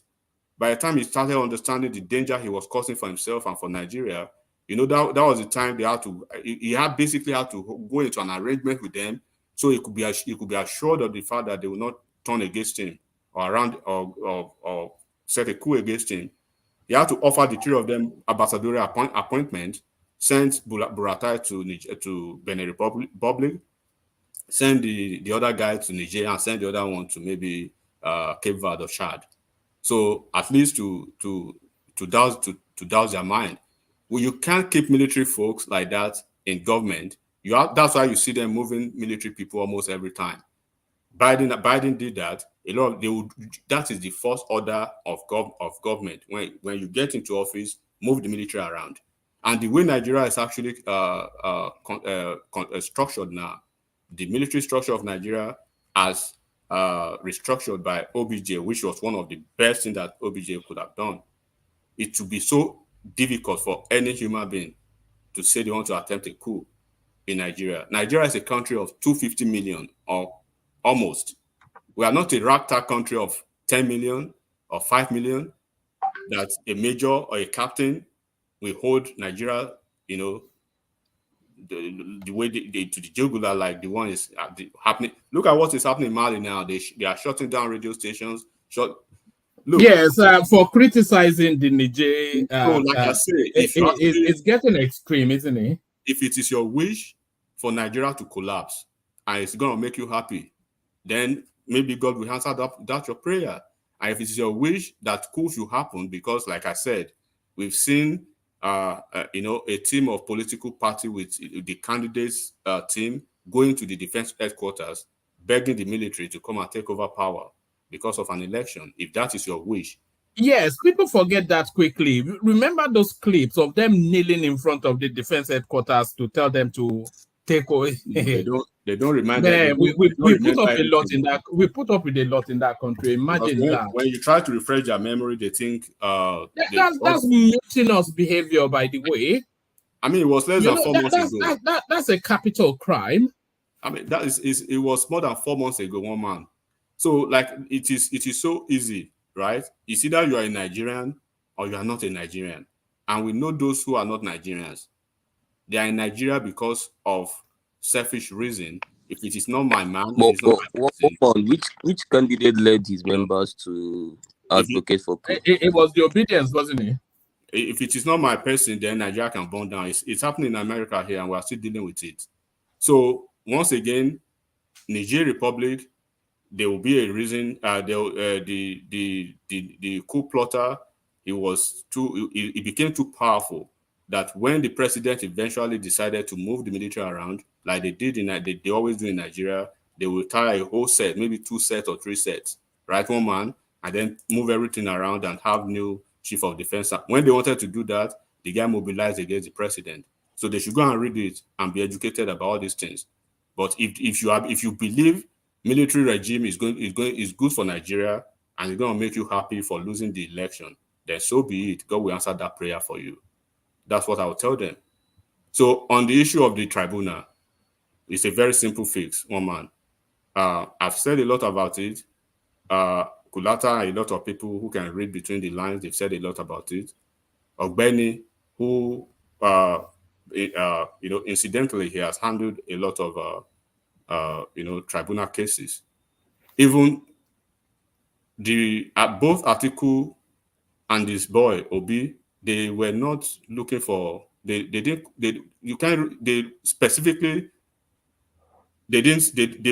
condemn anything. When Obi was interviewed, he said he was challenging the process. He wasn't challenging anything stolen from him. He wasn't challenging a bad election. And he wasn't making any demand. And the court is not going to be a Father Christmas offering you what you never requested for. So there's going to be a slam dunk ruling when this ruling... Enigmatic. Yes, sir. Has Obi and Atiku made statement on this Nigerian Niger problem? Have they made any public statement on it?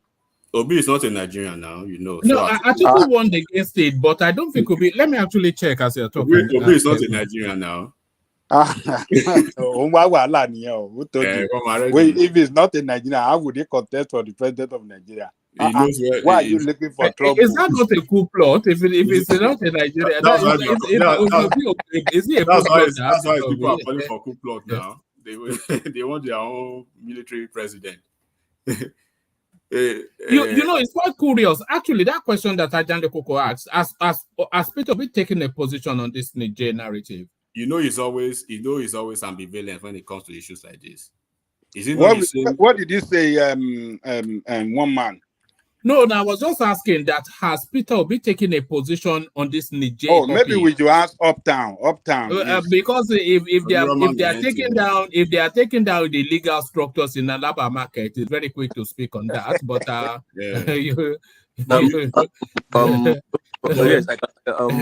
Baba Jatoko. Sadly, the office of the de facto president of Nigeria, the second president, is not available to speak on that now. So you guys should wait more. Let's wait for your other president to decide to stop flip-flopping with his policies. Then maybe when he's real MAGA speak. Why didn't you answer my question directly now? Why are you talking story? But it's quite a thing, though. Peter Obi, if somebody is frying dodo at the next house, Peter Obi will go to the media and tell us that, you see, frying that dodo in that manner But now, why is he not speaking on this matter? This is a national issue now. Yet you speak now. This is a Lola, wait. Your de facto president is not ready to speak on that now. So, guys, if you know how many enigmatic, you know something? I've discussed a lot with people I considered elite Easterners. They are my very, very good friends way back from Okaititi to Insujaba to Aba to a lot of places I've been for weekend getaway. They don't want Biafra, honestly, because they know we have analyzed it. All Biafrans have to go back for a repertoire to count them before they start coming back again. And when coming back into other spaces, you will carry a Biafran passport. Your KYC in your bank account before will be different. Your business registration will be different. Your properties on the ground will be differently taxed. They don't want it. Honestly, Baba, they don't. They know. Baba, let me tell you something. Nobody wants Biafra. There's not one single Easterner that wants Biafra. No, not one man. The elites, right? The elites in Nigeria, let me tell you what they don't want. They don't want all stuff like that. Like we are talking of. The ones that believe that they want coup or they want war. The elites don't want stuff like that. Don't you know the elites, they have vested interest in Nigeria? They have billions, right? In Nigeria already, they have a lot to lose. So, for instance, I wish there's going to be a president one day, right, that will just call the bluff of these Biafra chanting folks and say, okay, this Biafra, I call your bluff. Okay, I put it to referendum. I mean, they have a contingent in the National Assembly now. They can start it if they are really serious. You know what I'm saying, right, bro? If they are really serious, they do have a contingent in the National Assembly. Put the referendum to vote. Let's instigate a president to give them that Biafra, and then they can travel by air to the next neighboring state, which is going to be Nigeria by then when they are in their Biafra. So let me tell you something. The elites in they have to get a visa to come to Lagos. Imagine that. You know what I'm saying? So look, we can't as much as are you not supposed to be the one trying to go enter Biafra? After we have to go back uptown and death, you have to go back to Anambra State. As much as we have to all that vast state you have been Lekki. As much as we have to be conservative about saying certain things. If you look at the north, right, you will never see them. Calling being this disparaging the nation. I mean, they had two prominent candidates in this election. They had an Alhaji Atiku Abubakar and a Kwakwanso. But since after the election, Kwakwanso he has found his square root. He's probably working towards another election. Alhaji Atiku Abubakar is in court and is respecting, the sanctity and the doctrine of Nigerian nation and its democratic process, right? But people who the candidates does not even if you have legal eyes and you look at what he presented to the tribunal, you will probably see, he's more or less like a fishing expedition, judicial fishing expedition, basically. I'm sorry, enigmatic. You always, sometimes you talk in a way that I don't understand. Now you mentioned Kwankwaso and you mentioned... you don't have to understand what I say. Just, if you listen and you don't understand... I kind of put it to you that... I want to say that... Hold on, everybody. Let's just put a position. Let him put a position and then you can bat him back. Now you're talking about Kwankwaso personally, and you're talking about Atiku personally, and now you went to Peter Obi, and you're trying to bring out the obedience in Peter Obi. And what is the difference between Atiku's petition and Peter Obi's petition? I don't understand why you're always making this enmity between. Okay, let me tell you the difference. Listen, let me tell you the difference. The difference is the majority in both camps. People can see it. the majority in the camps. I've not seen, maybe somebody can correct me, I've not seen any PDP person or any Kwankwansiya people or any, I don't know what the articulates, right? Articulates or the Kwankwansiya, the way they say it, calling the military to take over government because those two candidates lost election. I've not seen them setting their eyes on the judiciary, pasting there's a poster at the heartland of Benin. All eyes on the judiciary. They are making sovereignness now. They are making sovereignness. Tolerate a lot. They are making shirts, hats, bags, and everything. You know that one of those. You know that somebody actually published the photo of the lead judge at the petition with his grandchildren making threats, making threats. Now, unbelievable stuff. It is called injackery. Des will know what injackery is. What does that mean? Ipata. Justice Mary Odili, as I speak, one man, Justice Mary Odili and Fashola, I think they even took one of them. They took one of the obedience today now, GSS. Fashola actually basically had to write. Is it the one? Is it the one that went after Fashola? They've arrested him. There are three of them. One guy. So look, people can. Let me check. His name is Jackson Uday, I think. Yeah, carry on. Yeah. I mean, they can pretend as much as they want, but I mean, we are all Nigerians. I mean, we've had several elections, and then Atiku he has been part of several electoral processes in Nigeria, but we've never had it to the point that we have to threaten the institutions of the country. The judiciary is being threatened, the electoral body being threatened. Almost every part of we had a lot of people writing to Biden, to the US, to UNN, to ICC. And that was Chimamanda. Was it not Chimamanda that wrote? Did you see that? Unbelievable stuff. Unbelievable. Did you see that from Caucasia people or from Articulate or from Labour Party? No. Because, like I always say, I'm always trying to differentiate the Labour Party from the Obedient. And the Obedient, they've come out severally that they are not Labour Party people, that they are just their own different movement. But when we define their activities, they want to shift the blame. Who do you want to shift the blame to? I mean, people are here, they can see it. They did not see people marching to the defense headquarters, kneeling down while it was pouring, heavy, raining, calling for the military to come out and take over the government. You know the same guy that wrote the tweet against Fashola.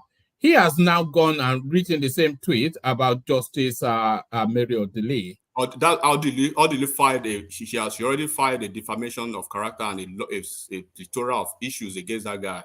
Jackson Uday is in the US here. The other one, okay, that's why he's able to do. Okay, the remaining two guys, they are in Nigeria. So Interpol is involved in, especially the Justice Odili's part. So when you look at all this kind of stuff, I mean, Atiku is matured. I would be surprised to see any of Kwankwansiya people or PDP people being engaged in this kind of one man, can I ask a question, please? Stuff. I mean, it's politics, man. It's election. People will lose, people will win, and then people move on. You know, some of these things should not be allowed, especially... No, one man, can I ask you a question? If Obi is a real leader, like his followers claim, I know what you want. I'll just forget that. Why is he not?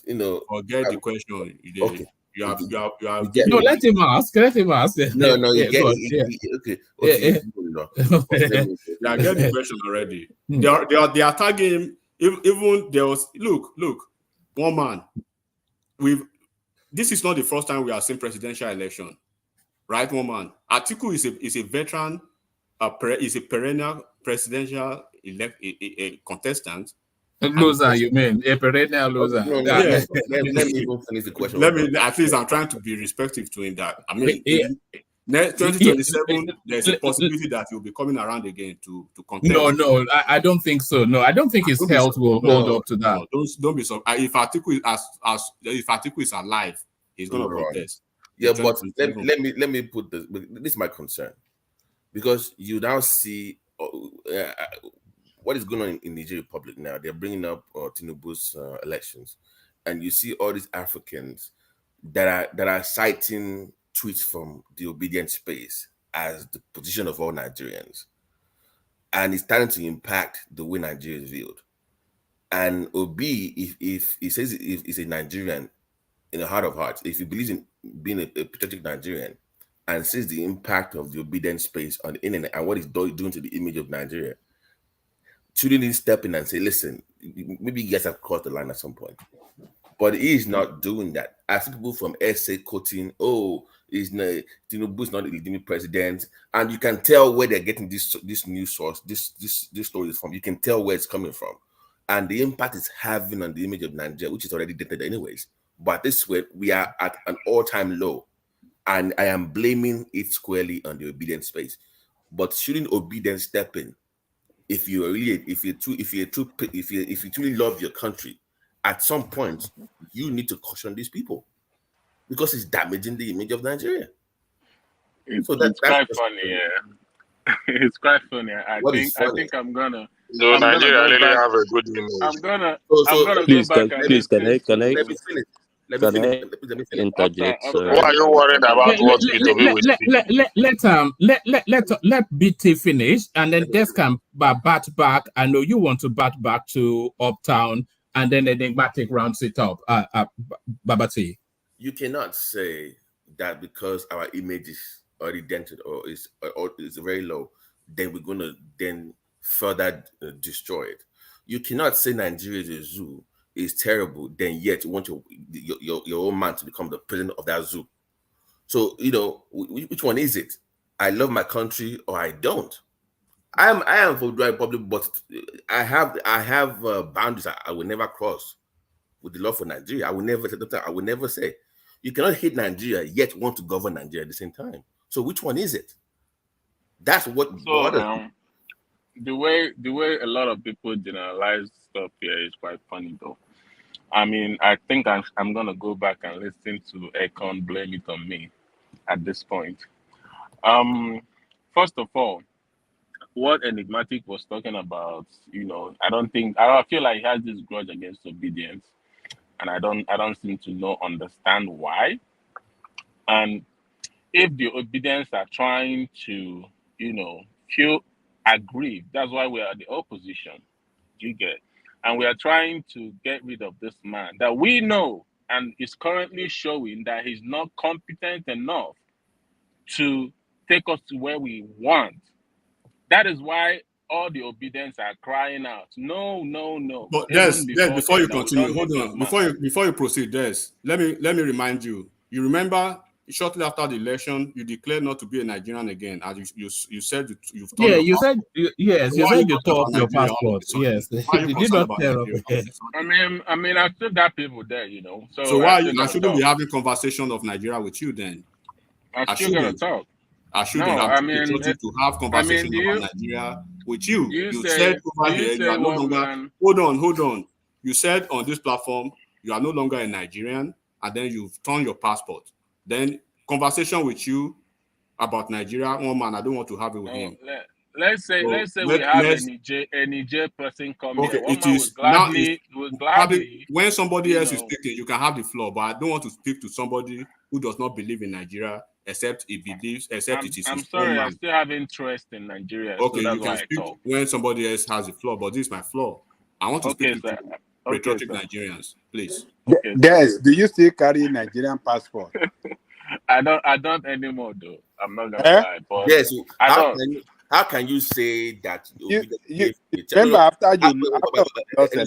how can you say no? He said obedience gave him a chance, and because of his ineptitude, you guys never gave him a chance in the first place. What do you mean you gave him a chance? I didn't. I never said we gave him a chance. I said the person that we are trying to get rid of, which we know is not gonna amount to nothing. The obedience knew it right from time. That is why we didn't even want to give him a chance, which is what is going on and what is happening now. He never needed your chance, and he knew when. So 3 months is. Babati, you are even wasting your time with them. He never needed your chance. He knew where he knew those he wanted there, and he went to where he was supposed to be to people who believed in him. So you you hate your country, but you want to be president of the same country. And that's so now. Already died.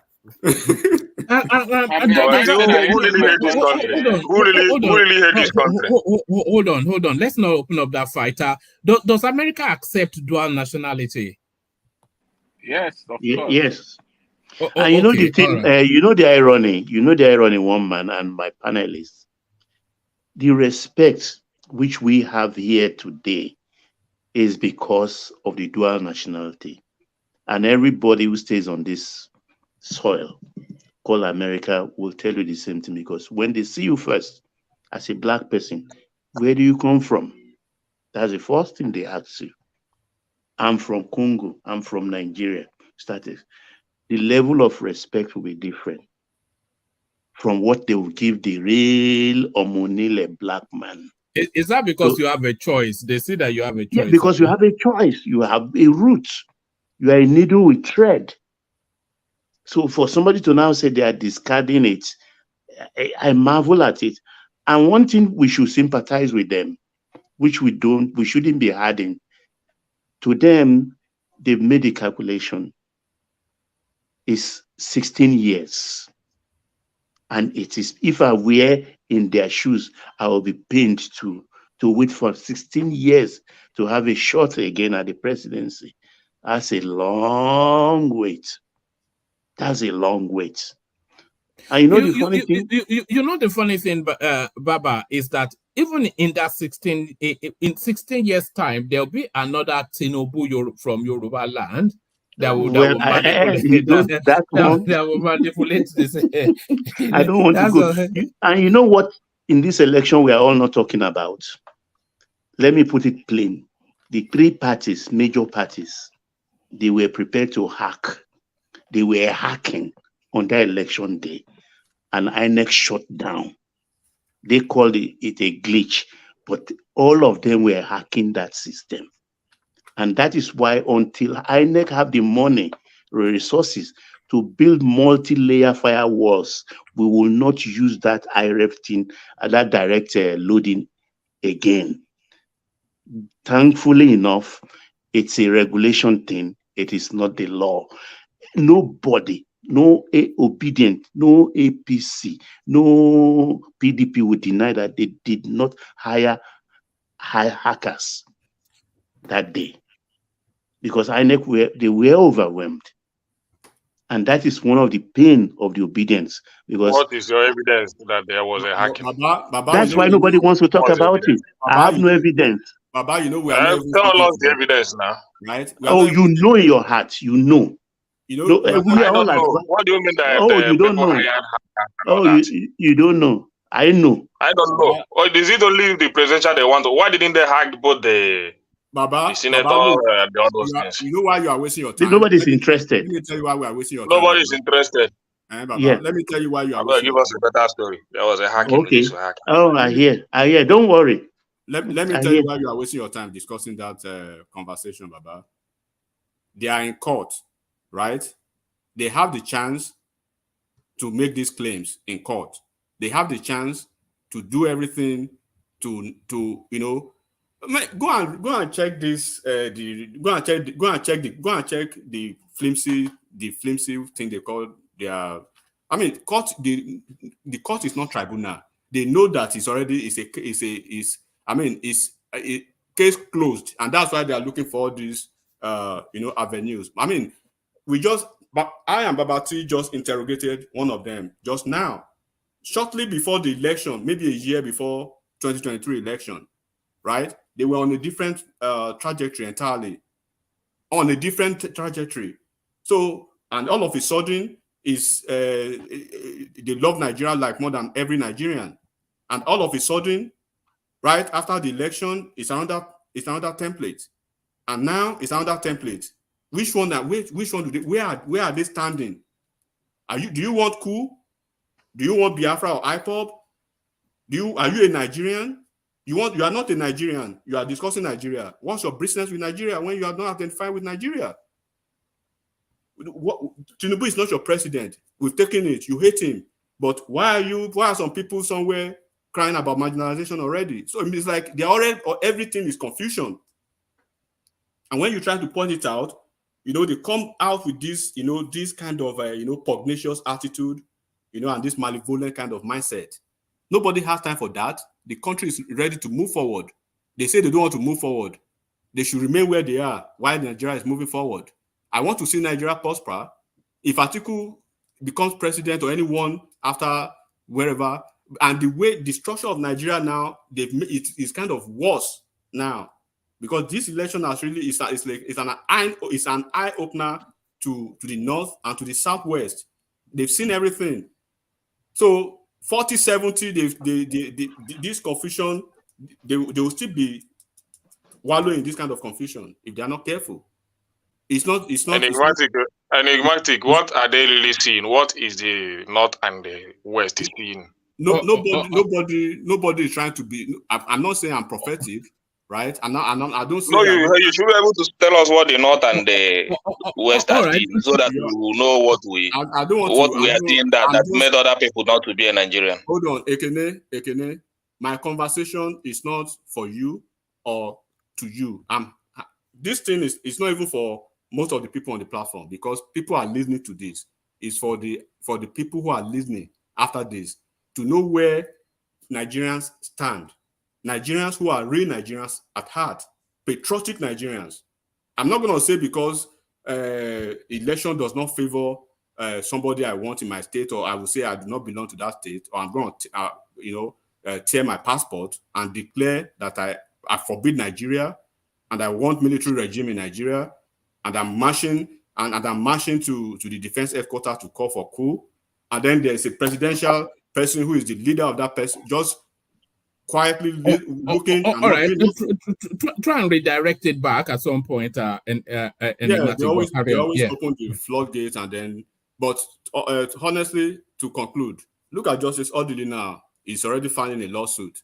Fashola has filed a lawsuit, and then I was answering a question when one of them asked me why am I not considering Atiku's attitude or Kwakwasiya's attitude or Kwakwasiya movement and articulate, and I was trying to basically compare and contrast their statesmanly conduct and their patriotic conduct as against what we had within the apostate, nature of these renegades. I stand here, one man. All right, brilliant. And we still and the latest development in Abia State. What is Alex Oti up to now? Did he have chocolate for breakfast, or did he have tea? What was the one man? You like trouble? One man would have let me ask my interjection before. Oh yeah, sorry. Yeah, have your interjection. About Abia State is I'm not speaking about Abia today.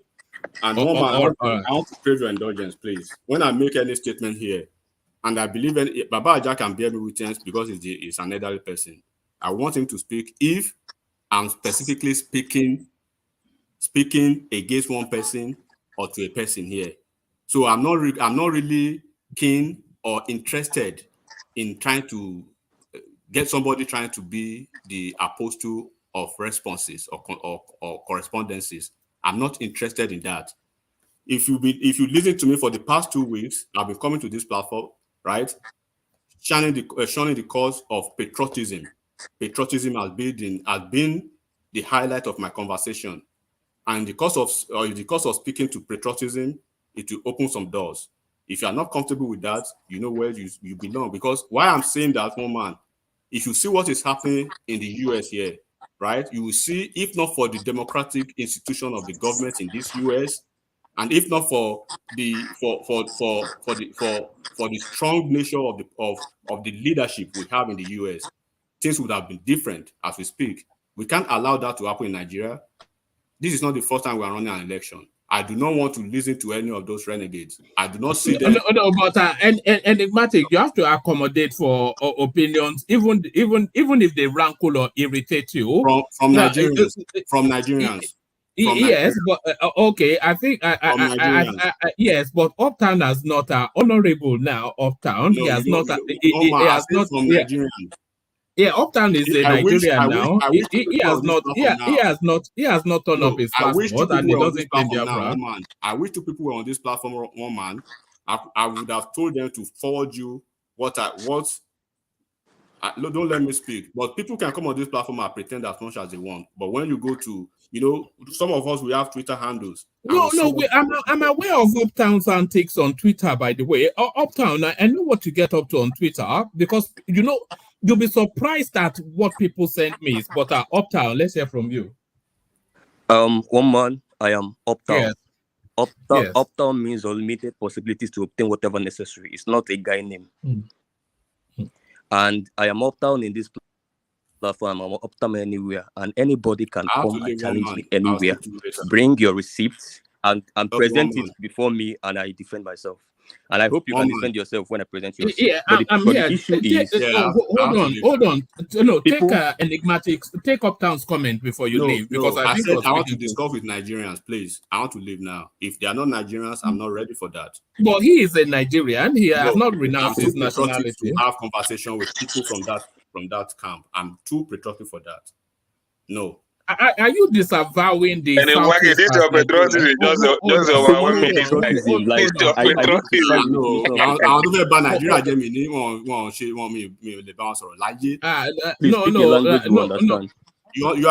live in the Yoruba land now. That is so easy for you to understand. You live in I don't understand it. All right, let's say from Uptown. Uptown, let's say from you. So I have to leave now, one man. All right, we'll see you tomorrow. Let's say from you, Uptown. Yeah, thank you very much, one man. I live in Yoruba land. I have to understand Yoruba. I can come and speak Igbo in the platform. I know some people understand. You know what I'm saying? But let me just abandon that. No. Hold on. Before you abandon that, is that not fair comment? You know the one thing that irritates people in this country is for somebody to have lived in this country for more than 2 years or even a year and not speak English. They hate it. So okay. I think that's fair comment. Yeah, but carry on to the wider thing you wanted to say. Please, I'm coming. Look at that. After all that long wait, you disappeared. Are you there? Are you there? Let's go to Ajande Koko. Let's hear from Ajande Koko. Ajande Koko, speak to us. What's going on? I don't know. We are now in the dark hours of everything. This is usually where. Don't tell me Don't tell me this man is eating again. Why is he always eating? You've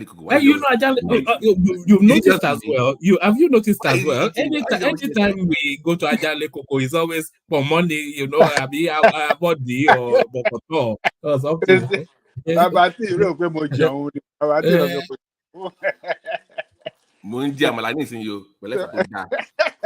I trust you.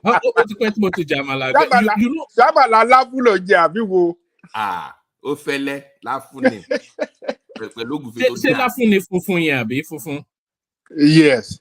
Oh no, I don't like that one. I'm a labekutani. All right, okay. Mm-hmm. And yeah, patent amala yẹn because I'm not on say Oyo ko yẹ kó máa jẹ àmàlà now. They are making it. Do you know what's funny? They are bringing all these things from China now to America. Amala, Gari, all the stuff from China. Oh my God, it's right. Yeah, I'm telling you, it's just a thing, isn't it? So what's the politics of it now? What's going on? No, we were talking about El-Rufai and the way he's being shafted in the back by Tinubu and his co-travelers. And I was suggesting that El-Rufai is the last person Tinubu wants to make an enemy of. And as much as I'm not an El-Rufai fan, I don't think his form, the way he has been treated, just publicly humiliated for no reason at all. If he doesn't want him at all, he could have just quietly told him that, look, maybe not this time around. And they could have given, look at, what are you making of the treatment of that guy? Who I know you are not a fan of as well, but I mean, fair dues is fair dues. But was he treated fairly? Yeah. Greetings to our listeners around the world. Click on the like button, share and subscribe if you haven't done so. Hey, Wama, I think we are taking this issue out of proportion. And why I said this is that in the article you read,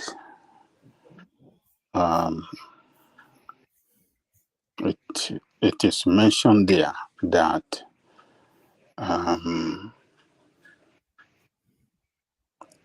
after dropping down his name or denying him that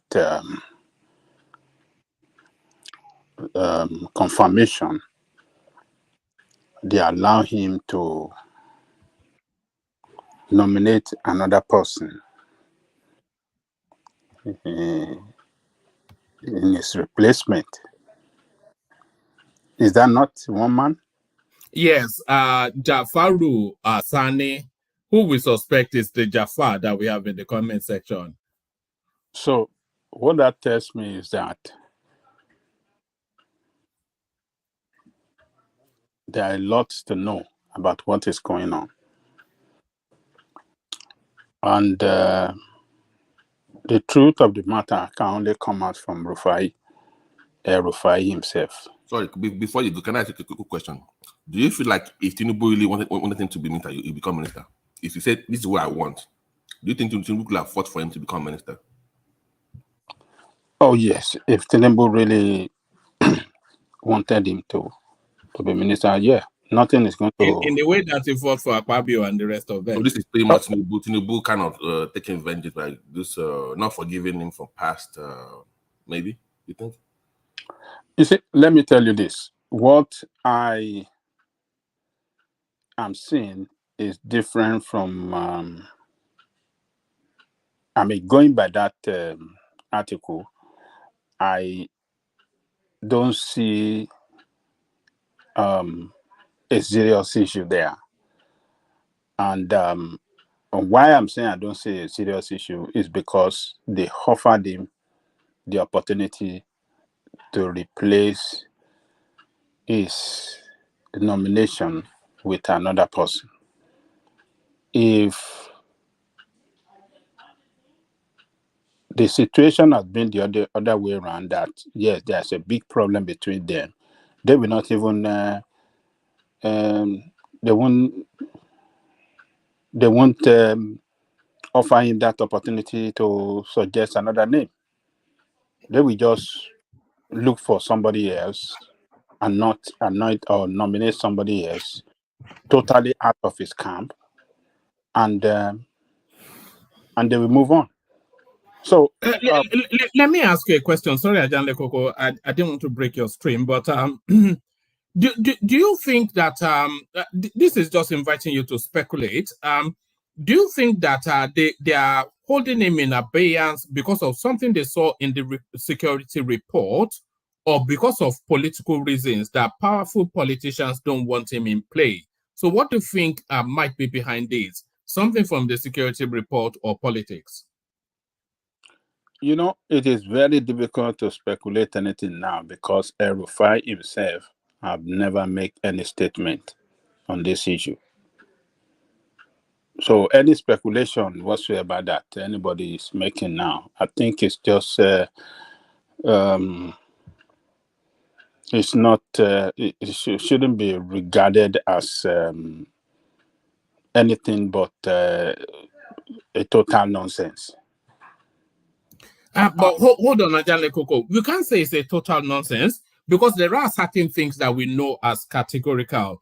We know as categorical that El-Rufai was not confirmed, along with Oketete and Danladi. So we know that those three names were not confirmed. But then we can forget Oketete and Danladi because nobody even knows or cares about him. But El-Rufai, we know his quantity, and they've not confirmed him. So we know that. So we know that something is in play. But what is it?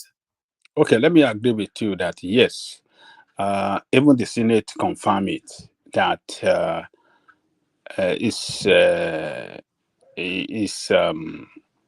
the delay in his confirmation is because they have not got clearance from the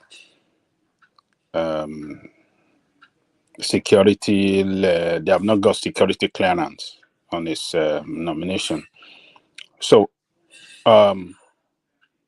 that tell us, that raised a red flag there. So, what is responsible for his name not to be cleared by the national security? That is a red flag. Then we, I think that what Tinubu should have done, or if really there's a big problem on him or some forces behind the scene that are very, very powerful in that country that we don't know, that is known to them. I think Tinubu have done well sitting that way, because if you can remember, the second day that that Senate make that announcement that the delay from him is due to security problem. There's a delay for his clearance. The second day he visited the Aso Rock. So what was the problem is between them. We don't know. But then the presidency, according to that report, that okay, they offered him the opportunity to nominate another person. So that tells me that what is going on between them, there must be some kind of arrangement. There must be some kind of alternative event. Maybe himself is pushing. Maybe himself is the one behind it that, look, I don't want this thing. Give it to one of my boys. No, that cannot be right. He allowed himself to be nominated. He attended the Senate to be screened, which was televised publicly. So there was all of the indications that he wanted it. So that's not the case. And them saying that he's able to nominate somebody, that's just a thank you for coming sort of take this 10,000 naira to take a taxi home sort of thing. So that means nothing. And the reason why they stepped him down, it cannot be wrapped around corruption because, of course, Ganduje, a good example, Akpabio, a good example. So it's not corruption. So is he a threat to national security in terms of his association with insurgency?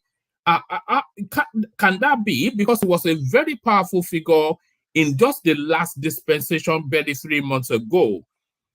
So it has to be politics. But who are the new actors now in play that don't want him? That's really where the thing is. Well, yes, there could be so many factors responsible for this, for its non-clearance. But if, as you mentioned now, that if you are to be his relationship with the terrorists, I think he should have been picked up and be in detention now. He's still a free man. So the whole thing, to me, I think the process of this nomination and screening and then confirmation, I think everything is modeled up. There's not, you cannot, it look, how do I describe it? It look, I don't even know the word to use. It just look like, it doesn't look very good, because there should have been clearance, security clearance first, before their name sent for screening. Security clearance should be the first thing. Who are these people? The president nominated, send name to security for clearance, And once the name is screened by the security and national security agency of the country, once they certify them, then they go to Senate for screening, and from there, it's they once they take a bow, then everything is confirmed. There should not be another process that after they ask them to take a bow and then they want to reel their name again. Oh, this one is confirmed. This one is confirmed. It's just a kind of process that it's just it's all modeled with it look corrupted. A process that is corrupted already. So I don't really understand. But the truth of the matter can only be heard from Rufai himself. So he's still waiting, and I believe, being who he is, in not too long time, he will come out and tell us why his name, why it's not. Why it's not confirmed? Why his nomination is not confirmed? He will tell us, and he should tell us, and the presidency should tell us, as a matter of, because this guy, he's one of the best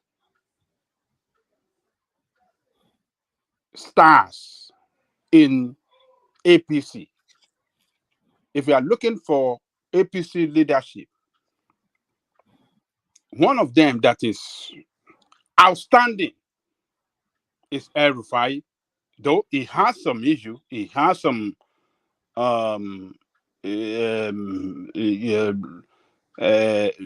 religious bigotry, some kind. He carries some religious bigotry. Do you think maybe has it got to do with that fundamentalism that it clearly has? Do you think it's anything to do with that?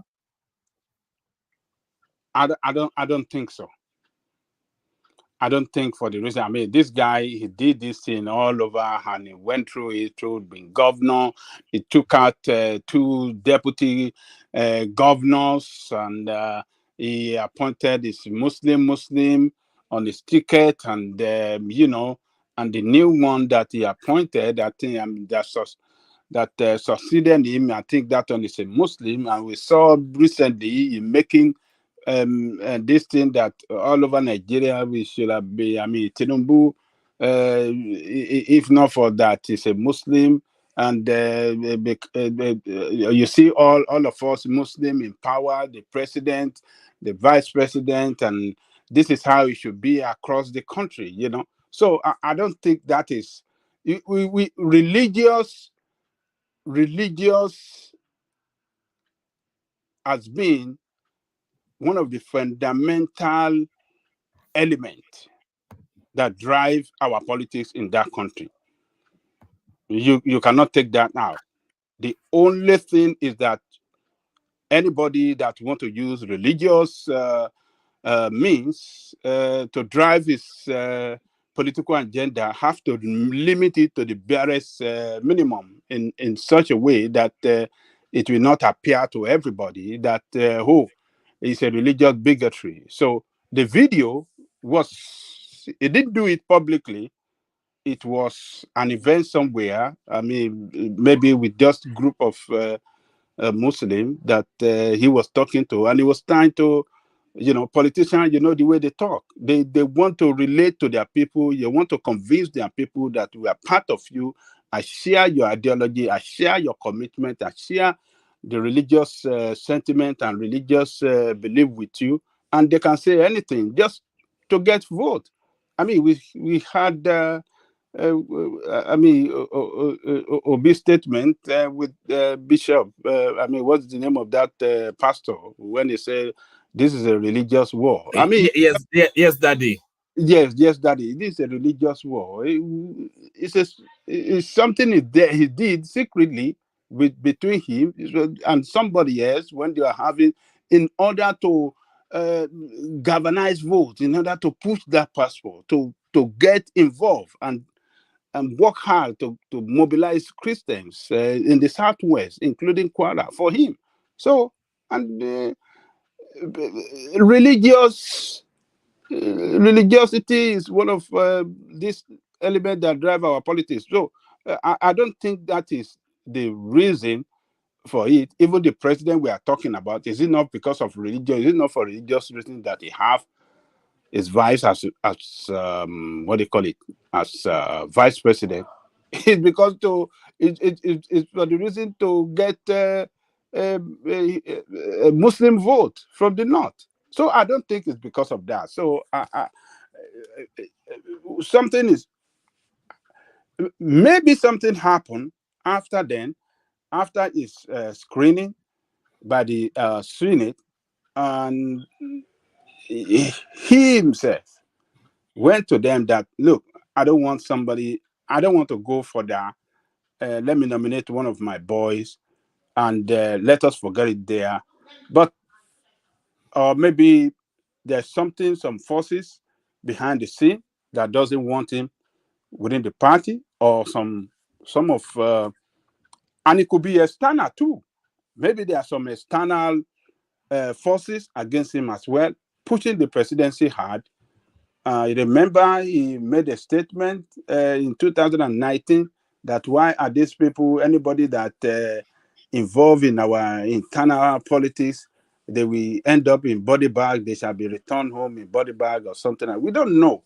But as far as I'm concerned, I think for the presidencies to still give him that opportunity to nominate another person in replacement of his name, it tells me that something, they still have a good relationship. The reason for his stepping down, for him to step down, is not a serious rift between them. It's not a serious rift between them, because if it's so serious, they will not give him that opportunity to anoint. He gave up a ministerial position. It's not a serious rift. It's a serious rift. Adan Lekoko. This guy has been saying that he wanted to go back to school to complete his PhD. Maybe that one is so daring to him. What is it that he has not achieved politically? He's a governor. The next thing above that is presidency. Maybe this guy want to go and pursue this course, finish it within few years, and be getting ready for maybe next 4 years. Maybe he's getting ready for next 4 years. Next 4 years, okay. No. You never know. Anything can change. What happened to no, go. You never know. Some people within the party from the north can challenge him. In the next 4 years, they can mobilize themselves against him and they will defeat him in primary. You never know. Or maybe if they don't defeat him primary, maybe in general election, he could go. Rufai could go to another party. He was in PDP before now. Presidency. It was in PDP before, right? Was Yeah, it was in PDP before. Wow. So, look, realignment happens in politics. Maybe he want to go and prepare for the next 4 years for himself, so that he can come out strongly from another party. Remember the Tinubu, the Buhari element that are still in that party. You think they are happy with the way Tinubu is, the chairman of the party that was nominated by Buhari? Tinubu has kicked him out. And some of the powerful, the cabal that, run the party for the past 8 years, they have been taken out from the position of leadership. So what does that tell you? You think in the next 4 years, you think they can come out with propaganda against him? If they move to another party, they could move to PDP. They could move to another party. So El-Rufai against Atiku for the fight for PDP. No, forget about Atiku. Atiku cannot make it. Atiku will still run now. You know he's going to run to the dive. He cannot run. That man. I'm telling you, one man, trust me. We know he's going to run again in the next 4 years. Atiku is running. He cannot run. He cannot run. Go and mark it. This one is his last. Do you know he's 80? Is he not 78? So it's going to be like 82. Who 82? I'm 83 years. Who want to listen to him? He's 76. I'm telling Huh? you, this article guy will run till he dies. The way he is in that PDP. So, so what I'm saying here is that look, whatever is happening between them, I don't think it's that too serious, because if it's been if it's that too serious, they will not give him the opportunity to nominate another person to replace him. But is one of their brightest in their party, and since there's speculation on his how do I describe it, as to why his removal from the ministerial position, I think that you address us. Yeah, but why didn't Tinubu fight for him? Is what I don't understand. Why was the pushback so much where the president couldn't even do anything about, fighting or to force him on, like look, other people? One thing I'm suspecting. You see, there's one thing I'm suspecting. Maybe they got some fact against him that is playing some kind of double standard game. He's showing openly that they're supporting the president, but the behind the scene is working against him. And they got that fact right, a well-established fact. And they now concluded that this guy will be dangerous for the administration to occupy a very high position. Oh. And who would a very high position as like the position of the minister, because the minister will have to see the president at any time. He will know what is going on at the upper level of government, and everything will be open to him. There's nothing that is going on in the government that he won't know. So maybe they feel it's a security threat to them, or a kind of a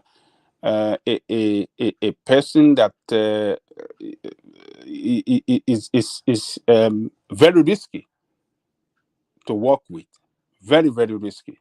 So that's what I'm suspecting. Maybe they got some fact. Adan Koko, do you think it's anything to do with this? I think I played it earlier on, but what's this? This is from 4 years ago. No, there is no dispute between me and anyone in the APC. The APC is one family. I don't dispute with people in my own party. They may dispute with me, but I don't. I don't think it's this. I made comments in. You don't think it's anything to do with that? I don't think we've gone past this. I mean, after this, they reconcile. He even said it that he will not contest, because before the primary,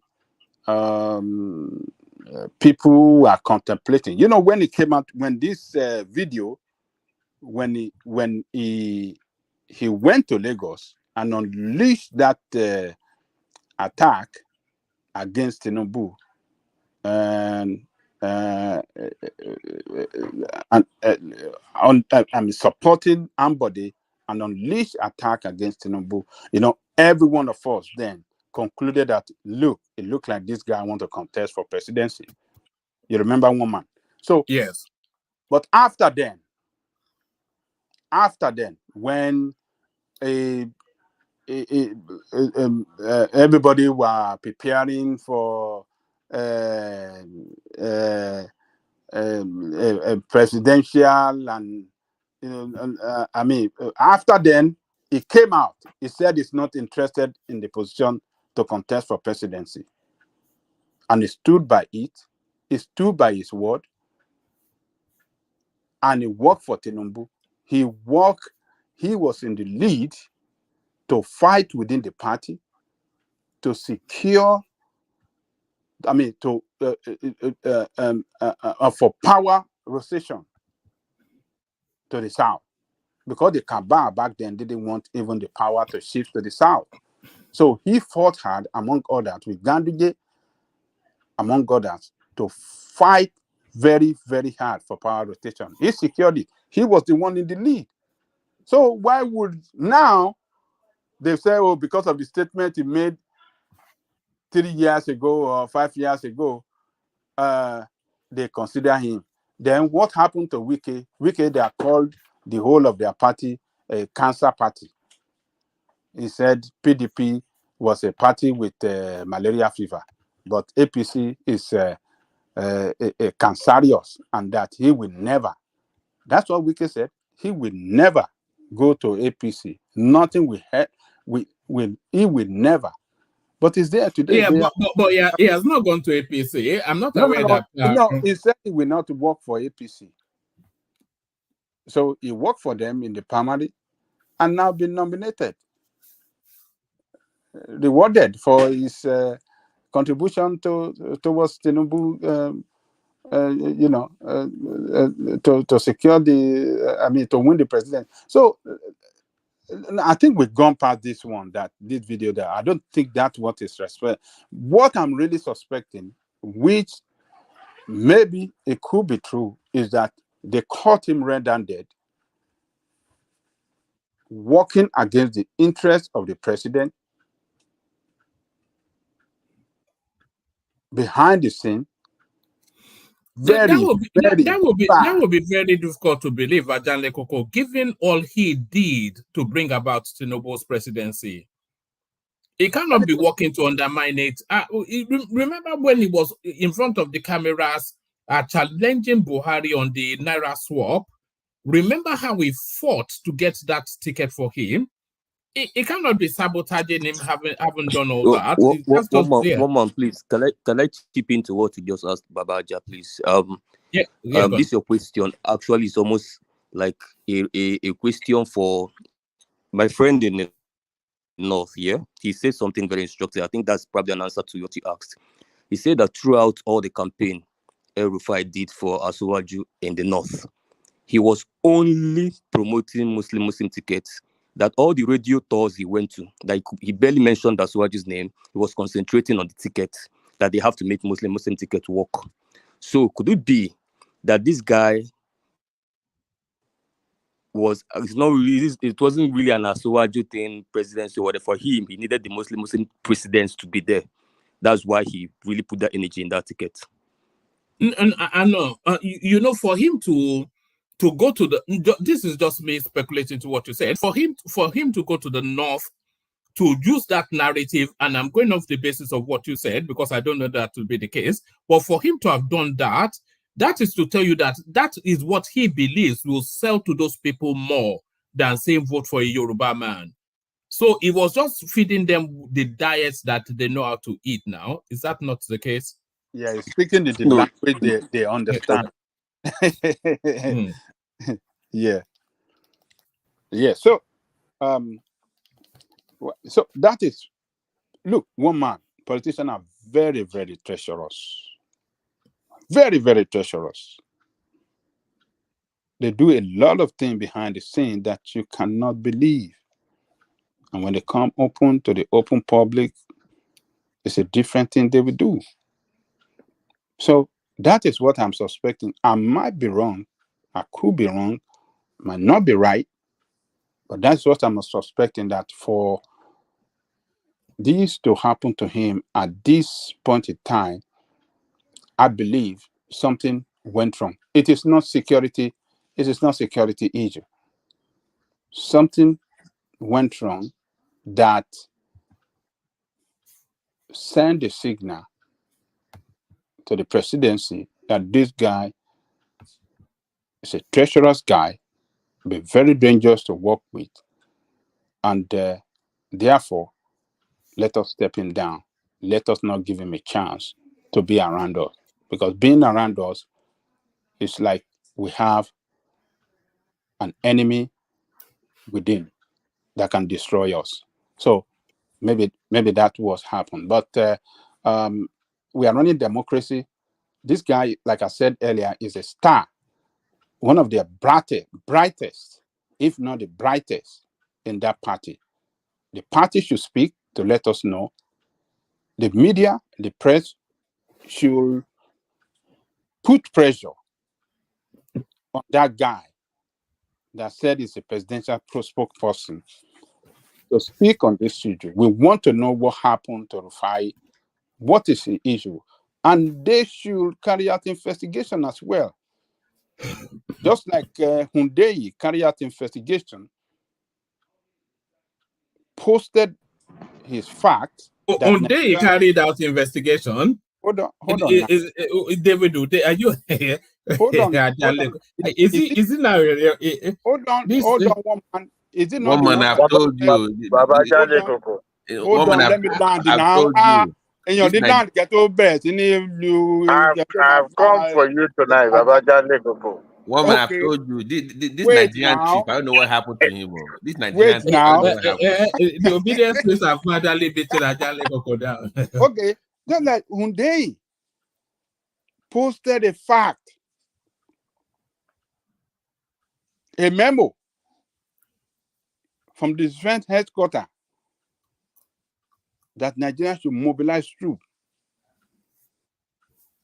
to the borderline in Sokoto, borderline with Niger. That's a fantastic investigative journalism right there. You may not like him, but what did he do? He carried out his job to let us know that, yes, this is what they are telling us publicly. This is what they are doing behind the scene. The Senate rejected the president's request for approval, but the president is mobilizing troops to the borderline. That is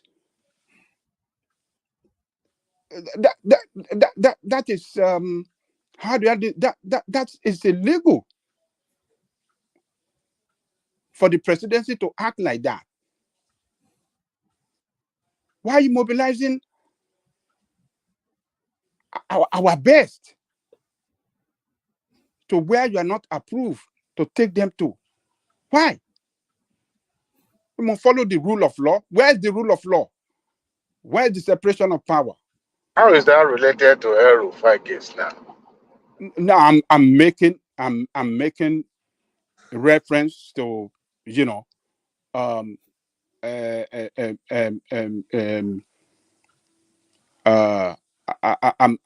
pointing out how these people can do one thing publicly and go and do a different thing behind the scene.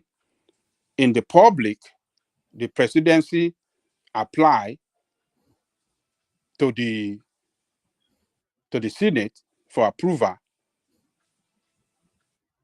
to mobilize our troops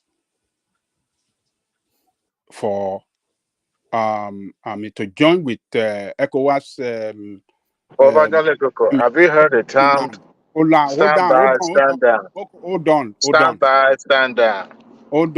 on. So the Senate said no, but it was mobilizing the troop. So what I'm what if they change their mind later on? The reference I'm making there, I mean, what the point I'm trying to make is that, look, politicians can very treacherous. They can say one thing in the public and go and do another thing behind the scene, which is very, very dangerous. Which could be very dangerous to the country, could be dangerous to their party, could be dangerous to democracy. So,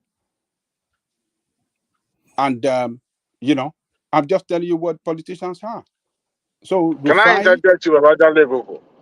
Okay, yes. You know, have you heard this term, stand by or stand down? In the military, it don't just say, even if tomorrow National Assembly presidents to send troops to Niger, they won't just stand immediately. They've already tried to mobilize. See, you mobilize, and if they don't get approved, then you can disband them and send them back to their barracks. But you don't just start immediately. They tell you to go ahead. That is the reason why they're trying to mobilize first. So if at the end of the day, National Assembly still double down, then they can now go back to their various duty posts. That was the reason why they are sending that mobilization memo to the defense headquarters. It's not just about saying, "Oh, we are starting tomorrow, so tomorrow we will start mobilizing." By the way, El-Rufai gone papa. I left alone with your former. Why should they address us about El-Rufai? Eh? I mean, they said it's not approved. Why must they investigate? Why must they tell us? Nigeria doesn't need anything to know about anything. If the National Assembly say we don't want this guy, Shikina is not our problem. After all, it's Tinubu that nominated him. Abibeko. So it's the force, powerful force beyond El-Rufai, beyond Tinubu himself, that is showing hand, and they are fighting it to the nail. So if they don't approve it, chicken and let them go. We'll be fine. After all, you are there. The Tinubu can call upon you to come and serve your fatherland. Won't you perform? I'm sure you want to beat the record of everybody. Kò lè mú wa ẹ̀yin yìí gan tó bá tẹ bá gbọ́n pọ́ mú wa ẹ̀yin lẹ máa jáde pé ọ̀tá yìí gangan lẹ mú yìí o. Just on that space, if Tinubu offers you a ministerial position, would you accept, Ajanle Koko? That's a good question. If you offer me a ministerial position, would I accept? I will give him a condition that... No. Don't do that. Would you accept? Hold on. Nigeria politics. Ẹ má ti ọ̀rọ̀ bọ̀ mí lẹ́nu. Yes or no is the question. Ẹ jẹ́ irọ́ bò ṣe yes or no. No, yes or no. Ẹ má tọrọ.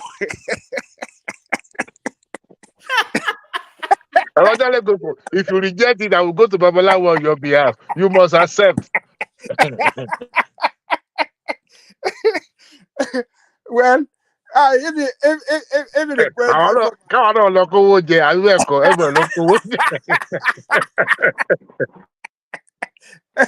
Oh, Lord, my God. Well, I regard it as a service, as a call to serve my motherland, and I will give him some condition. Mr. President, if you really want me to perform here, then I hope you will not interfere with what I'm doing here. Sorry, what ministry would they give Abayale Koko? Let's even go there. What ministry? Labor now. Labor and employment. If you Aluta ministry. See, you never can tell. See, sometimes you may think people are not listening. You'll be surprised. Who would have thought that a child of 400 students will be appointed to a committee? Who would have thought? So never can tell. You're right. So yes, I would mind to be that was for the camera. I think I support. It's not for the optic. They will be sending something to offer. They will be sending her to make tea. They will be sending her to make tea. Come on, no. You know, they know that girl public will be interested in knowing the impact of that girl in that committee. And there's no way she will not contribute in that committee. So, and they want to measure that committee's performance through the participation of that young lady. And at the same time, the policy formulations idea that will be, transmitted to the presidency, they will also, they will look at it from that perspective. And I'm sure, after all, we're talking about it now. So the public will be interested in knowing what that young lady has done or her impact in that committee. So it's not for optic. If it is for optic, perhaps she wouldn't have been there in the first place. Somebody who is much more larger than life would have been appointed, like Baba Jale Koko. It's not yet over, but it is over. So you can't really. It's not going to be possible. You don't know some of us, so some of us might be closer to Tinubu more than you think. Let's keep finger crossed. Go ahead, Babajale Koko. I know you are closer to our incoming minister. Go ahead. Minister of Labor and Productivity. Don't worry. I will fight for Nigerian workers. I will make sure that they get all their rights. And are you campaigning already? Are you campaigning? You see life. You see life, Babalama, you see life.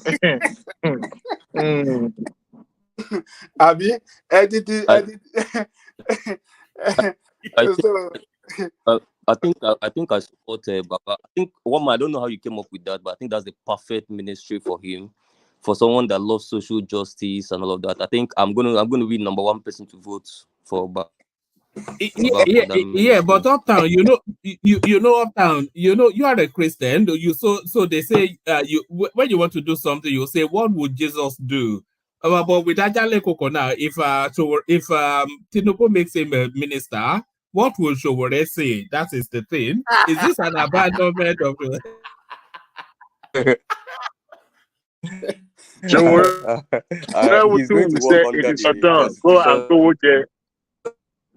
Go and chop too. It's turn by turn after all. I started to say it. But they already have they already have three from Ogun State, so I don't think they have anyone for anybody from Ogun State. By virtue of the way we play, someone like Bosun should have been appointed for in the first place. Your internet is having a problem, Dewale. What's going on? Because I'm my geo fence, or what do they call it, is usually going against me once I'm approaching my. You sound better now. You sound better now.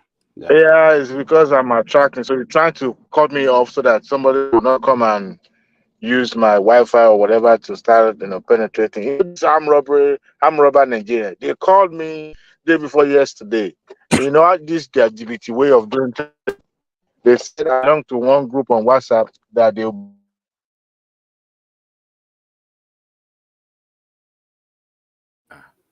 Want to get crew. But really, this is not me digging at the Americans. So, hold on, Dewale, because you even broke off for about a minute or so. This is not me digging at the Americans. So, but why is it that everybody that connects from American something is always this wavy, dipping in and out roller coaster? Do people need some money? Do we have to send you some money to fix up? Listen,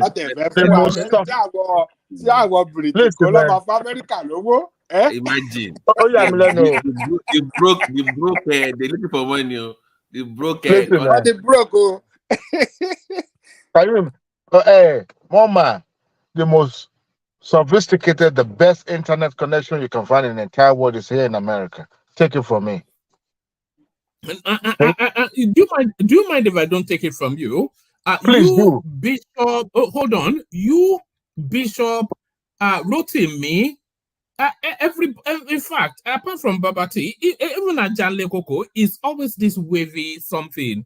So, the evidence does not back up what you just said. I just told you now. I don't know if it was clear that I said once I'm approaching my house. That's mobile. No, that's mobile now. People are driving, and of course, mobile. No. It's always like that. It's been set up that way. So once I'm driving, it would disconnect me. It would try to attract that Wi-Fi immediately, but it would quickly disconnect because some people might want to penetrate or hijack through their connectivity. So that's how it does. Then eventually it will reconnect. So I was using my own mobile phone data before, but once I'm approaching my area, then it will try to attract that Wi-Fi because I have a very strong, powerful Wi-Fi. I think around 50 to 60 how do they calculate 60 radius or whatever from my house is usually attract. So we have the best internet connection. Let me tell you that, Woman. Unlike those people in those men, I can, no, in fact, holidays one now. man should not even be arguing when we talk about connectivity. Oh, Is it not man. the same one that his computer will be doing Yes, now as they go to school, like the one they have in Naba and Okrika, going in and out.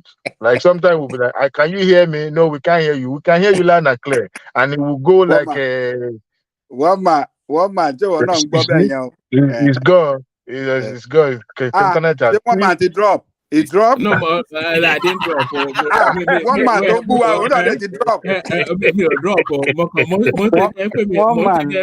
Bàbá nídìí owó, àwa lówó ní Saudi Arabia o. A lè fún wọn lówó.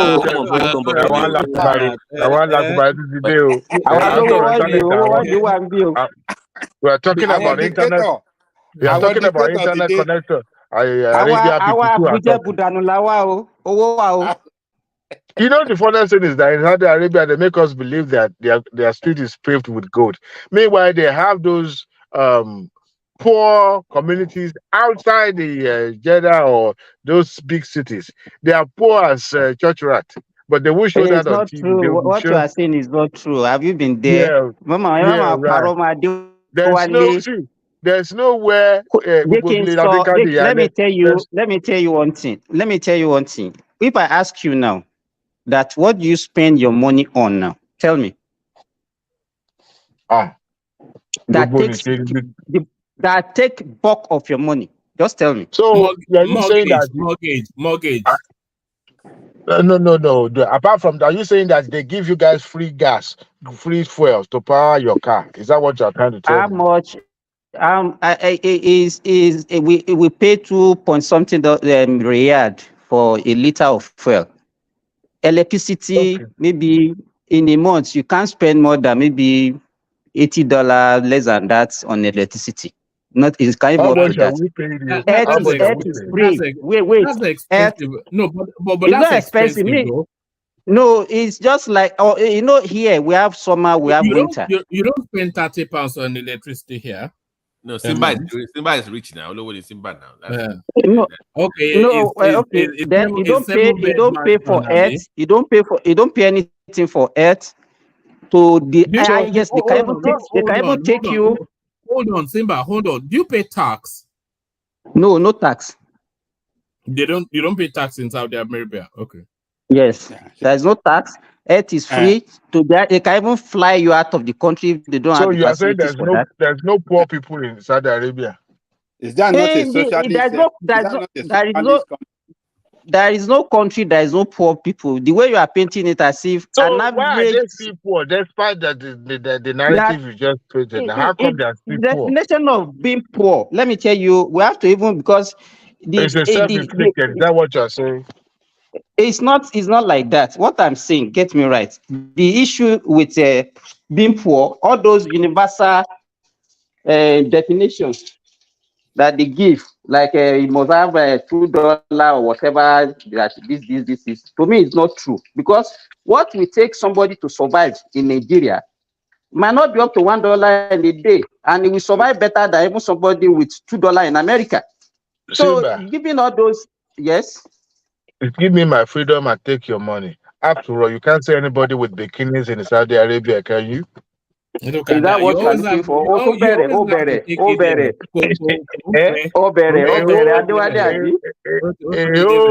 A whole street is dedicated to the women of underworld in this city, and yet you can't have such things in Saudi Arabia. So give me my freedom. I take your money and go. Gentlemen, hold on, gentlemen. Let's say from Uptown. Who has been here for you? Won't hear from me. I judge you guys. You won't. I'll be hearing everybody. Hold on. Uptown has been here for about 2-3 hours. He's not said anything, and he has to go to church very soon. So let's hear from him. Uptown. Let's hear from him. Go and ask for forgiveness, Ivy. Yeah, the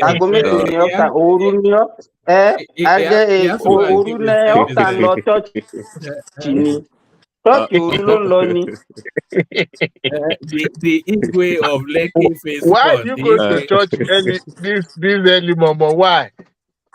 Oh, no, sorry. Where do you go to church?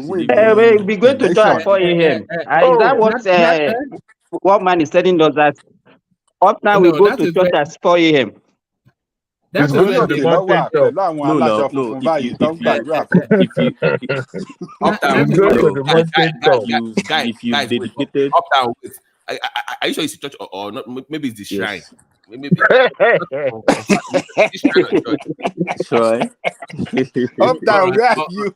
Are you in the shrine or where are actually, you? actually, actually, these days, that's really a thing in Nigeria. The shrine thing you mentioned is a thing right now in Nigeria. But I'm a Christian. I'm a church boy. I'm a God's boy, Jesus maybe boy. for early mass, Um, you go to early mass, early mass in the morning, 6 o'clock. yes, Yeah, yes, I know yes, it's very early in the morning. yes, 6 o'clock, yeah. but not all the yeah, time. Sometimes, that is yeah, when Deborah sometimes I turns up, stay Abi. over. That is I when just Deborah sleep. turns They up. would Let's look at that. No, really. One man. Okay, so yes, what I wanted to address earlier is I was talking about. I wanted to put some certain things in the right perspective with what my dear elder brother that I believe he has already left the platform was saying. Who was talking about obedience and how we hate Nigeria and how we want Nigeria to burn, how we want Nigeria to go to war. The last time I checked, the only people mentioning war is ECOWAS and their leader. We are saying no war, no violence, no military intervention. Stick to dialogues. But some people enjoy twisting things. And the thing about me is when you can't stand me, I can't help you. And most bullies cannot stand me because the problem with bullies is that bullies hate and dread people that can stand up to them, especially when those people have higher moral ground than they do. And people that can unveil their weaknesses, their hypocrisies, their lies, and their hate-propelled propagandas. That's literally what I mean. So I meet most of them all the time. And no matter how much you want to push back or you want to bring up things and change the realities of things to make me and you want make me to descend to your low moral ground so that we can fight together. It's never going to happen. But again, it's never going to shut me up because I'll keep exposing your lies and your hypocrisies. You get what I'm saying? So the point is, having made that point, I'm not patriotic. A lot of us here are not patriotic. People that are saying somebody referred to me as a non-Nigerian, and I dare the person to provide to the platform anywhere I've made any non-Nigerian comments or any separatist comments or have defended or backed any such, and I'll stop coming to the platform if the person is able to do that.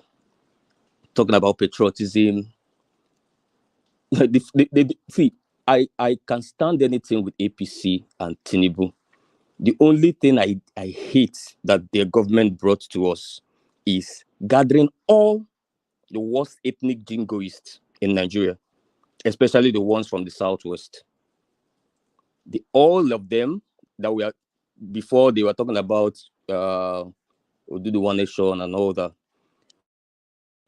Gathering all of them, all the political renegades, all of them are now suddenly lovers of Nigeria. And all of them, they now think that other people don't like Nigeria because people are insisting that the right thing is done. When you say eyes on judiciary, and when you say vote rights, they say you are hitting Nigeria. Vote rights, eyes on judiciary, these are normal civil things.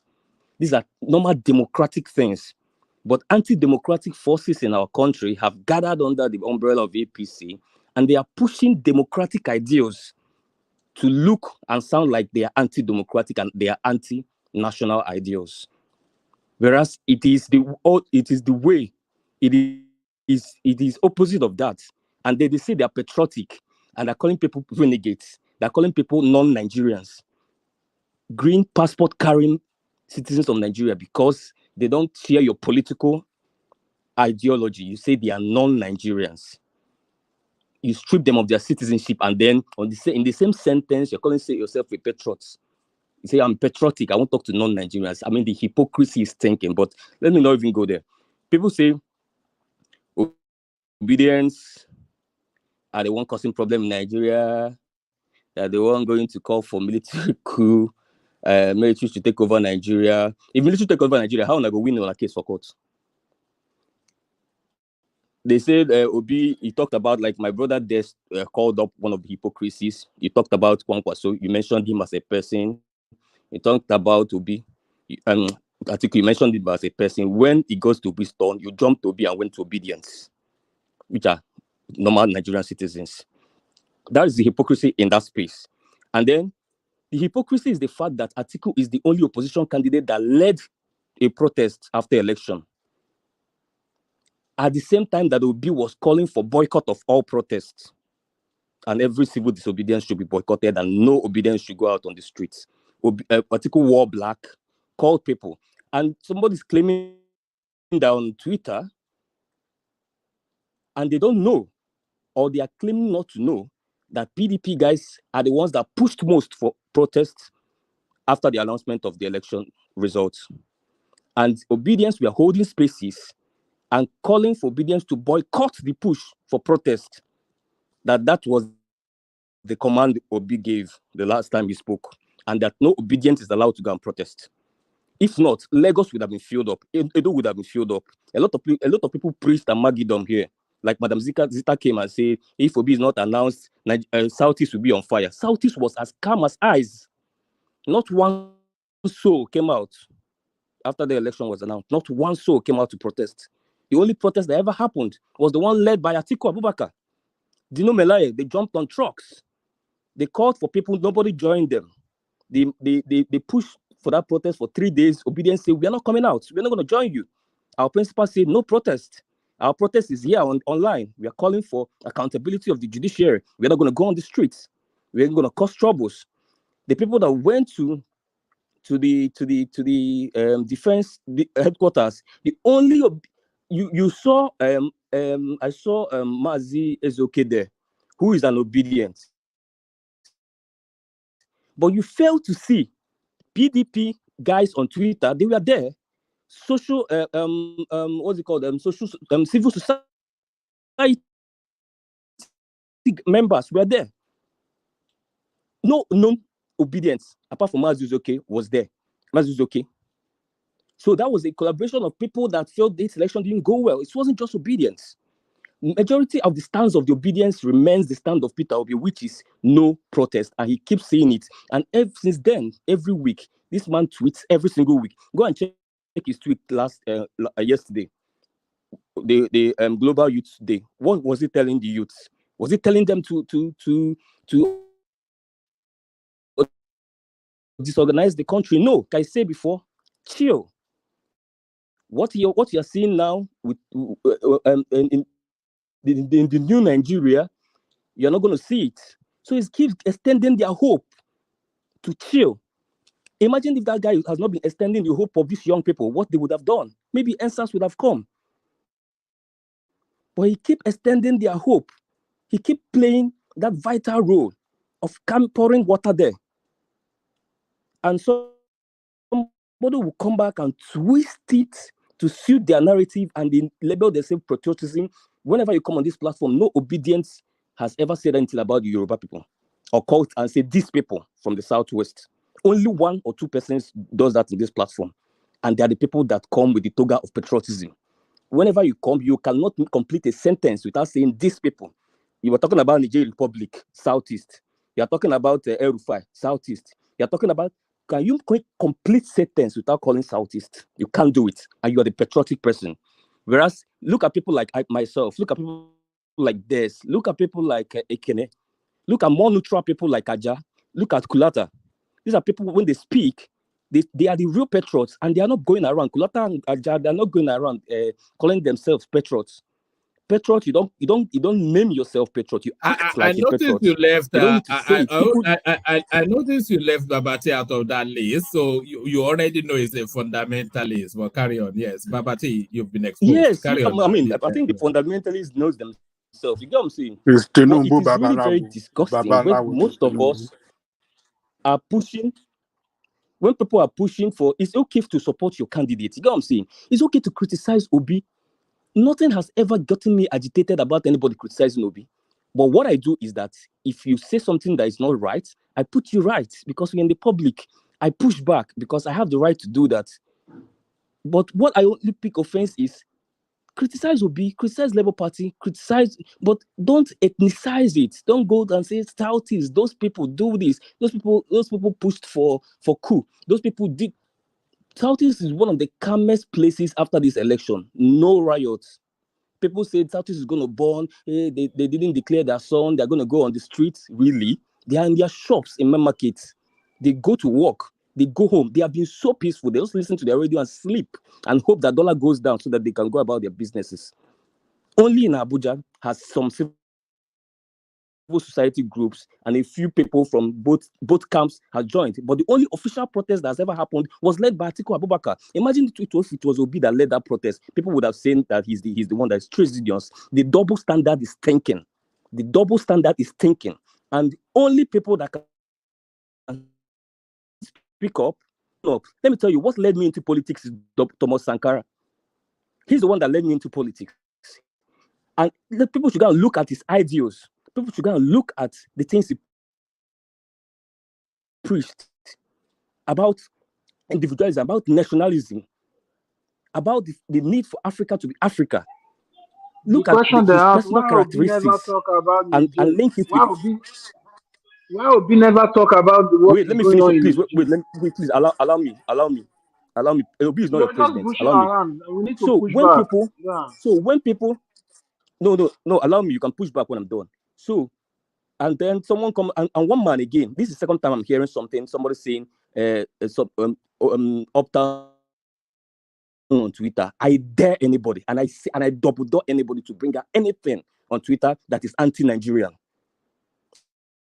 I dare anybody to bring out anything on Twitter that I say that is anti-Nigerian, pro-Biafra, or anti-separatism, or whatever. The only luck we have in this country is that people like my dear elder brother that left this platform,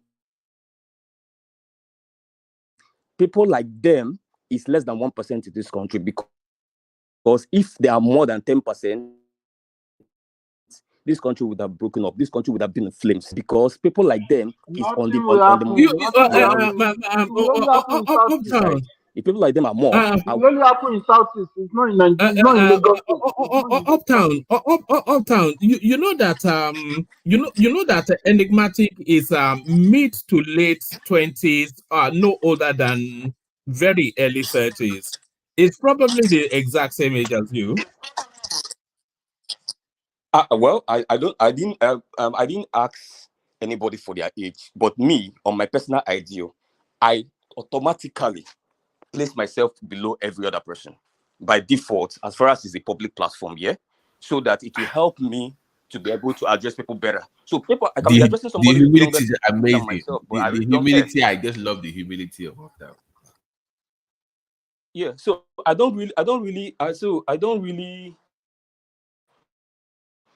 may end up being addressing somebody that is below me, but the point is not the age. The point is the quality that you bring to the public platform, the fact that you're not hypocritical, and the fact that you're not banding about lies. So people, when I want to speak, I speak with passion, and when I say I selected a leader, there are options 1, A, B, and C, and I selected B or I selected C. Challenge me anywhere in the north, in the south, in the east, in the west, and I will give you reasons why I selected that person. It has absolutely nothing to do with ethnicity, and we can set it down, and you just end up making a fool of yourself, because I'll give you from 1 to 100 reasons why that person had an edge over the next person on my number 2 list. So anybody that will want to come and try to mentally bully me, I have fought bullies from my secondary school, even on behalf of my friends. And I know everything about bullies. I know their psychological engagements. I know that they are very weak people that want to portray themselves as they are very mentally strong. I understand Nobody all of these bully things, you here, man. but Why when are you so when you're pain? playing Why are you so diplomacy, pain? You so pain, man. Why no, are no, you when so you pain? no, I'm not paying at anything. Why are you so I'm pain? addressing Calm an down, issue. man. Calm down. It Nobody has bully nothing to you do here. with me. No, no, it's not me. Oh. I know the people I'm speaking for, and those people I'm sure they're glad. And the point is that anybody that thinks that they can box Uptown or blackmail Uptown into keeping quiet and into not exposing their hypocrisy, then the person is on a dead end because it's never going to happen. Even if, see, I started discussing, I started having conversations, I started learning and dining and whining with people 5 times my age, right from the age of 11 years. So I already know how the brain of elders work. So nobody can come and think they will come and start, and maybe Uptown will now shut up and say, okay, let me know. You can't do that. Do That's just the point. you know what? Please, let's carry. Do you know what we call that in Yoruba land? Ọmọdé tó bá fọmọ tó bá ọmọdé tó bá mọ ọwọ́ abágbàjẹ́ ọmọdé tó bá mọ.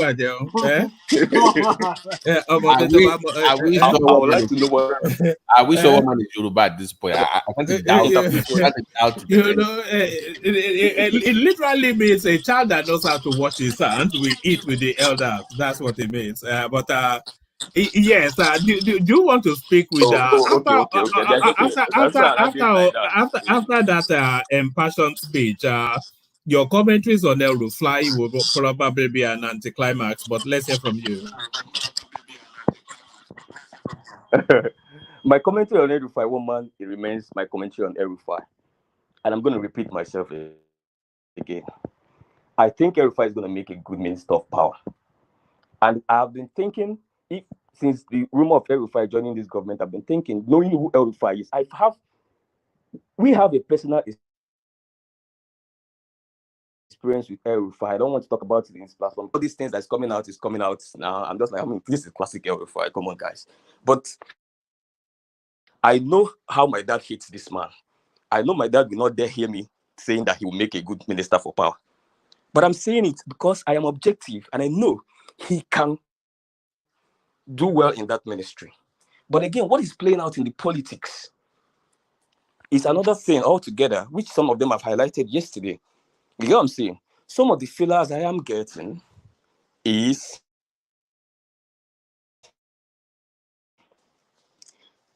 the fact that he was one of the few ministers that they actually told the portfolio that he wanted to be given by the government. I heard he even went to go and organize his own team like 3 weeks ago. They start looking at the Siemens deal, and which I really think is really very fantastic. And before the last visit to the presidency, there was a visit he made before. Hold on, Uptown. Apologies. Yeah. Anybody that concurs with Uptown's impassioned speech, click on the like button. Carry on, Uptown.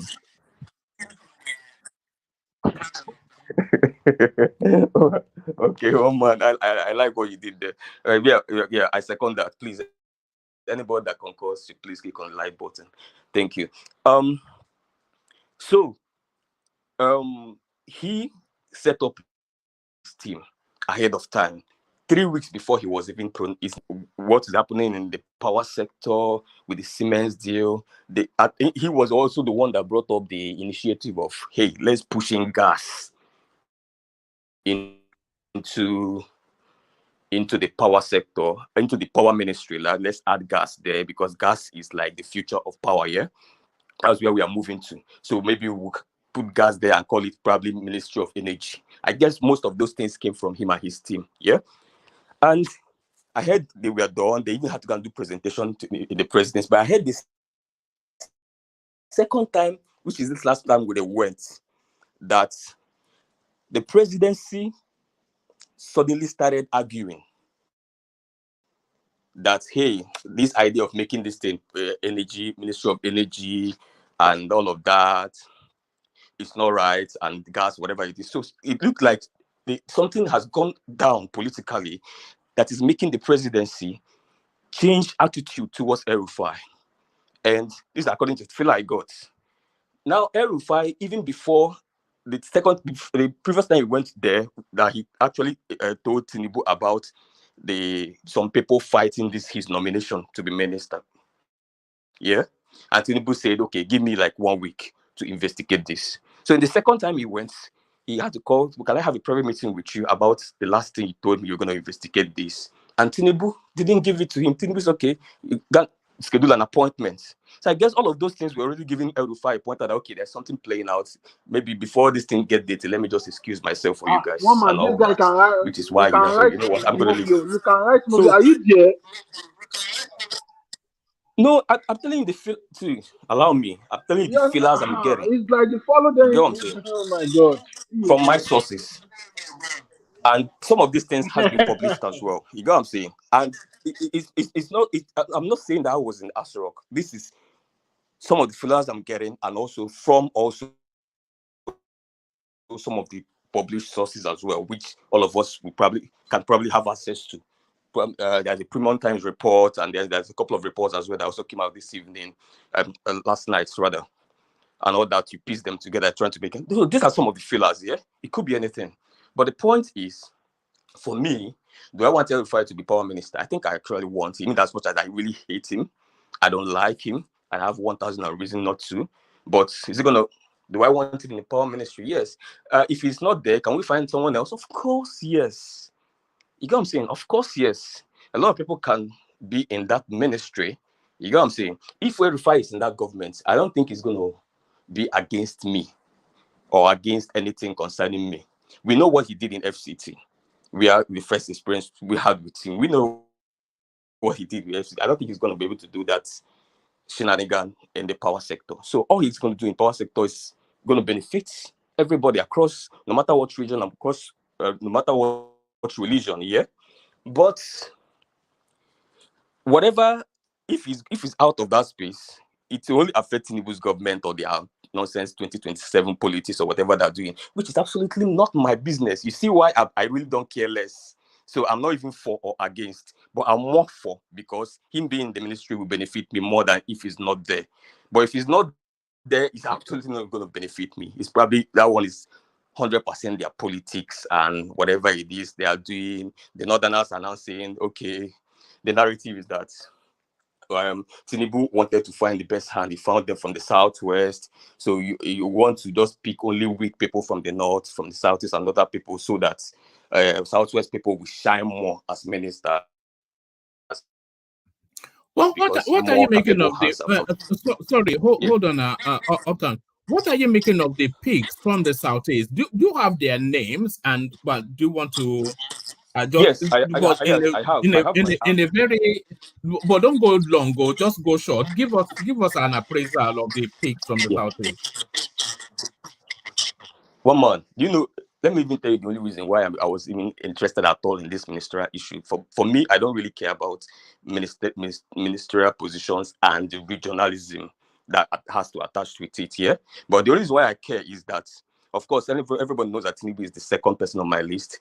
And the only thing that kept him there is that one single idea that he can get the best team. That's the only thing that kept him there, number 2 on my list. But now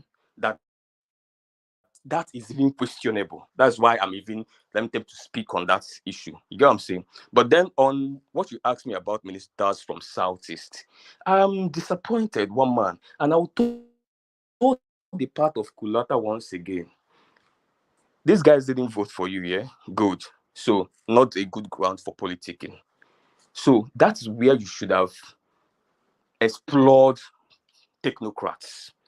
Yeah, because they're not going to vote for you anyway. So that is an opportunity to get the obvious Equisilis, to get the Soludos, to get the Dorakonilis, to get the brains, whether they are in Nigeria now or whether you're going to source them from this diaspora and bring them back home, like will be brought back Oseloko Obaze from the UN. Source them, bring them. That's an opportunity. These guys, you don't need to play politics there. But giving me, what's this woman's name? And I've checked all their records. It's really very disappointing, the people we picked from Southeast. And again, looking at the qualities of people you chose to pick from a whole Anambra do state, you and the think it's landlady is who setting you it? can pick from Do Anambra state. you think it's Uptown? Do you think it's setting them up to fail? Yeah. Yes, I think so. I'm tempted to believe that. You know what I'm saying? Because you can't tell me, and you can't tell me that so what you suddenly stop knowing how to identify talents. I don't think so. Even age cannot make you to stop knowing how to identify talent if you actually knew, which I believe he does. I mean, this guy brought somebody. I mean, you brought Sao. I mean, you brought Fashola. Come on. You know what I'm saying? So, coming to Anambra, even I have a short list that are miles ahead of this lady than the one from Imo. Come on. Or is it the one from Abia? The one from Abia is even, they still even try small. But it's really disappointing. I just feel I'm tempted to believe some of the conspiracy theory, which I've seen. A lot of people have expressed that. There's this video, one man, I wanted to send it to you, but network was disturbing me. There was this Northerner. Do you know this? What's this? There's this TV. There's this popular TV show that's being hosted by a Northerner. It's not bracketed. Is it bracket? Yes, TV, the family. Yeah. There's a video the guy made there in one of the shows where he was calling out Tinubu, where he says that Tinubu is setting up the North and the East to fail. And because of the quality of people he chose to pick from the North. I mean, you go and pick Badari, you go to pick the failure from Zamfara and picked a lot of failures there, and then added just one Dr. Pat. And then you come to Southeast, you're picking people my friend called the girlfriend of governors. I mean, I think that's very bad, but I mean, it looks like it. You know, pick them and then put them there. I mean, Is people like it me will not be this tempted state? to agree with Hold on. the guy. Hold on now, Uptown. Yeah. Is it not this? Is Yeah. it not these states? Are these states not invited? Are these states not invited to bring names forward? Are these not the names that the states submitted? The Southeast, surely they submitted the names, and then it just said, yeah. No. One man. If it's just about states submitting the name, yeah, I don't think so. Tinubu has a Wale Edun. He has a lot of people from the Southwest. You get what I'm saying? That he knows these guys have capacity. Is it Soludo that submitted this lady's name? Absolutely not. You know what I'm saying? How do you know that? How do you know that? Soludo submitted that lady. Yes. He didn't. If you are saying it's governor's girlfriend, maybe she's the governors. But you know that the one from Imo State is currently the commissioner for finance in Imo, and if you take a look of CV, she's a very, very smart lady. She finished as a medical student. I mean, she went to medical school, and after that, she joined banking industry, and then she rose to the top of in that bank. That is it not Zenith Bank? So some of these ladies that I think you guys are looking as nothing might come up to be the best of the best among the best. Maybe in some years to come. So I think we just have to. Well, we might not know them. They might not be popular. They might be names that are not known to Nigerian people, but they might be some of our best talent. Maybe after some years, in as a minister, maybe their performance will then reveal to us that yes, they have some super brain. So let's just be patient. I mean, those Akuluyi, Okweselese, nobody know them back then too. Even what do you call it, Mrs. The one in W2O. She is not known. Yes, she was working with World Bank, but nobody. She is not a familiar name to Nigerian. They brought them, and we are looking at.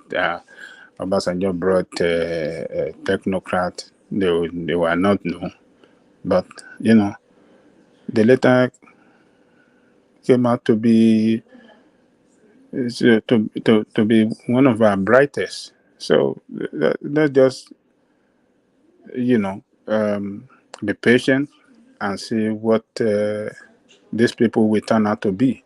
They have appointed them. There's nothing we can do. They might have seen some things in them that we don't know, but let us see. Give them 1-2 years at least. Their impact in our nationhood will tell us that yes, if they have super brain to turn things around for for the country. So that's the way I see it, Uptown, and it's not the best to rubbish or condemn them that they are not good pick and this and that. I mean, let's just be patient and see what will happen. That's my take. All right, Uptown, add this to it as well, but then bring it home in a short summary so that we can bring other voices in. Is there a conspiracy theory also wrapped around the fact that the nominees from the Southeast are women? Is there a conspiracy theory wrapped around that as well, Uptown? Uptown, the homie. So, Wama, what conspiracy theory are you talking about? I'm not sure. There's so many conspiracy theories coming out of that space. I want to see because now he's now saying that I don't know. Anybody telling that is suggesting that maybe the women are inferior to men, therefore they don't have top quality to represent them. That would be the only suggestion, which does not make any logical sense. So how does that not make a logical sense? Are women equal to men by your perception? Okay, one man, you're on your own on that one. It's your platform. I will let you fall on that sword. I'm not. Yeah, you're trying to set me up. Set me up. Was I cut out? To work, it's part of that. It's part of his work now. It's part of the work. Dupsy was so editing against Dupsy guillotine. You need the feminists on the platform to do against one man, and it's your point.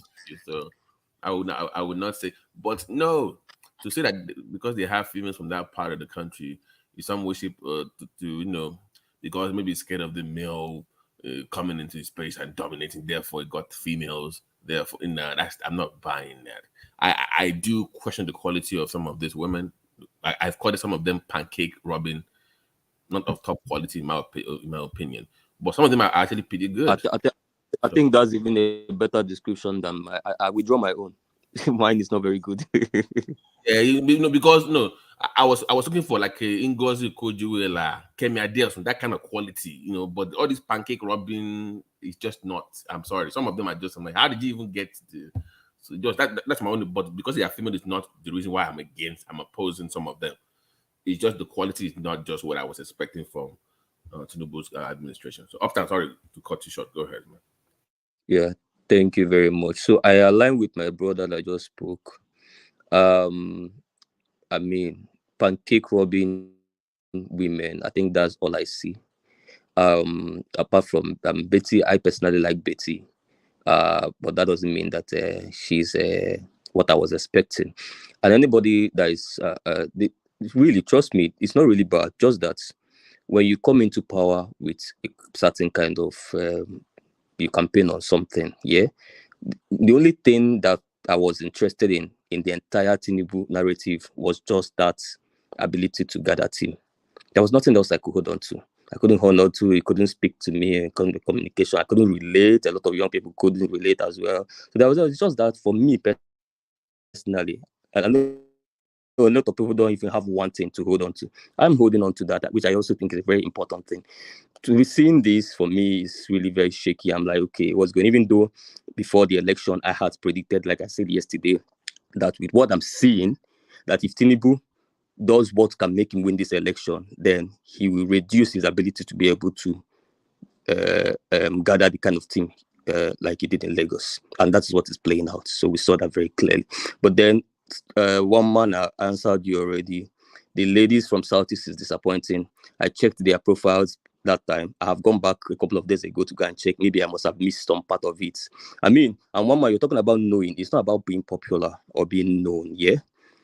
People like Dora Akunyili, before they came on board, they weren't popular, yeah? But if you go to the resume, you'll see. Nobody knew Soludo before he came on board. But if you went to Soludo's resume, you'll see all his escapades. You see countries, you see places, institutions, organizations, you see records and stuff like that, even before coming on board. So that's just the point we are making. And really, all of us want the country to work. If we don't want the country to work, I'll be praying for Tinubu to select only fools all across the entire region so that the administration will fail. In fact, I will recommend more salient nominees from Southeast that is going to destroy the entire government. You understand what I'm saying? But for us, we want if at least this administration will stand and judiciary pronounce this administration as our government. Why wouldn't I want it to work? I want my dad's business to go. I want mom's business. I want my friend's business to be moving. I want the entertainment industry to boom. I would like us to organize O2 Arena in Lagos. I want countries to come and celebrate Afrobeat at the heart of Lagos. Do you know what's shocking in Nigeria? Wait. You said O2. Yeah.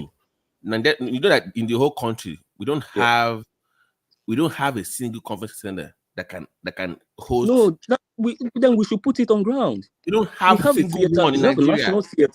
You start functioning.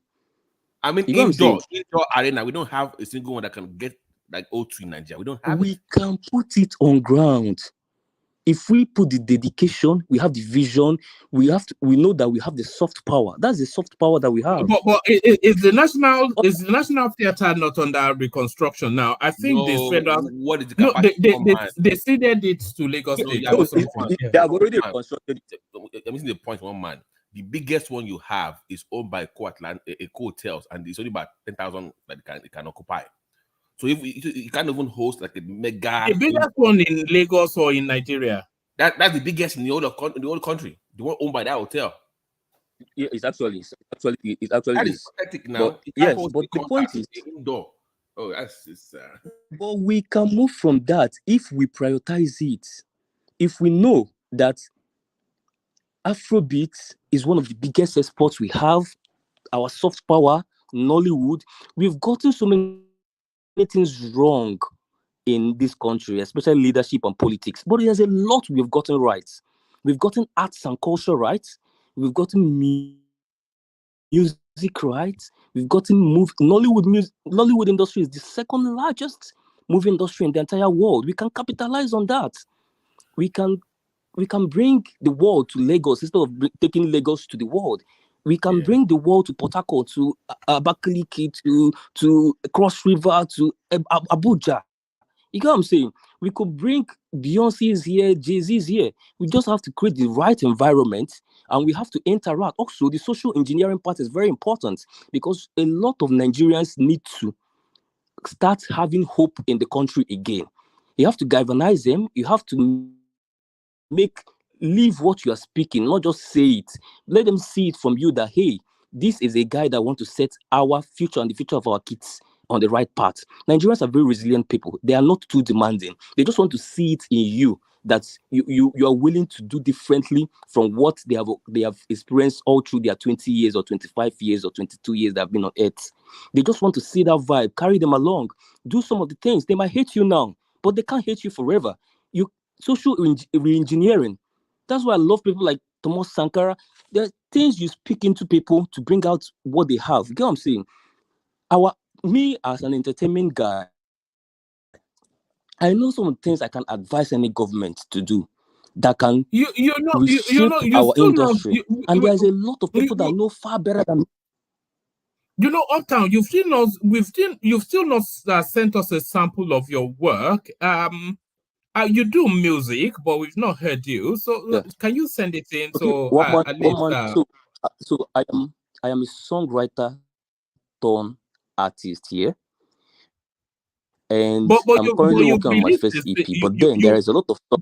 You've released a single now. I'm aware you've released a single. Yes, I have. Well, yeah, the one on my page.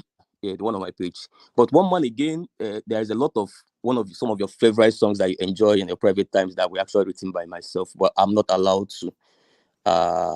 Especially in a public platform. You are a ghostwriter now. Do you ghostwrite? Yes, that's almost impossible because my favorite song is Osodio Wendy, and that's before your time. That's before your time. Osodio Wendy. So I'm not talking about it's not. I don't literally mean like you. Yeah, of course I know. I know. You barely know who Burna Boy is. Come on, that's really fun. You really know. I think there's a guy that was mentioned here, one popular artist at some time last year, and you were wondering who is he. I'm like, wow, you don't know him, you know. But so when I speak to that space here, we organize events, we do these things, we do these PRs. Nigeria has one of the biggest potential we have is our people. At the moment we learn that we have to stop doing us against them politics. The moment we learn that these young people, whether they're in Kano, whether in Abuja, whether they're somewhere in Ikiti, somewhere in I beg your pardon. Repeat what you just said. We have to stop doing what? Us versus them politics. That's what I call it. Is that not what politics is? Do you understand what you just said? No. That is the very essence of politics. Us against them. Politics is about ideological chasm now. It's us against them. That is the definition. No, let me throw light to what I mean by us versus them. I don't mean in the field of politics, I mean in the field of governance.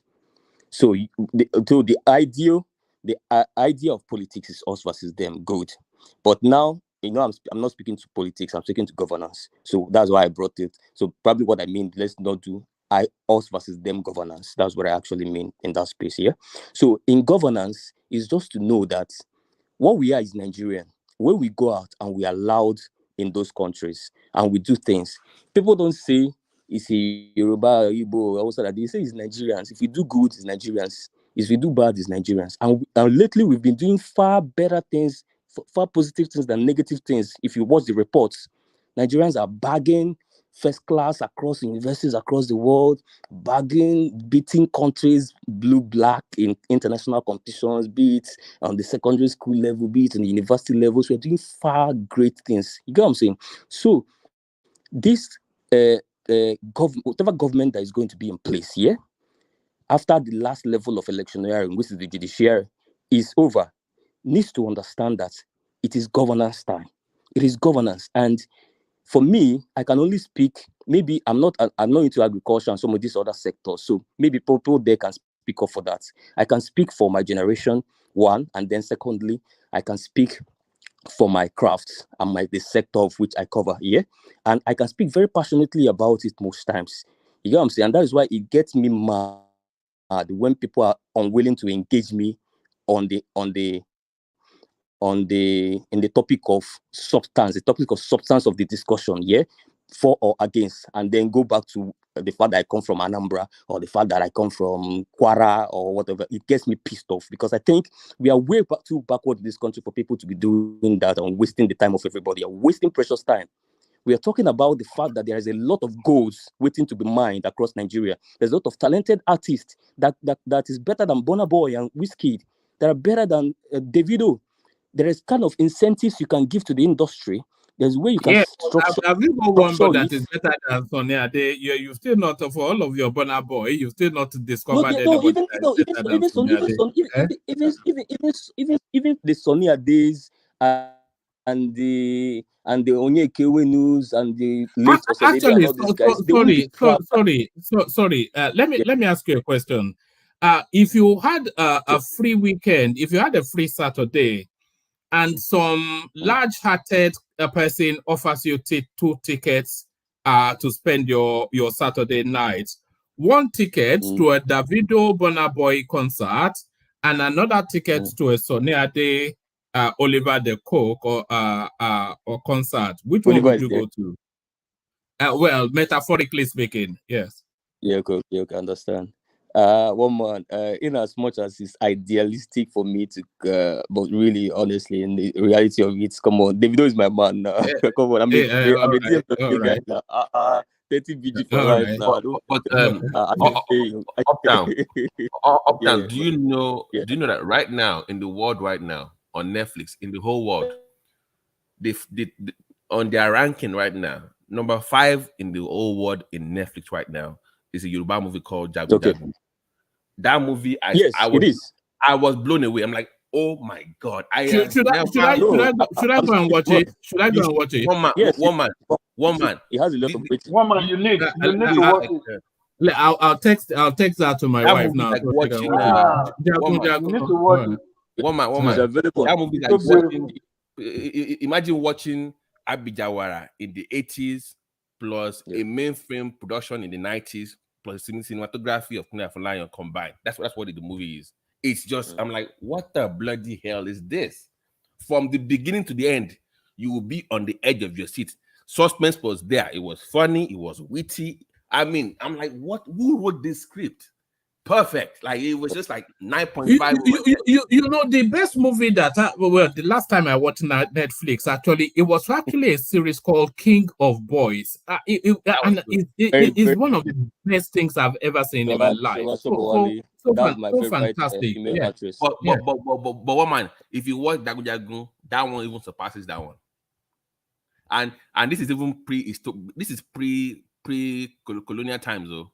They went back. It's not like a modern Yoruba movie. It's like pre-colonial Yoruba, all those kind of stuff. Like classic movie. So if you enjoy Abijawara or Goroso, all those towards back in the 80s, you will love this movie. You would like, yeah. So it's in the whole world, number 5 on Netflix. I'm like, what the hell? Number 1 in Nigeria, number 4 in London, 4 in the UK. 1 in Egypt. I'm like, all this, all the Middle East, India, number one. I'm like, on Netflix, wow. And they have it in Portuguese, they have it in Spanish, you know, just to tailor to their Yoruba people in the Caribbean and Brazil. You know, they know. Which language did they use? Is it in English? In Yoruba. With subtitles. Yeah, so you can change it to Spanish, Portuguese, French, or you know, subtitles if you like. But the main dialogue is just. But the dialogue, you know, one man for food show. I mean, I am a cinephile, by the way. I am a cinephile. I'm into movies. So I'm like, my God, somebody's actually. All right. All right. What's the best movie you've seen? Just as since you're a cinephile, as you just said, what's the best movie you've seen? Everything, Abby. Everything. Yeah, no, go American first. But then go everything. I think one man needs some recommendation.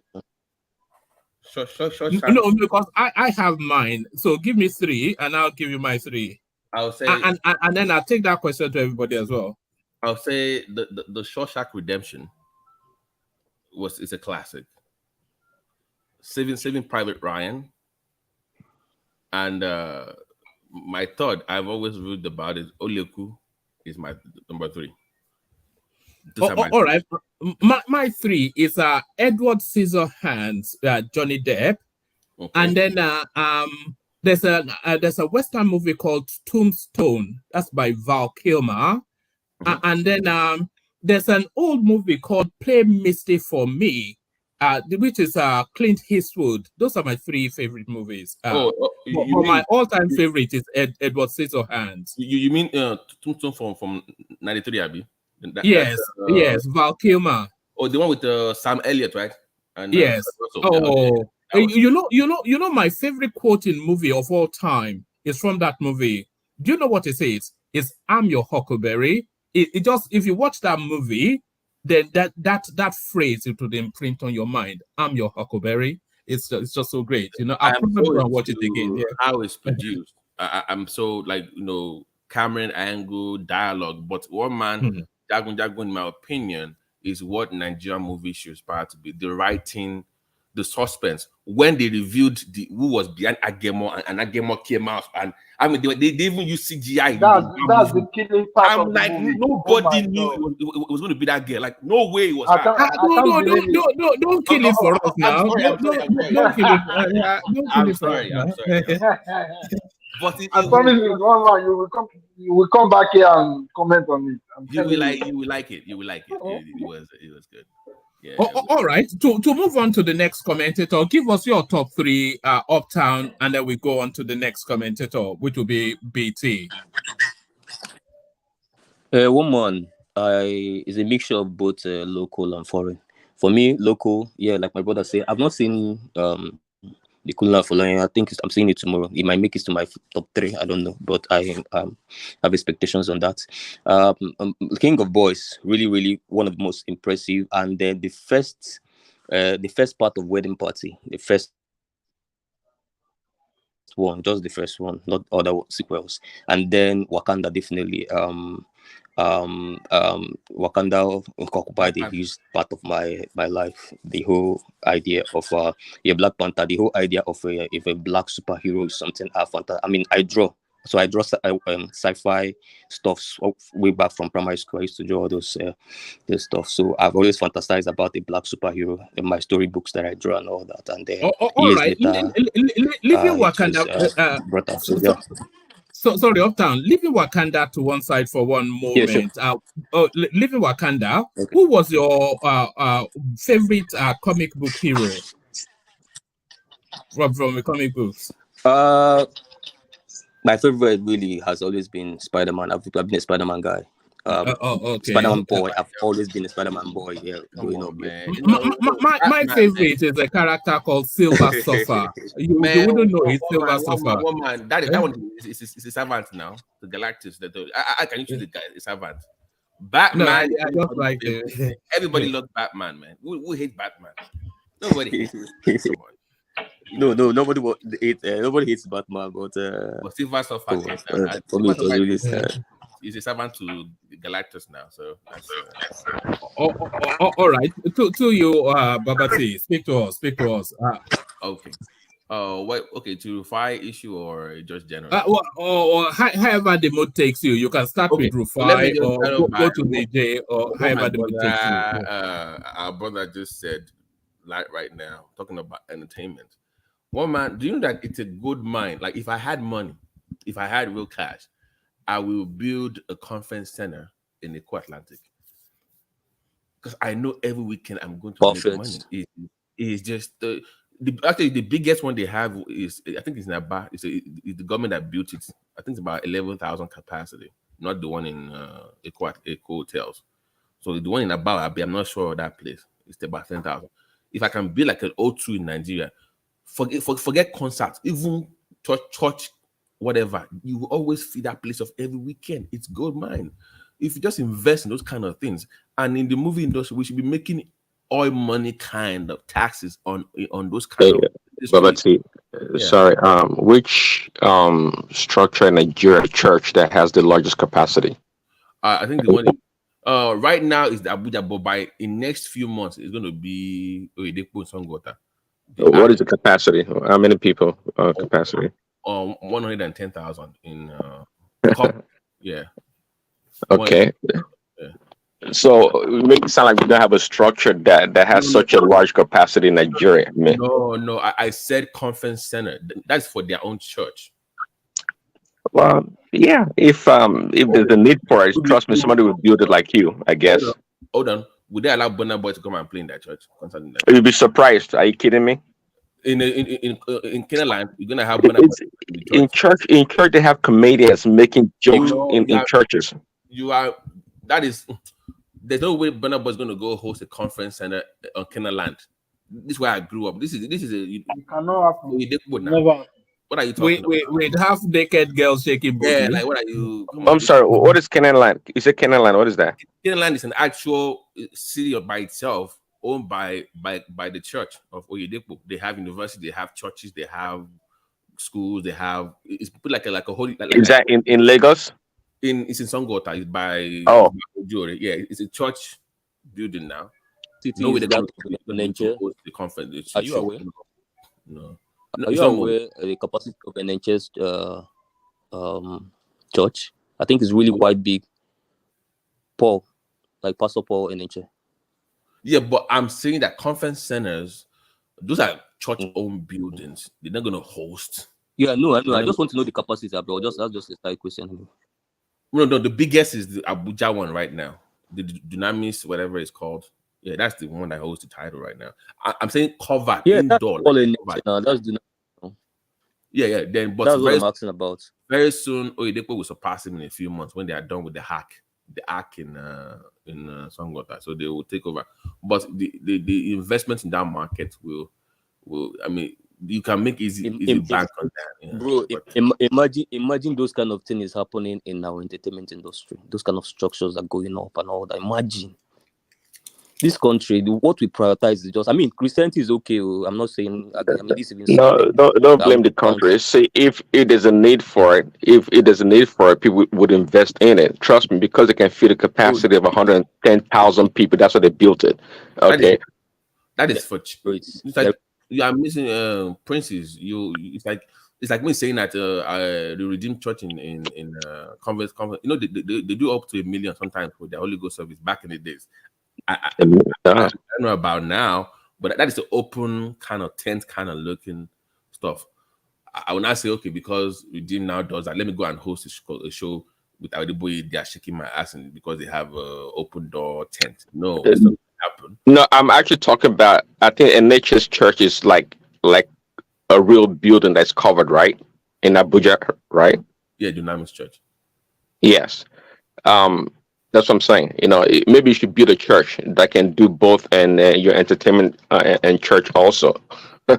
That's what I think. You're missing. No, you. I'm not missing anything. Listen, let me tell I'm not missing anything. I'm just trying to tell you that they can do so. I mean, I know you're trying to separate the church from people shaking their behind, but I'm saying that. Listen to what I'm saying to you. I'm saying that you know how the Dallas Mavericks in Dallas have a basketball center, right? Mm-hmm. Or Madison Square Garden, owned by private investors, but you can host a church service there if they have space for you. They don't mind that. But that it's got to be the reverse way. But it cannot be owned by the church. They're used the other way. That's why I'm still laughing, but that's okay. That's okay. Yeah, you can't have like, but also location. Imagine that the Oyedepo was saying on Sunday, Jesus is here, and then next week we are seeing like, come on. Well, just like you said, the basketball arenas here, they do concerts, they do all kind of shows there, and they still do church gathering there too. So we don't have the biggest basketball arena we have was the one that was built during the All African Games, if you remember, in Abuja, close to the stadium. That's the biggest basketball we have in the whole country. If I had money, do you know why I would put that conference center? Because where you put it also matters too.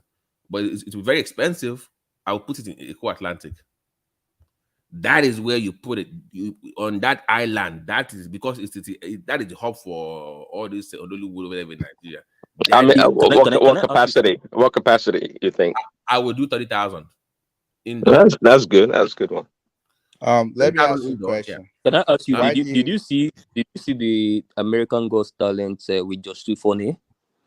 Oh, that guy is silly. That guy.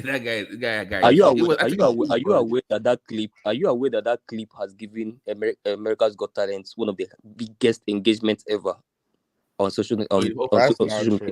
They love Nigerian engagement, though. You know, you have a huge online. People don't know that we have the numbers, so. Do you know that? No, you don't. No, there's no stats that back that up. He's just deferring. He's just deferring Nigeria. He's just deferring Nigerians that actually make that goes up. It's not like Nigeria. No, they don't. There's even the Twitter that you use. If you look at it, compared to the rest of the world, we're not even in top 10 or top 20. No. Okay, one man. Let me ask one man. One man brought a report here. Okay. Sorry, please, excuse me. One man brought a report here some months back. One man, if you can remember about P2B's parallel fact engagement being this is the third largest in Twitter history after Elon Musk's engagement and one other one.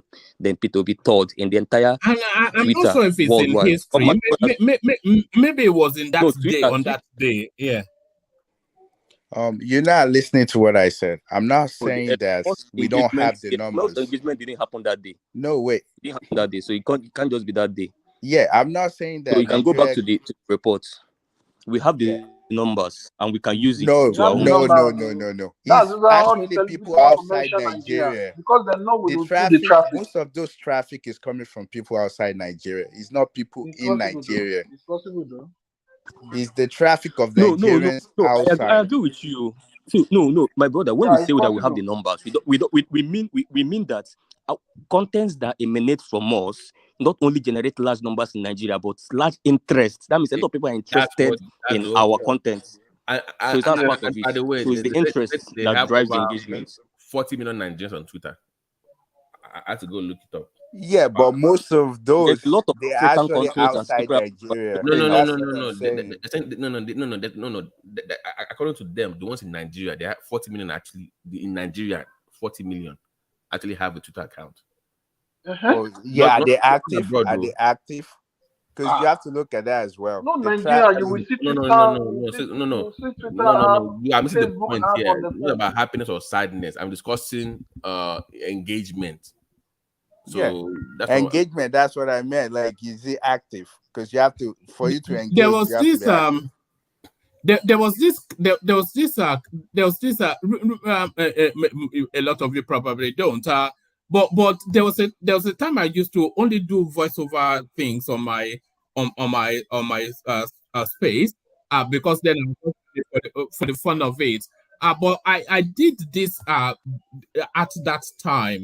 So this is if you look at it, it says internet users hit 111.6 million in Nigeria, a gold mine for opportunities. And I think I did it about 3 years ago. Nigeria is not tapping into that one man. Yes. If you have penetration, the country should be benefiting. They've not found a way to tap into this gold mine. But Ashagi is making 20 million every month.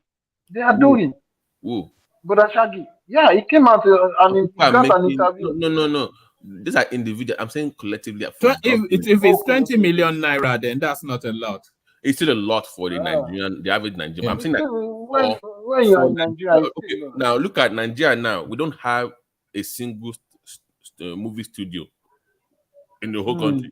They are building one now. I know there's a Nigerian girl, a British Nigerian girl called Patricia Bright. She makes about maybe a quarter of a million a month, but in pounds that is in pounds. Yeah. So but Karen, yeah. Look at the opportunity that provides you. If you have a movie studio, the kind of movie that you'll be producing will even draw everybody from Africa to want to come to Lagos. The same way people want to go to New York and California to Nollywood to go and you start seeing. As a matter of fact, one of the ways I can tell that Nigeria is growing, or what you can see, because now we still complaining about Igbos in Lagos, somebody in Lagos. When you start seeing more Africans move to Lagos, that is when you know you got something. Kenyans moving there. SA moving. It's funny you should mention Kenyans because that's already happening. The Kenyans are already moving to They're already Lagos. moving. That is good. Even South Africa. That is even good. South Africa, they're already moving. That is good for Nigerians. You want to see more of that. Ghanaians moving to Lagos, where it becomes like. No, we don't want Ghanaians moving to Lagos. No, we want them moving out to Lagos. You people again, don't begin this, but it's good for your because that's what killed the movie industry. They say they don't want Nigerians to come and dominate the space, and since then the movie industry. No, you will still dominate the space, but it's just the diversity like how people go to Nollywood. Remember what's the name of this guy that did the Zorro, that actor? What's his name? Banderas. When he first moved to America, he didn't speak any English. Now he moved to Nollywood, and look at that diversity. It opens Nigerian market to other places. So embrace those foreign content where you control it. One month. Yes, I've confirmed the Twitter engagement thing. It's of all times, actually, of all time. So it's not just for the year or the month or whatever it is. So we do have the capacity, and we have a gold mine. One man, you need to understand that we do have. I know what I'm talking about. I'm in the system. We have a gold mine, and the government needs to. Can you tell him what we did in? By the way, on Spotify, Yeah. Nigeria was up there for. They made a lot of Talk money about last Spotify. year. Yeah, you heard about the Spotify news. It was recently crazy. too. What Nigeria artists made on It's Spotify? mad. Was it not something billion that they said Yeah, Nigeria? Was it 4 point something They billion are that they hit making on a lot Spotify? of money. Yeah.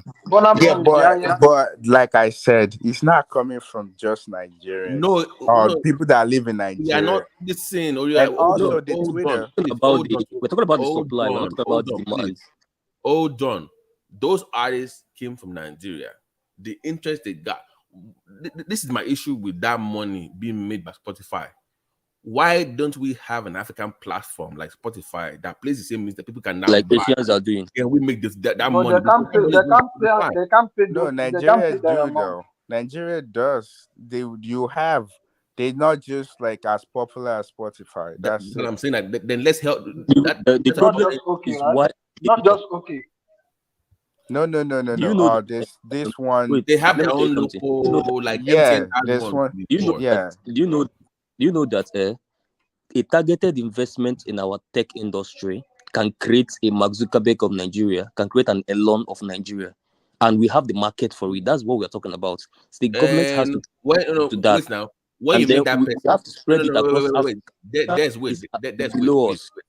When you make that person, how long before they steal him and take him to America? I have a friend that was in your country that made an app. I would not mention his name. You probably know him. He lives in Austin now. The question you have to ask yourself is that why would can I say something Nigeria? based on You have to what leave now. He's not the getting number of support Nigeria he on needs. Twitter? There's 4.23 million Nigerians that live in Nigeria on Twitter. What are you saying, my friend? Yes, we've just checked this. See, that's what I'm saying. Like, just check this website out. What website? I think that's too low. Twitter told us. Twitter themselves already gave us that information last year during the whole saga with Buhari's government and all that. Even ordinary in Lagos, we have more than 10 million. That number is not accurate. I'm sorry. 4 million is not an accurate number. No. But so the bigger point is that there are opportunities there. Even when you find this talent that Otam is talking about, how do you retain them in Nigeria to stay? Oftentimes you have all these brilliant minds, and next thing you know, they come to them. You can. The question you have to ask yourself is: you have to check other countries. How was India able to do it? How was other countries able to do it? The question is, have we done it and it failed? No, we have not. That's the answer. We have not. So your friend that left because Asiwaju just appoint your men now. Asiwaju appoint your men now. That's why I'm happy about Bosun. That's why I'm really happy about Bosun. I mean, I said it last night. He can't do anything. That the guy you name cannot do anything. Why is Oyo so negative about what's going on? Government has to intention. The government what has happened? to be What did I do? about it. I'm breaking. No. Okay. Baba still has the floor, by the way, so you can coordinate your interjection or take your floor. Do you guys know that location for Nigeria Silicon Valley that they are building in the east of Lagos, right? Yaba. No. That one is no. In Ekpe now. It's in Ekpe, right? Yeah. See, my man, we're moving too fast. No. Sorry. Hold on. I'm discussing the possibilities. I'm not saying that they're yeah. Okay. I'm discussing what I have seen so far. Right. I'm saying that my point. Even if you have the talent to fill up that space, they are going to leave the country if care is not taken, and that place might just be dormant, just empty. How do you retain? Do you bring those industries like, okay, Microsoft, we know you're going to take the people from us. So let's give you a space over there so you can retain these people and they can do whatever they're supposed to do in our country while still staying here, as opposed to going to the US. Can you partner with those countries abroad where they come, they bring some of their things here and they retain those people? That is the only way I see. But why do we think that's the way it's going to work? See, I'm giving a suggestion. You come do up you know? with Do you know the power? Do you know the power of research and development? That's all we need. Once we can develop something, see, people will run to us that they need that idea, and that's where you can now like engage in transaction. That okay, give me one. Give me one. Wait, give me one. Can you give me one area that you think that if we focus our energy, that would draw people to us? Like just one tech area that you've thought about. Okay, so as of right now, there's so many. So let me just give us an example. Electricity. There's something called, like with electricity, there's so many ways that you can generate power now. So we have the geothermal. Geothermal is actually what I think that would be good. So geothermal, this is how it works. So you don't really, so if you build a house underneath below the earth surface, so below the earth surface there's water. Below that water there's another there's a way that they can generate electricity from there without. So there's different, if we can develop a technology that can do that, that will bring, because the thing is, solving problem is what will make us advance. Okay. You have that tech now. Somebody came up with that idea. They have the licensing. They have that way. Nobody copies anywhere. Okay, they have this tech. How do you then expand that? What are policies that government have to put in place to help that person? Because it's not enough to just have an idea. There are many things that have to come in place from the government, from private enterprise. That's what I'm trying to understand. So I think we had this probably previously. We have this conversation. So to be honest with you, we don't. If you have a technology like that, we don't need we don't need the policy. That somebody has to. I'm saying somebody has to invest in you. You know how you have. Yes. Okay, so now if you look at all the fintech, don't they have investors investing in them, even though there's no policy in place? They have. See, ideas bring people to you. When you have idea and you provide solution to it, people will jump. People want more money. They will jump on board. Then once that thing is established, when you have more people that, for example, like the geothermal that I said, first you're gonna need like the steel and iron oil industry to come on board, so you can develop metals that you need to develop that. That's number one. Also, you're also gonna need I don't know if Nigeria have copper or some things like that, because the brain of those machines, they have to develop with different copper.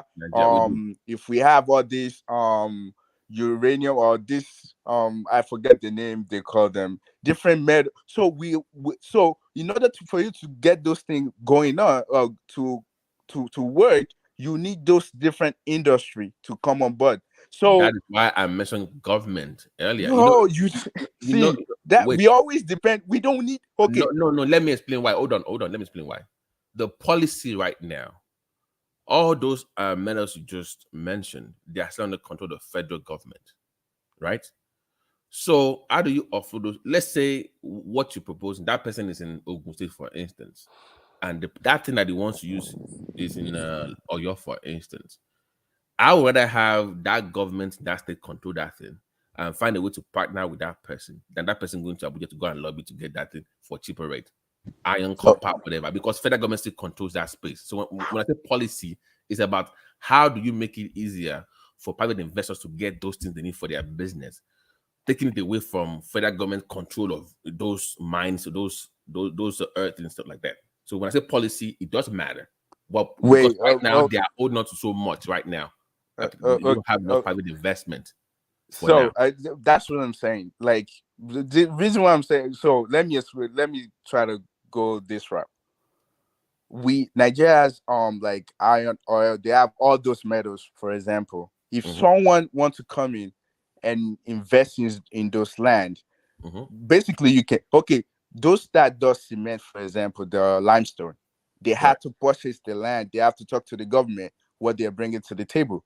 It's the same way if someone just like I think Elon Musk, they were telling him that if you want lithium in Nigeria, he has to come and build something.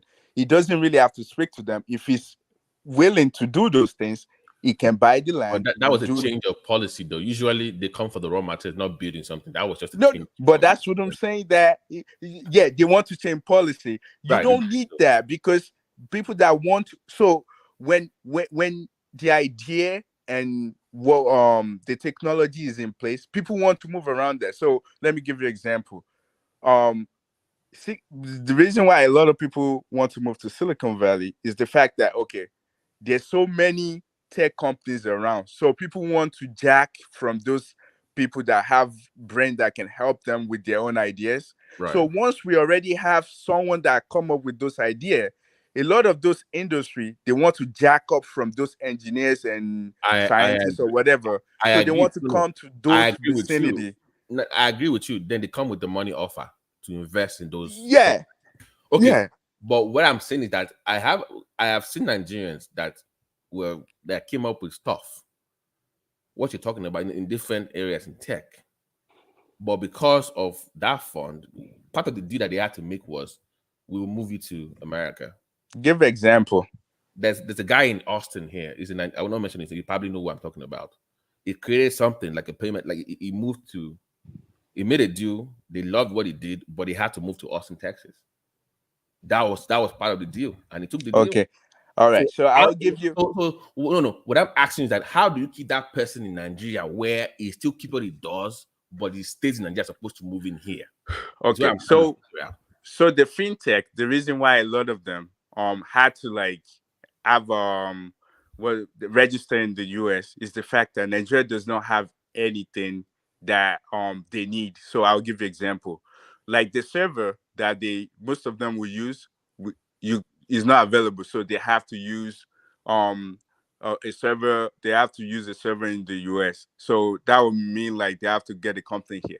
A lot of the Go ahead. We don't have lights, so there's nobody actually hosts anything in Nigeria. And for you to do a payment system like that, you need a host for your website, for your IP, for your own thing, where when people make payment, you can store it. So you need that infrastructure. So we don't have that. So you have to understand that investor that's trying to invest into you have to make sure that if I put my money here, this thing is actually going to work. And in order to work, they will want to bring you to a reliable place. Guys, hold on. We're getting somewhere here. We have the idea, we have the brain, we don't have the infrastructure to retain people. How, and I spoke about government policies, which you didn't want to talk about, but how do we bring about fast track? Because we need to fast track this thing, because the way the world is going. How can we build those infrastructure? What can we do to? So now, let's say I have money I have a big money now. What I could do, that server, because majority of Nigerians now, a lot of them have server out there. I say server, they have website or majority of the government or apps or whatever. Majority of the governments, they have they need server, something to host the website, the portal. What I can do as a person, that's why I said that policy is not really needed. Policy will come after, once policy see that something great is going, so let me make it more easy for them.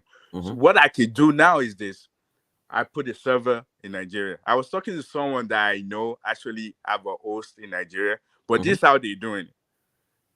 They get solar panel. They have solar panel in their house. That's way they can host for 24/7, where they have batteries they're saving, so they don't care about the grid anymore. They just create their own electricity. So that's but it's going to cost more money because they have to worry about making sure that the power is going on 24/7. So that's what I'm saying. That infrastructure that those fintech they're missing that they don't have is where I can come in and start hosting, building up service. So if I'm able to do that, then that one part of it is gone. Right. That problem is solved. So that's what I'm saying. So another problem that they will have to solve is having like those the software engineers that will be available around to be able to update these things and software and everything. Right. And another problem is this when it comes to security, because server, anybody can go into it. That infrastructure to be able to, we don't have anybody that can so like when you buy a computer, we have what they call them, the malware, there's so many of them that they will save they will safeguard your computer. You need that for server as well. So we don't have that in Nigeria. So once someone can build a facility for hosting, then people will start thinking that okay, so we have don't they have one in they actually have three. There's one coming up to Eco Atlantic. There's one that Lagos. Yeah, there's a server, but you have to. Nigeria is big for you. Okay. That one thing cannot host everybody. No. They have about 3 in Lagos that they were launching. How many is 3? See what they host. No. Hold on. Listen, because you keep jumping. I know what you're saying. I'm just telling you where we are, and you're telling me where we're supposed to be. So let's meet in the middle, so we can. I'm trying to solve a problem here. So okay, let me chime in real quick. So everything regarding hosting whatever app or website, I mean, all these things can be done remotely. So my point here is that, I mean, there's nothing you just mentioned right now that is not done anywhere around the world. Okay, so what would give Nigeria a competitive advantage to have these things in our country? Because to be a host service provider, all you need to buy a server space from all these big providers, and you can host anybody from around the world. So is it faster to host in Nigeria or anywhere in the world? What is the benefit? That's the point here. What is the benefit of having all these things in Nigeria? There's a lot of benefit. Like, for example, you provide job. That's number 2, security purpose. You can never see. Good. Wait, Okay. Oh no, don't go. Oh no, hold on. Can you hold on for Prince? Just hold on. Hold on. So let's go back. So having said that, I like the job part. Now let's go back to what Babati said. Government needs to be involved. Okay, if you want to create jobs, if you want policies that's going to favor these investors, we need the government, because there's nothing unique about all these things that we're talking about. Absolutely nothing.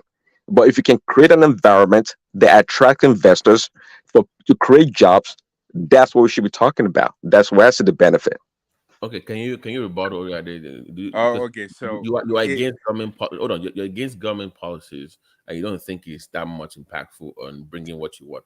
But he's saying that government policies is needed. I agree with that. But why do you still think that we don't need government policies at all? I'm not against government policies. You mean after that comes in post? Yeah, you need idea. You need to do something before, when government sees what you're doing. So I will give you a great example. Like the fintech now. The government is seeing what's going on. There are a lot of Nigerians, like, they create I forget their name, that they created, that they see what's going on. So now if they bring it to the Senate or the House of Assembly, that they want something towards that part of, they want policy towards that, it's quick for the government because they already say it. So policy never comes before idea. You have to have like innovation going on, and people are seeing that.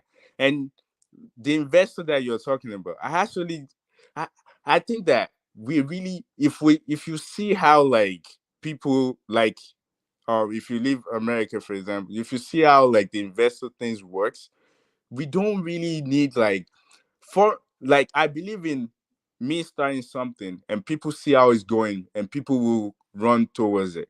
So instead of you actually trying to run after people to invest, we have people in Nigeria that can invest. You have, like, those big guys that they're on Forbes. You can reach out to them. A lot of them, they're investors. They can invest in your stuff. And instead of us jumping into foreign first, and a lot of people that are Nigerians that live outside as well that need their money to work for them, will also send their money in for any technology that they see that would be there's prosperity with it. Like, they would definitely invest in it. But what I'm just saying is, I don't think we need idea first, or we need policy first before idea. And he also mentioned something about create nothing that server there's nothing hard or They can something host it somewhere new else. about it. We don't need to actually have a Nigerian owned. Yeah, but yes, that's the security factor. So just like the past election now, that's a great example. Can you imagine US or government? Oh yeah, you work in the X sector. Do you have is all your don't you have a server in Yeah, we house have our wherever own. you work? We Exactly, pay for money. security purpose. They have a whole IT department. Like, thank you. So why would Nigeria Nigeria government, I'm talking about now, be hosting in a foreign land instead of them having their own for security purpose? No, you may have your own IT people. It doesn't mean that you host your own data. For Prince, can you? He said for security purpose. Okay, so can you? I want you to how you address the security and also the thing of pride. If it's Nigerian owned, don't you feel kind of better about like you own it, like it's yours, as opposed to kind of renting the space?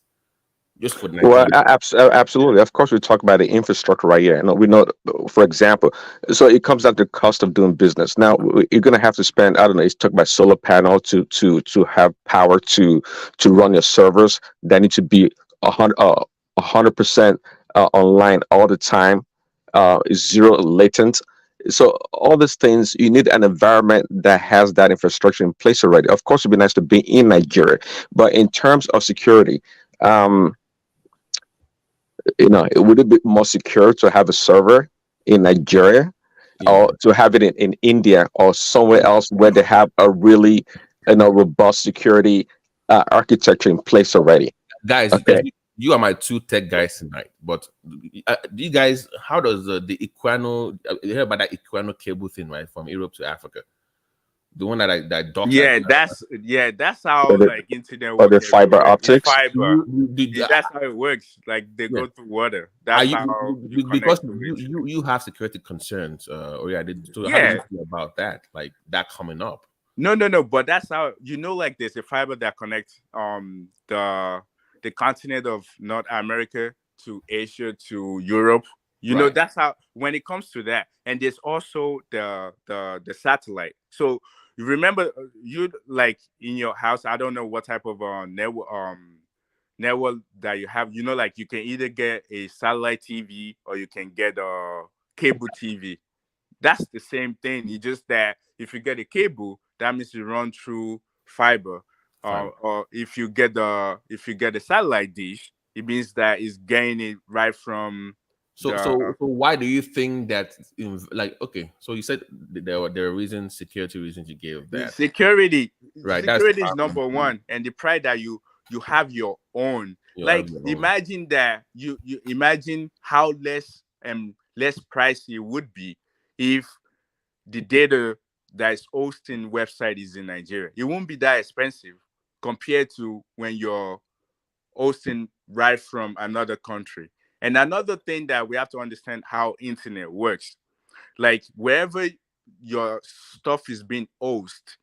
So when you search, so that's why you always look like when you search, a lot of things that you will be seeing will be very towards this country that you're because the IP that generated for your hosting is from one particular region. Bias towards even marketing for goods and services. Exactly. So so if you look at what example can I give? So if you look when the Twitter issue was in Nigeria and people had to like get what's the back thing that people get?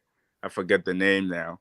That they had to like use different IP that would direct them to different VPN.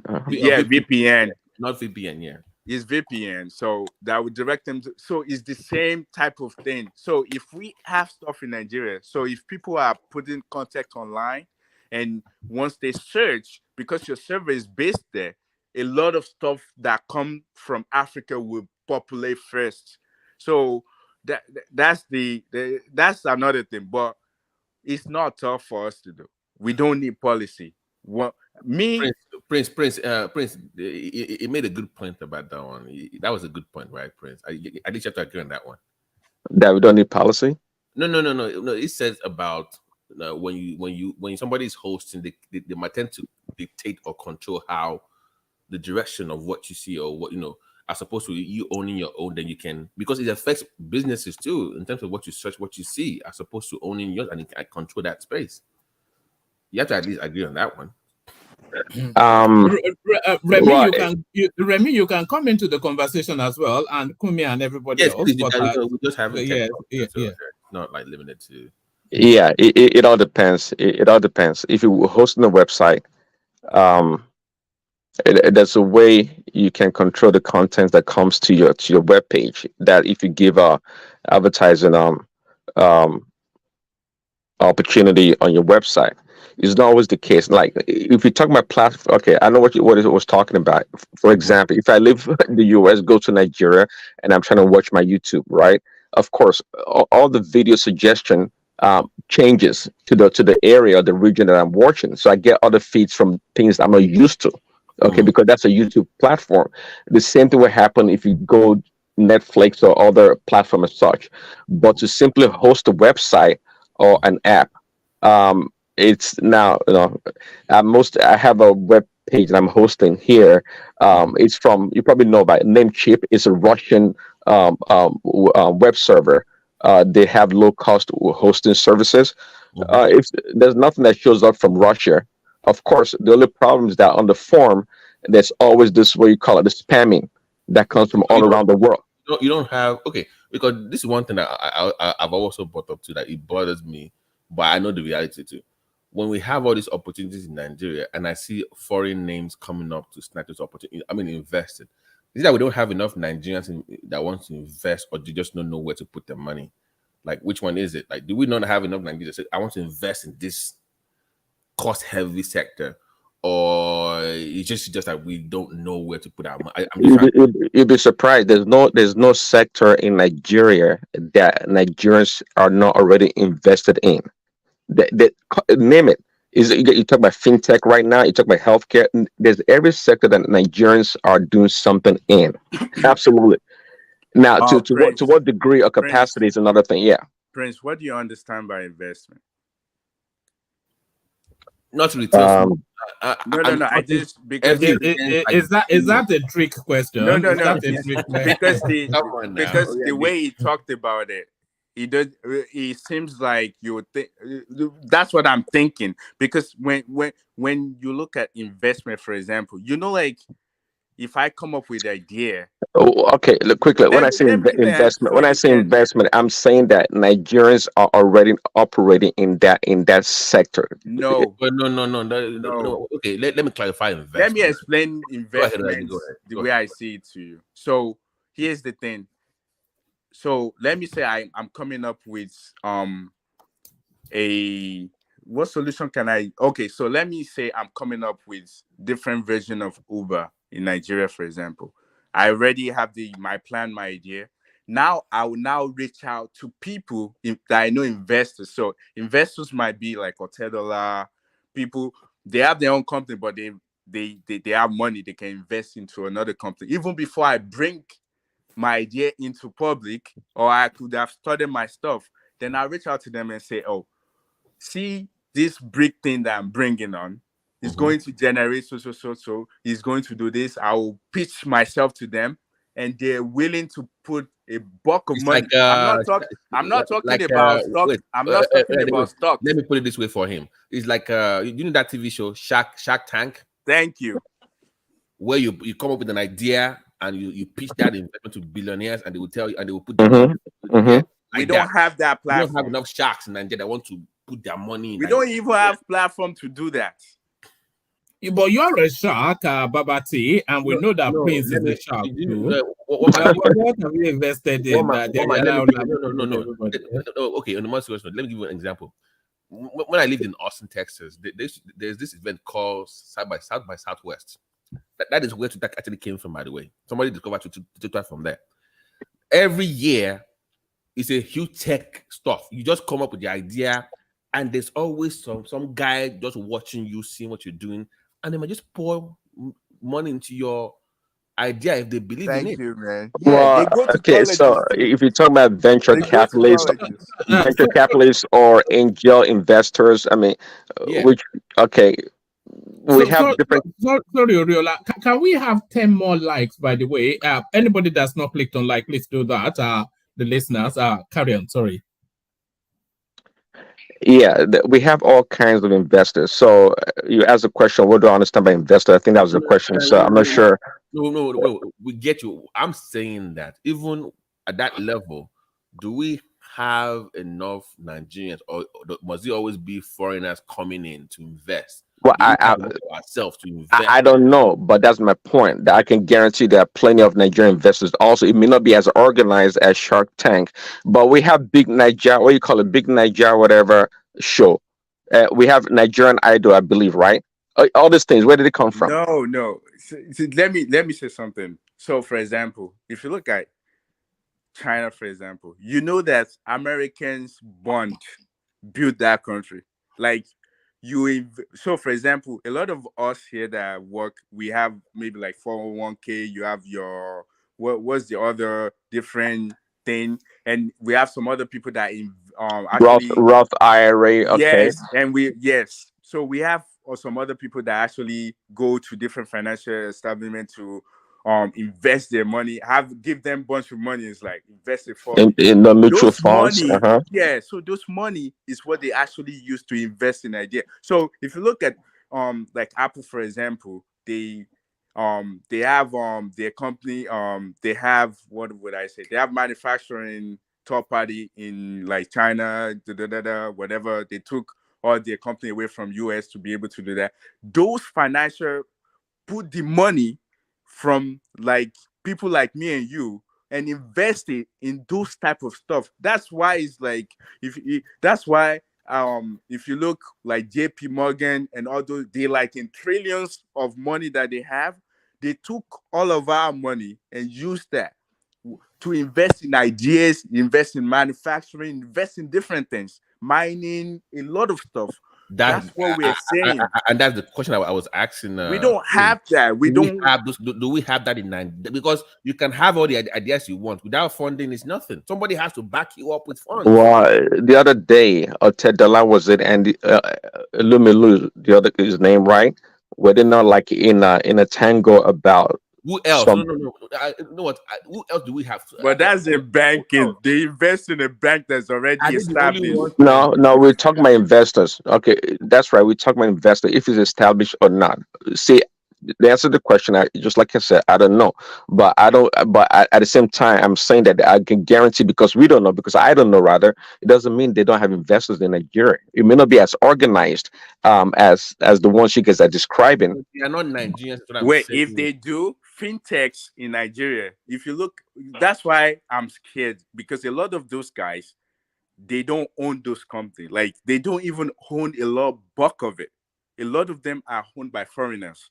Because they invested in it. Well, how do you think it came about? Because they invested in it and they took a cut, 50, 60%, maybe 80%. Yeah, but if we do have to you, Prince. Yes, so Babati is making a great point. If we do have something established to us and those infrastructure and in place, they won't be telling them that because when investor wants to put money in something and they have the mouth to talk. Hold on. So you guys mentioned Shark Tank right earlier. Now tell me, Shark Tank is nothing. Hold on. Okay, well, tell me, when people go to Shark Tank, what, apart from the funding itself, what else do they hope to get from those guys? Let me tell you what they get. Brain. No. The experience. No. There you go. Wait. The exposure. Brand. Remember, there was a guy that came and was selling some kind of dundu or whatever. They had the Nigerian version, and that thing, the way he sold it was so good. It was it was making good money in 5 million a year, or whatever. The person that bought the idea, that bought shares from the company, was able to, because he knows all the supermarkets that they can put those stuff in. So it does for you. So distribution, product placement, exposure, capacity. experience. So when these Nigerian guys go to these people, also don't think they're stupid. They want all those benefits as well. Prince, what I'm saying to you is, if I, for example, am able to build one of the infrastructure that is needed, because you have to remember, when it comes to like stuff like that, the IP, the website name that they're using, one person is hosting those separate things. The data that will be coming into their website, another person is hosting there. If I'm able to establish something, which I just pitched to you guys, if I'm able, see, I can get Tesla. If you have there's a town in Australia, I believe.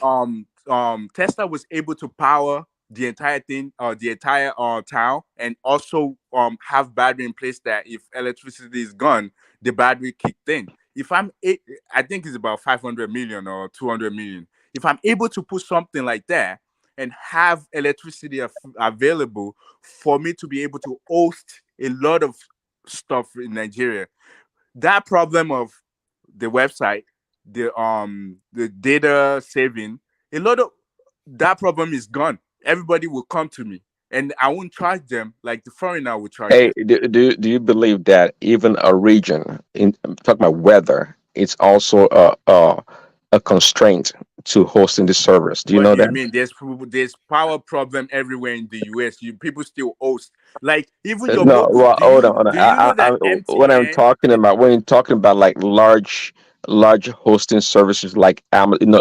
SAS Yeah. service, SAS, like what you call like Like Amazon. Netflix, like Amazon have one. Amazon, Netflix. Okay, Google have one. Yeah. okay. Wait, Amazon is hosting Netflix, I believe. Maybe Netflix has their own now, but I know like when they first began, they were They have their hosting own with now.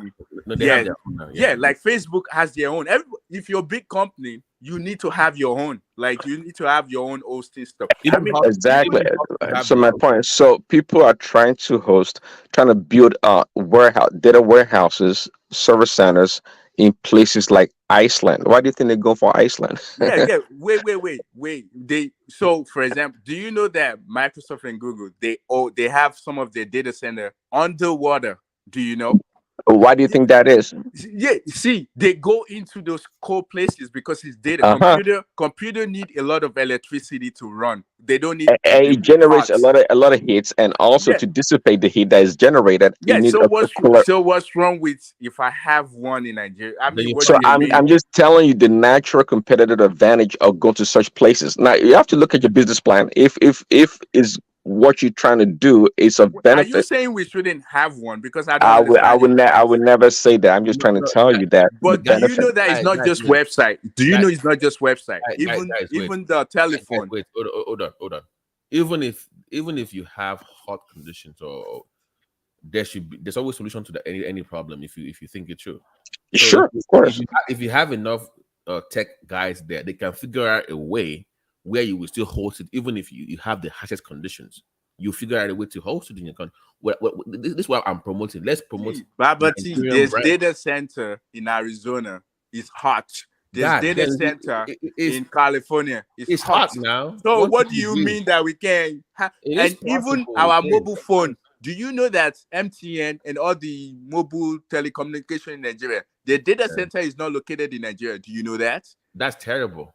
Of course, I'm not surprised. If I'm able to create one, Glow, for example, Glow should be the biggest in Nigeria because it's the only homemade one. So why is that though? Why? Well, who are we going to blame? You don't have electricity. No. You don't have anything. No. I'm asking. I don't know why they don't have. I don't know why they don't, because they're making so much money for. Yeah, but who's going to host them? Can they put? There's no electricity. A lot of them, the server. What would I say? The communication. The telecommunication tower is they're using this generator to do all of those things. And this is where government comes in. Oh, yeah, I know you don't want to hear government, and this You is where don't government comes see. in. I think we depend too much. No. Too much is I'm with you. Too much, but somewhat. Even if they need to, government still has a role to play.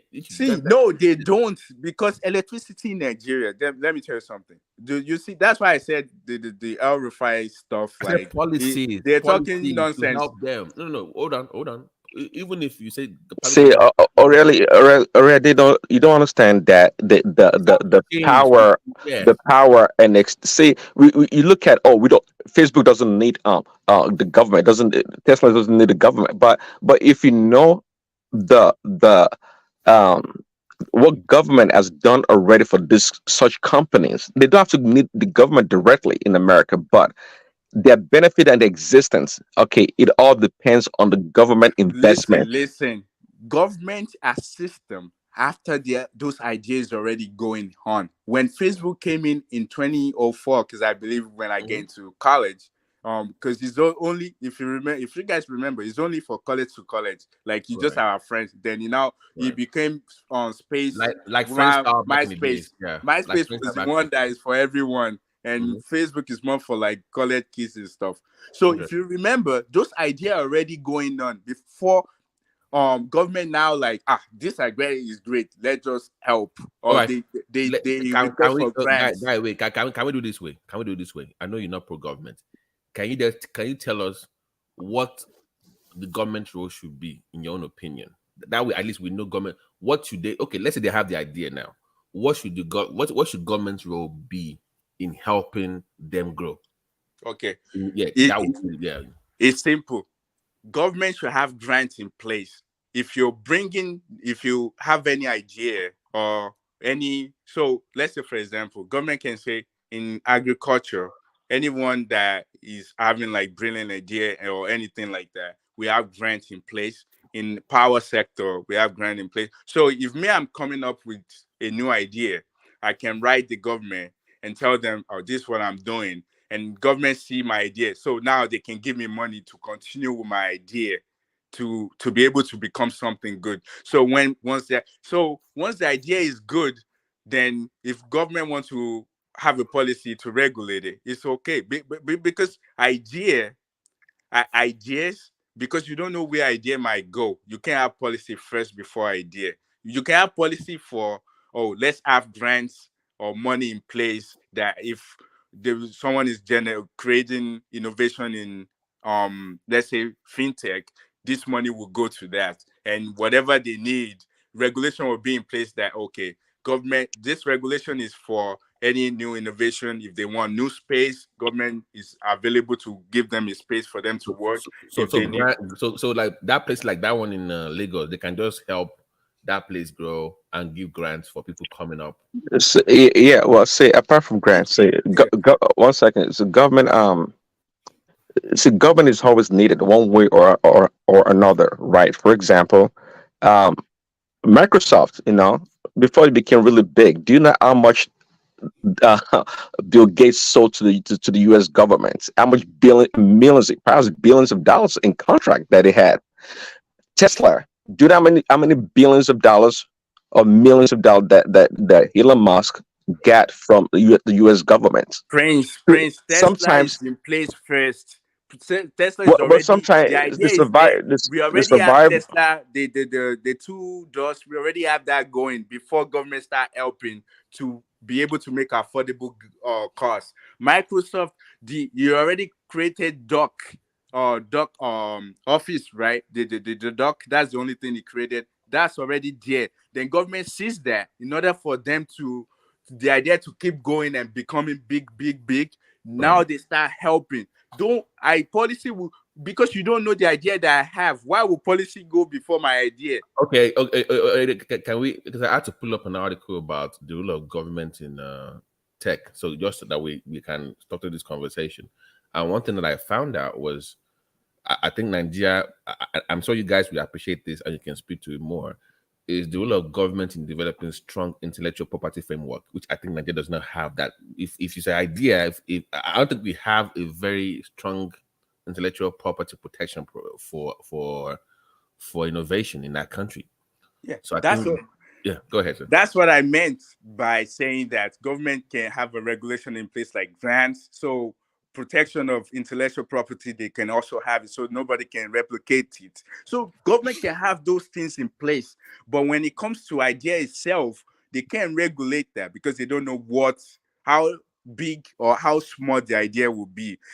So but if they put some things in place that, okay, if you let's say manufacturing, for example, which I believe this guy already said is in place, where if I want, anybody can now, like our now resources, anybody can go there and try to work with the government and meaning like get land. Like they said, the policy in place now to be able to do all this manufacturing is, I mean, like natural resources. That's what I meant. So government can just put some things in place, but they don't know how big the idea will be. So okay, just having those, I agree with that. they can, okay, let me ask Prince. They said government can also encourage international cooperation among. So if you have like your small tech company, it is government's role to help you find like a partner, like someone that can help you, so they can facilitate that kind of international cooperation. So how do you think Nigerian government can help those Yaba folks that are pulling money? Because I believe that they put close to $1 billion in like last year for investment or opportunities for that. So how can government help increase international cooperation? See, $1 billion from from Nigerian government or where? Where did the $1 billion come from? From investors, foreigners, for Okay, investors. so in Nigeria's case, a good one actually that I think would work very well is the consularship, whereby the consulars, they don't get paid, but nonetheless they represent the government officially. Such people, right, are working with Nigerian embassies overseas, can help promote Nigeria's tech, and this is almost like free money, so to speak, because these consulars, they officially they represent the government, but they don't get paid. They don't get paid for it, and you can have such people from different sector working for the Nigerian government. The embassy, the embassy across the world, whatever they showcase, whatever events that they have, can also help promote. Places like America, I'm not sure about Australia, perhaps also in England, they always have this international trade organizations almost in every cities across the United States. That is a place. Those would be the places to target, to promote Nigeria and what Nigeria has to offer. That are you there? I think you will love this one. I want you to click on this one. Wait, can I talk? Is Oriade there or Oriola? Oriola, sorry. You're not even corrected there, but are you renaming yourself Oriola? I can't see anybody's name one man. You have the no. It's fair enough, but he's not telling you that it's Oriola. That's what I was look at that. Wait, a lot of people has messed up that name, so I really don't care. Go ahead. Baba T. Yeah. Hey, let me just. I don't know what you. What you guys are talking about. I have no idea what you guys are talking about. But something caught my attention. Look, I think our business model, our business sense is whack. Look, I came back from Miami not quite long ago. I was trying to watch some of the videos that I took at the beaches. That beach compared to what we have in Nigeria. I mean, I don't know how come it's a public beach. You only rent the those chairs and all that, but they have a lot of. I'm watching the video now, like I'm like, man, I got a lot of pretty women, with those bikinis and stuff like that. Why can't we have a business model like that?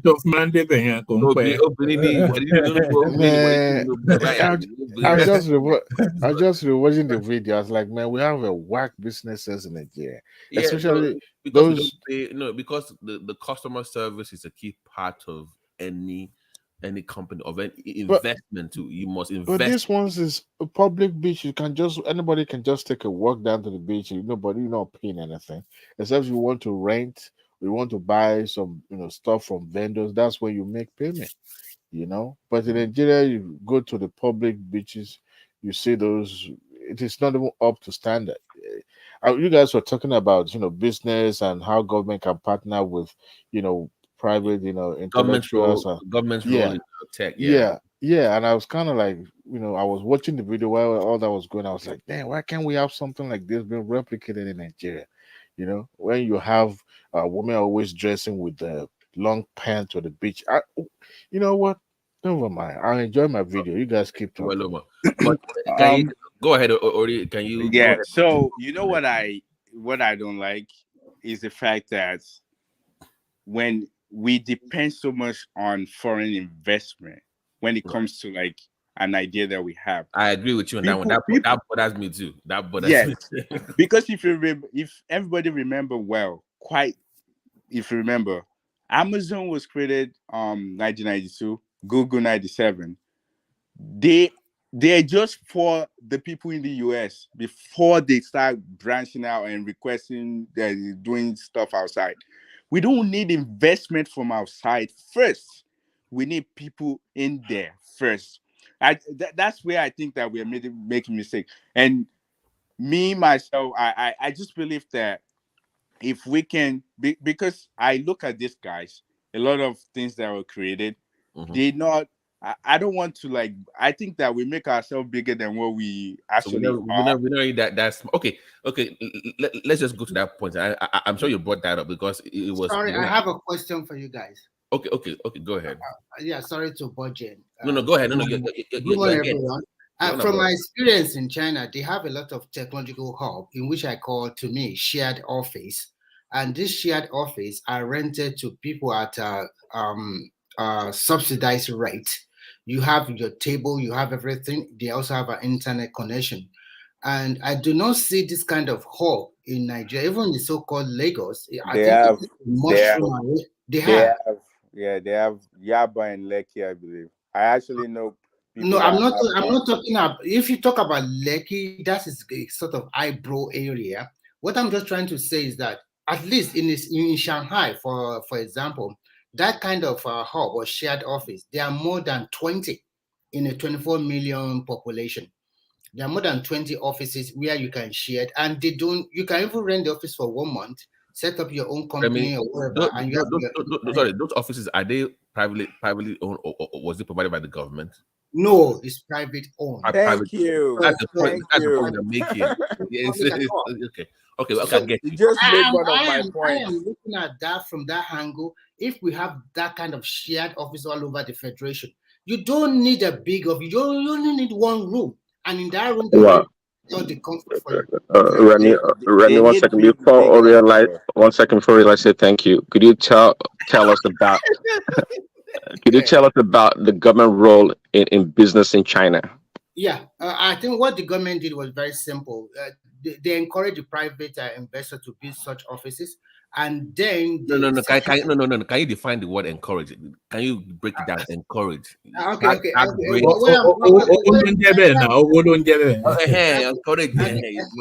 I'm trying to say is that the government encourage private people to build such offices. Maybe they also give them a kind of soft loan with a very low interest incentive. Yeah, there you go.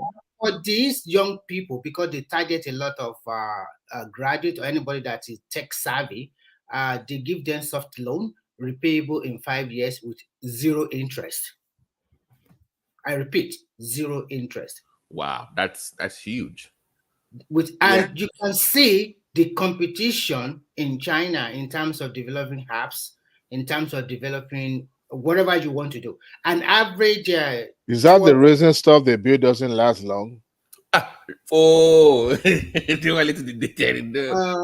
think what you are talking about is that you listed a lot of Western media in which they castigate the country a lot, that the building does not last long, infrastructure does not last. It's all, I'm sorry for my language.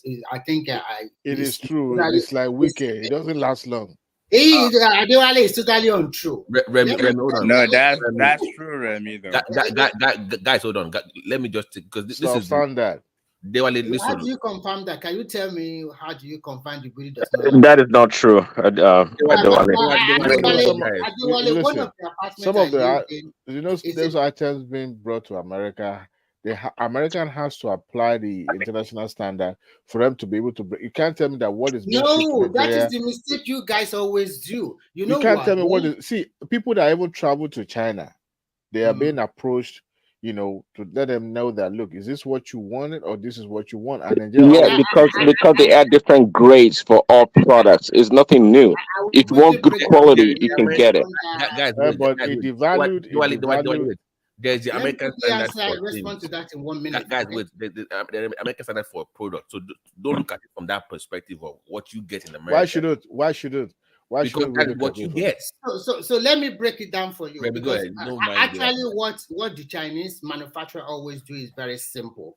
When you bring your whatever you want to do to them, and they will put a lot of prices on the board. This is the quality, top quality number one. This is how much you are going to pay. If you want the lowest quality, this is how much you are going to pay. So that is the leverage they have. So most Nigerians or something like that, I'm talking about manufacturing. Do you know it's a crime to produce substandard product in America? This is not a substandard. Wait, can I? I'm just telling you. Can I chip in? Wait. Let It's a cheaper version of, not substandard. A cheaper version of. Adewale, where's the crime? Where's the crime? Crime where? It is a crime. Explain, please. Hold on. Before you explain, I think Babati wants Remy to land. Yeah, let them land first. You can then reply, Remy. Okay, so they give a soft loan. I would like to chip in too. Yeah, they give a soft loan to most of these tech-savvy young guys. And when you look at China, most of these big technology companies like Tencent, that they produce WeChat and the rest, these are all formed by young people under the age of 40. And before, in 2 or 3 years, they are billionaire. I'm not talking about millionaire, billionaire in terms of dollars. So they have a lot of them. And they kept on recruiting young people and give them incentive. And this kind of people also, because when you look at their workforce, they pick a lot of people from the university, like top university, like let's say UI. They will go to their engineering department or software or whatever department. They pick you up from there. Nigerians don't have that kind of system anymore. Maybe during the time of, I don't know, one man, maybe they have that kind of system, poaching potential candidate from the university. They also do that. But what I found fascinating is because I rent an office, I also have a small company there. The money I pay for the office, if I calculate it into dollar per month, is just below $20. And in that office, I have my table, I have 2 sets of chairs, I have a cabinet, and internet also comes with it 24/7. And of course, they have electricity. Of course, so with that, I only need my laptop and bingo, I'm ready to go. And the company also have this rented apartment also have a small space where you can hold a meeting and a table and a chair, and they also have a projector. It's all included in this money I've paid. So if I want to have a meeting with some selected investor, I don't need to look for a boardroom or wherever to have them. They'll just come to this office and they will sit down there. They can also serve you tea.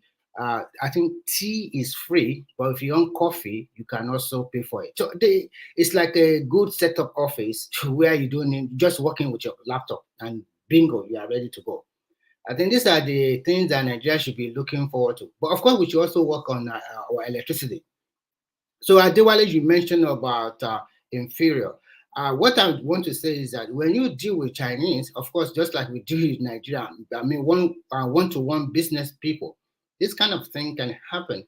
But if you want to get something very more better, you can go through Alibaba or madeinchina.com. These are a verified website that you can report this vendor to them and they will handle it, but they don't play with that one. But when you go to China, you have this is a kind of what I want, and they will give you 3 or 4 versions of it, and they will also quote the price for you. The prices are not so big in differences, but of course they will like if you buy. The more you buy in large quantity, the more you have the power to negotiate the power down. So that's how it works. Yeah, so I know in China that most quality products are being produced in China and shipped to the Western world. And in the Chinese market, we all know we have a heterogeneous market.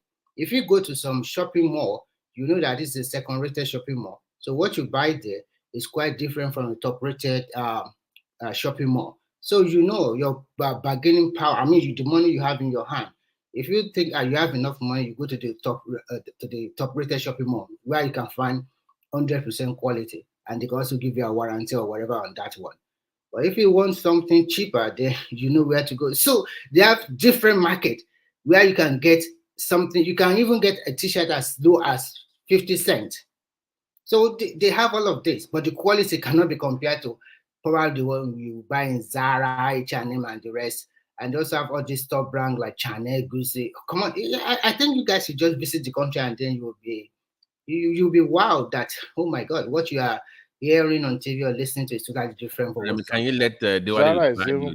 Diwali, can you reply our reply him? What is the question? I forgot. Adewale, Shalafia Lewa. Good evening, good afternoon, wherever you are. Yeah, something is tickling me. I don't want to come in today, but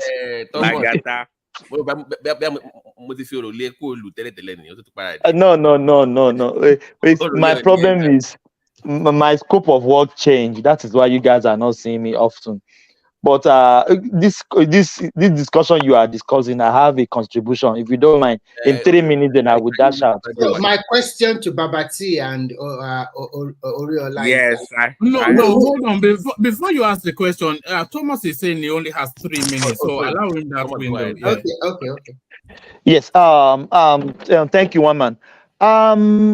This is my area of specialization about products from China, specifically phones. I'm an engineer, electrical engineer, and then I was an engineer. Then I delved into phone repairings, sold, whether back in Nigeria. What I discovered from China, when I was speaking to some Chinese engineer, they said China can produce the best phone in the world. But I asked them, why do you guys normally send bad phones to Nigeria? What the engineer told me was some of our brothers from one side of the country, I don't want to mention names, they will come to, let me finish now. Yeah, they will come to China, they will tell them, please produce a phone. Maybe you can go for 3 months, 6 months, thereabout. We want cheap, so we can go and sell it in a big amount in Nigeria. But China they don't have any choice. They produce for them, they bring it back to Nigeria. Before you know it, 3 months, the phone starts hurting, then the phone blew up or stopped working. So I think you guys should know, China is producing phone for UK, producing phone for US, producing good phone for other countries. Because if you come with your specification and they will give you the price. So don't limit China at all. Their product is fantastic. Is what you want, is what you get. Oh, thank you. Somebody can push back at me. I know this for fact. What you Okay, say? let me Let me respond to him. Knockout China. Let me respond to him. What he said is a fact, right? Wow. You get what you pay for. That's the market principle. But he's blaming your people now. Hold on. Yes, okay. It's a myopic view, but there's some facts in what he's saying, some truths. Unfortunately for him, though, in the United States, Chinese products are known to be inferior products, right? Now, could they make something? Probably, but they're not known to have the craftsmanship of the German or the precision of the Japanese, things like that. That's not true. A lot of people here have a lot of bad attitude of interjecting and interrupting somebody who's making a point. What do you mean? You just hit that, man. Point that's superior to the one you're going to replace it with. Who cares how you feel? So let me land by saying. Hold on. We've had 7 hours, 43 minutes of elegant conversation. Conversation. I don't know what it is. When I come in, it just goes to hell. It goes down the drain from there.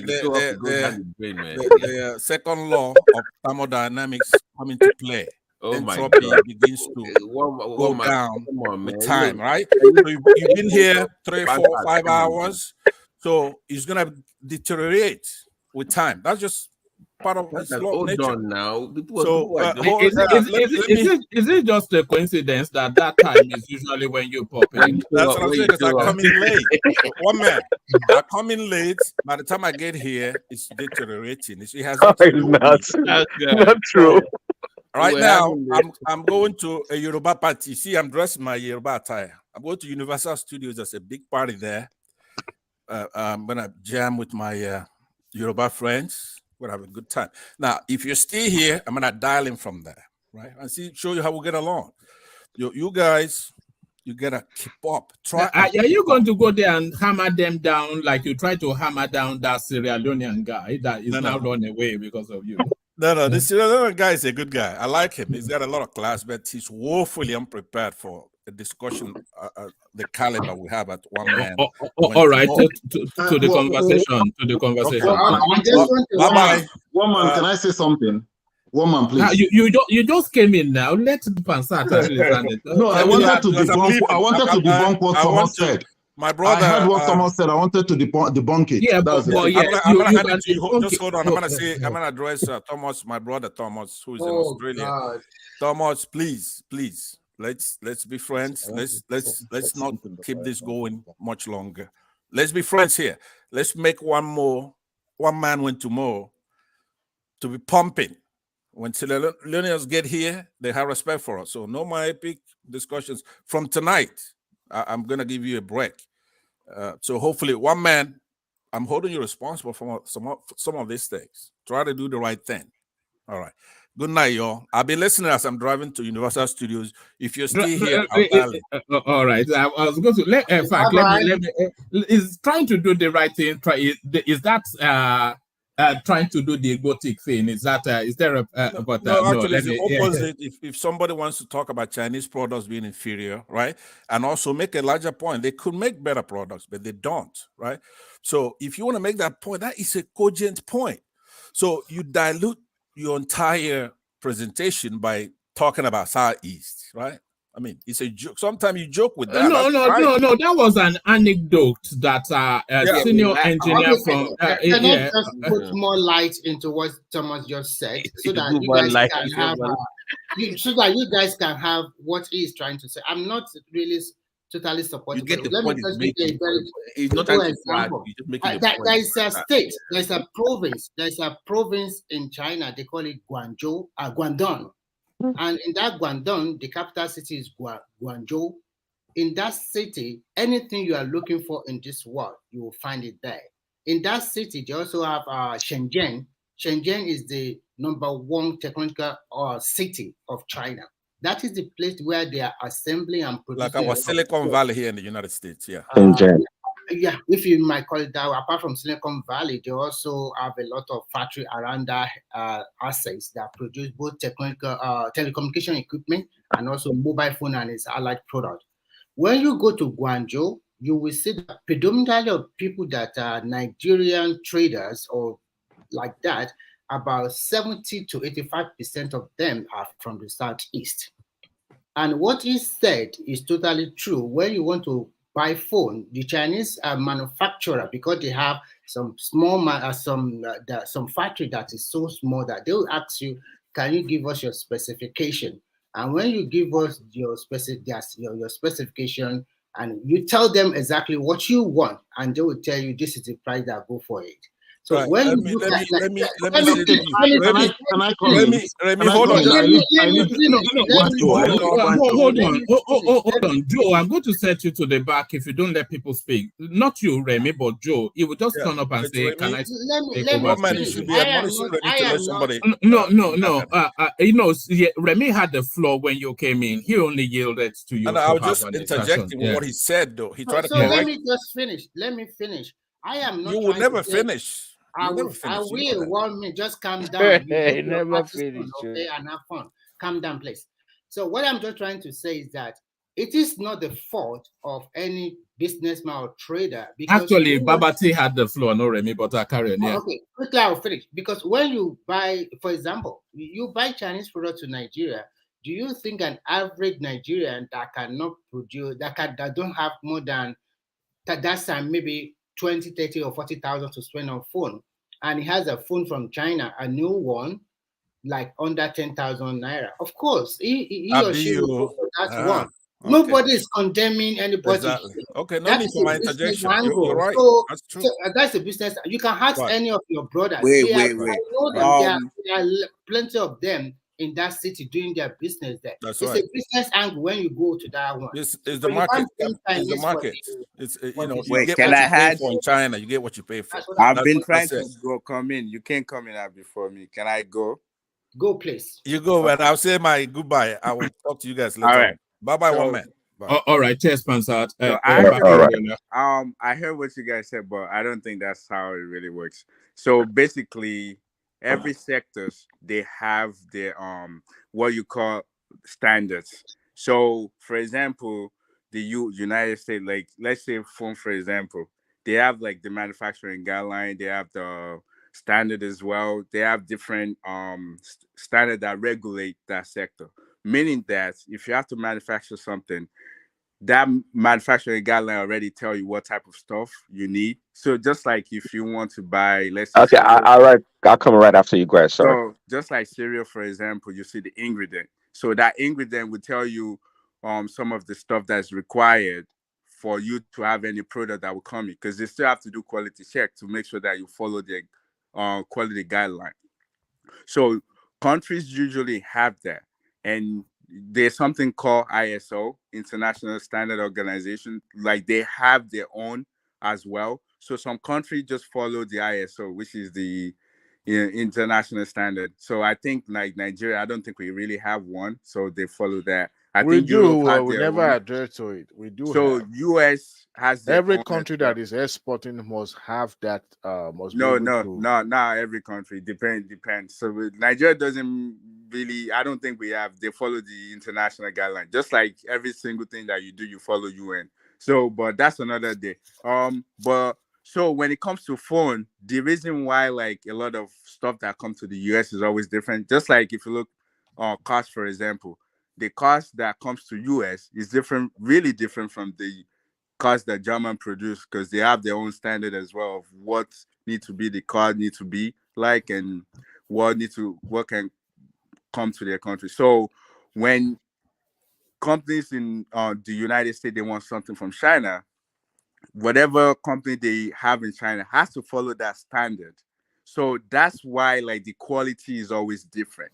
So I think to what he's saying, that I believe that if Nigeria actually follow the ISO, or they have Nigeria own standard, that people that goes to China and say anything, that would happen, because at the custom they have to check these things to make sure that it met the guideline.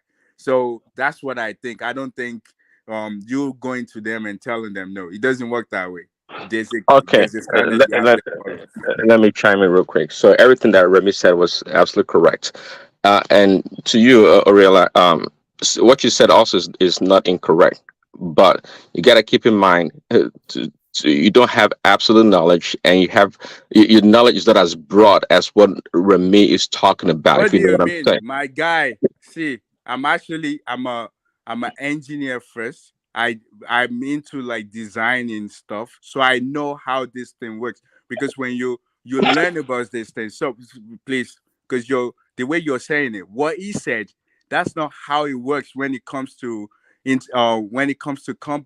company. Like they design, they follow standard for every single thing that they do, and that country is being created that standard. So just like the phone that we use in the United States is not the same Okay, let as me the phone continue. they use in Europe. Let me continue. Let me land. It's not the same thing. It's not the same type of phone they use in Europe, for example. If you look at England, stuff that in our phone might not be. It's not even the same as what they have, because they have different guidelines that they have to follow. So don't tell me what I said was wrong, because you don't know.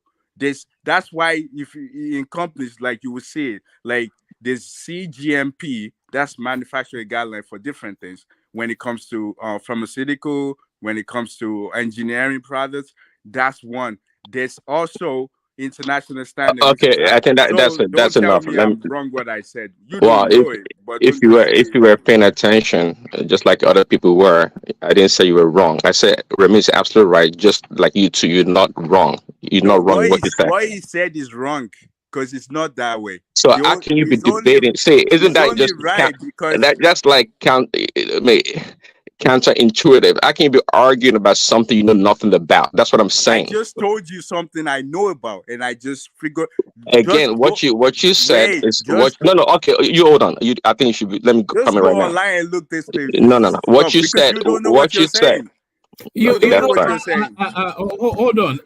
Do you know this American series called Frasier? No. Has anybody watched that? I think I've heard about it. Frasier. Yeah. Frasier. Yeah. Yeah. Comedy show. Yeah. When I listen to you and Oriola, it's like listening to Niles and Frasier. Going back and forth. Carry on. Yeah. Again, what you said, Oriola, is not incorrect. It's not incorrect. I said that means you're right. So you have limitation in what you said also, and what Remy said also is right. That's sometimes we go back and forth and arguing, but both sides are right. But there's limitations to what you're saying. If you're working for a company in America, of course they have specification for design. And that's not what I said. That's what I'm saying. You don't understand what I'm saying. The government has a guideline for everything. It's not even about the manufacturer here. It's the government have something in place. Like quality standard, there's quality standard, there's manufacturing standard. Okay, that is fine. Okay, if the government has a standard or not. No. Prince, wait. Like, let's give a car example. Like some cars made in China don't even have airbags. America demands that as part of their standards. Well, it never used to be the standard. Okay, it never used to be the standard. But over time, they made certain features of vehicles, just product as standard. Okay, I know about that. But that was for American cars. That's like, sorry, gentlemen. Joe wanted to come in, but I stopped him. So let him in at some point. But carry on. But let him in. Yeah, at some point. Yeah. Go ahead, guys. I was just gonna come back to a point, but you can go ahead until you kind of threw off. I think you guys threw us off with the pass entrance. It kind of threw me off a little bit. So I was having my nerdy moment on the one man show, which hardly happens. But we are back to what we are. Okay. Well, yeah, quickly. So, hey, thank you. If the government has standard or the company has standard, that is fine. But it is not the same everywhere around the world. You can go to China and go talk to a manufacturer of a phone or whatever component that you want and tell them your specs, and they can design it accordingly. So for you to be adamant that no, there's no other way to do it, is to show lack of broader view of a lot of things. They do so in China, and China can produce quality products just like everywhere around the world. Okay, you can have things, quality products or quality service, depending on the features or the attributes of what you want to buy or what you want to pay for. Okay, I'm not disputing that. I'm not disputing anything you said. When it comes, so here's the thing: people that go. So, for example, with Apple phone is they already have the design. They already have the design. We're not talking about Apple phone. We're not talking about Apple phone. We're not talking about it. No. We'd have to go that far. That's what I'm talking about. You're right in what you're saying, but you have limited knowledge. You gotta accept that. No. Because what you're saying is okay. So if I go to China to design a phone, what do you mean? That means I don't have my design already. That's what you're saying. And if I go there to design it, that means, so basically I need them to create something for me. So if Nigeria actually have a standard in place, which I believe like all internet, because I believe that Nigeria also, like, they're part of ISO, they already have a guideline for any product that will come into your country. So when it comes to manufacturing or quality, they already have that standard. So whatever I'm want to produce and bring back to my country has to meet those standards, irrespective of what it is. That's where you no, that is fine. That's the way you understand it. No, that's how it is. What are you talking about? You don't know these things. You lack knowledge in this perspective. Like, you really do lack knowledge that to understand that every single thing, every single product that you eat in this life, there's a standard that you have to follow. Just like you have FDA when it comes to like science, anything scientific or any medical stuff, just like you have FDA. Like before I put anything of myself that is designed in market, it has to go through clinical trial or any other trial. And if it doesn't pass the Okay, standard, and we then I have that can in, and use they it. have that in Nigeria, right? Well, but no, if they have this, what do we call the thing in Nigeria? He has to pass what they have in Nigeria. I forget the name. Okay, forget about what you're saying. Again, forget They about what do you're saying. have it in Nigeria, by the way. They have standardization in But see, Nigeria. that's not the point. So you make it sound like even this, even them, even America, you make it sound like every damn product that comes through the ports, they meet all the standards set forth by whatever agency is in charge. Unless you buy stuff online. So listen, if you buy stuff through eBay or you buy to basically those market that they listed on eBay or Amazon. The bottom line, the bottom line is that the bottom line is that you can go to China. No, hold on. You can go to China and request to have a phone built for you based on the price point. That's Why what would you even do that? It doesn't even make sense. But they do that. You can see this is a problem you have. Of course, they do that. If they don't do that, it just told you how I'm it's not done. saying that they don't listen. Okay, what's the argument I said, then? why would you even do that? That's Because what I'm saying. because supply price point. The cheaper you can get it manufactured or made, the higher you can sell it for. I mean, just simple stuff. Prince, wait, but here's the point.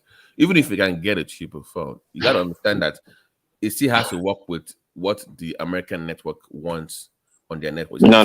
We're talking about from China to Nigeria. It's got nothing to do with America. Absolutely nothing. Okay, that's what. Okay, that's but what. we're part of ISO though. We're part.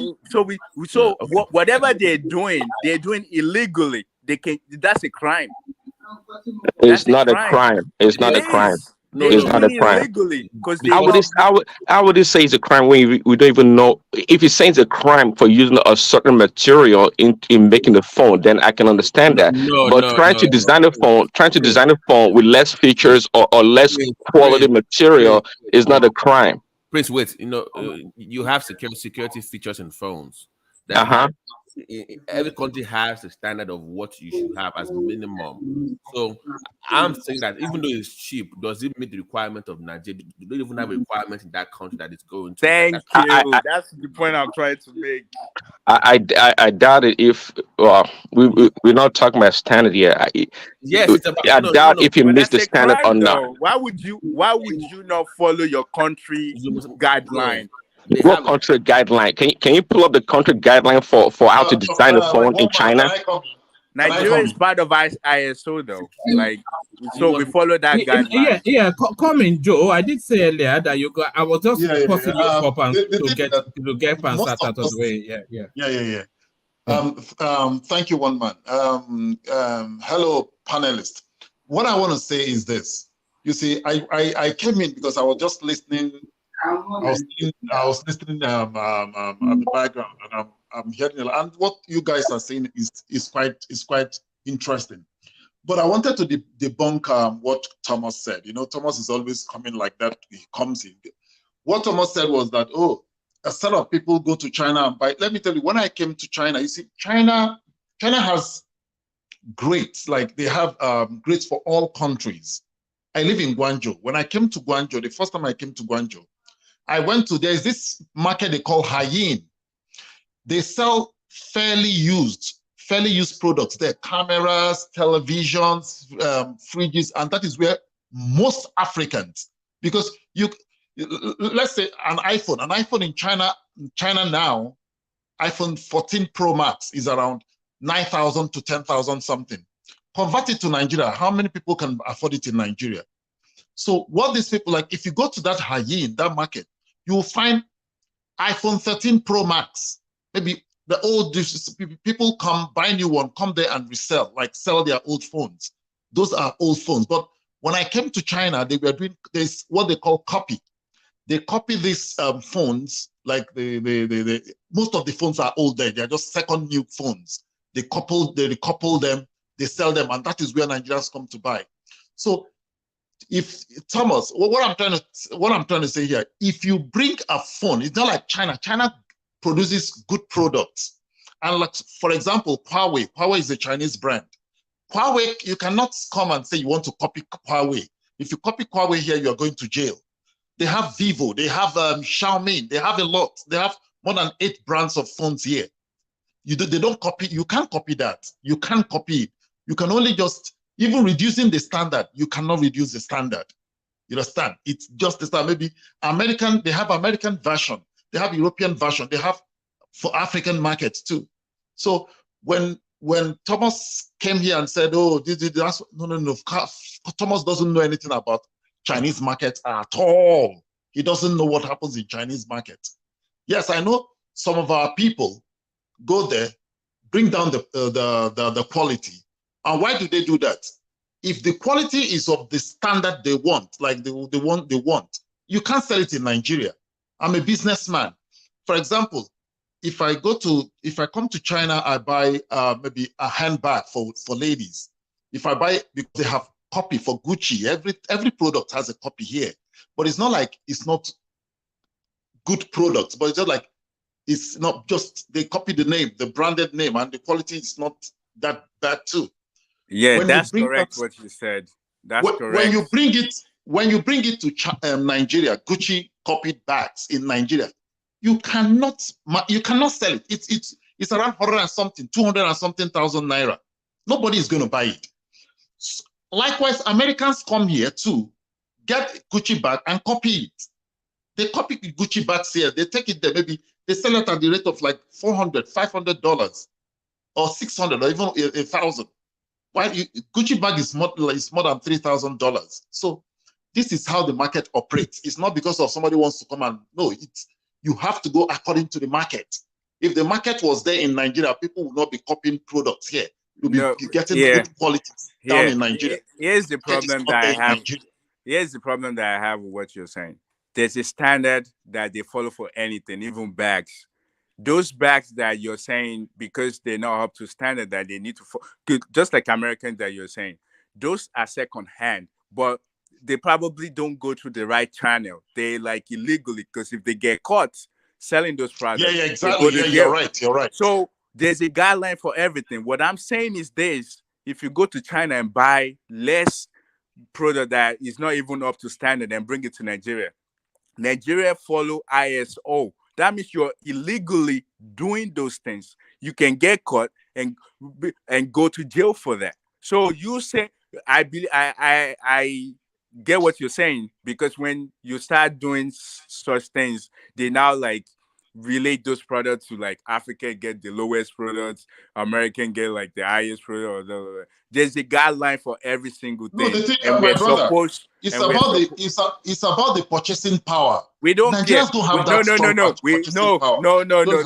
There's a guideline. It doesn't care. We don't care about the purchasing power. There are people in Nigeria that can buy those products for what it is, and they're doing so. So there's no need to bring fake product that's less standard, and people can get killed because we don't know what material, because they're using less. They're using material that's not up to standard to manufacture those products. Excuse me. What you don't understand? What you don't understand? What do you mean? Here in China, you see, here in China, there are markets where you go to in China. The citizens of China use, even like, for example, Nike. There are fake Nikes in China. We know. They sell it online as well. The people of China use these products too. We don't care if China the quality is that bad. The quality we don't care also if okay. China uses it.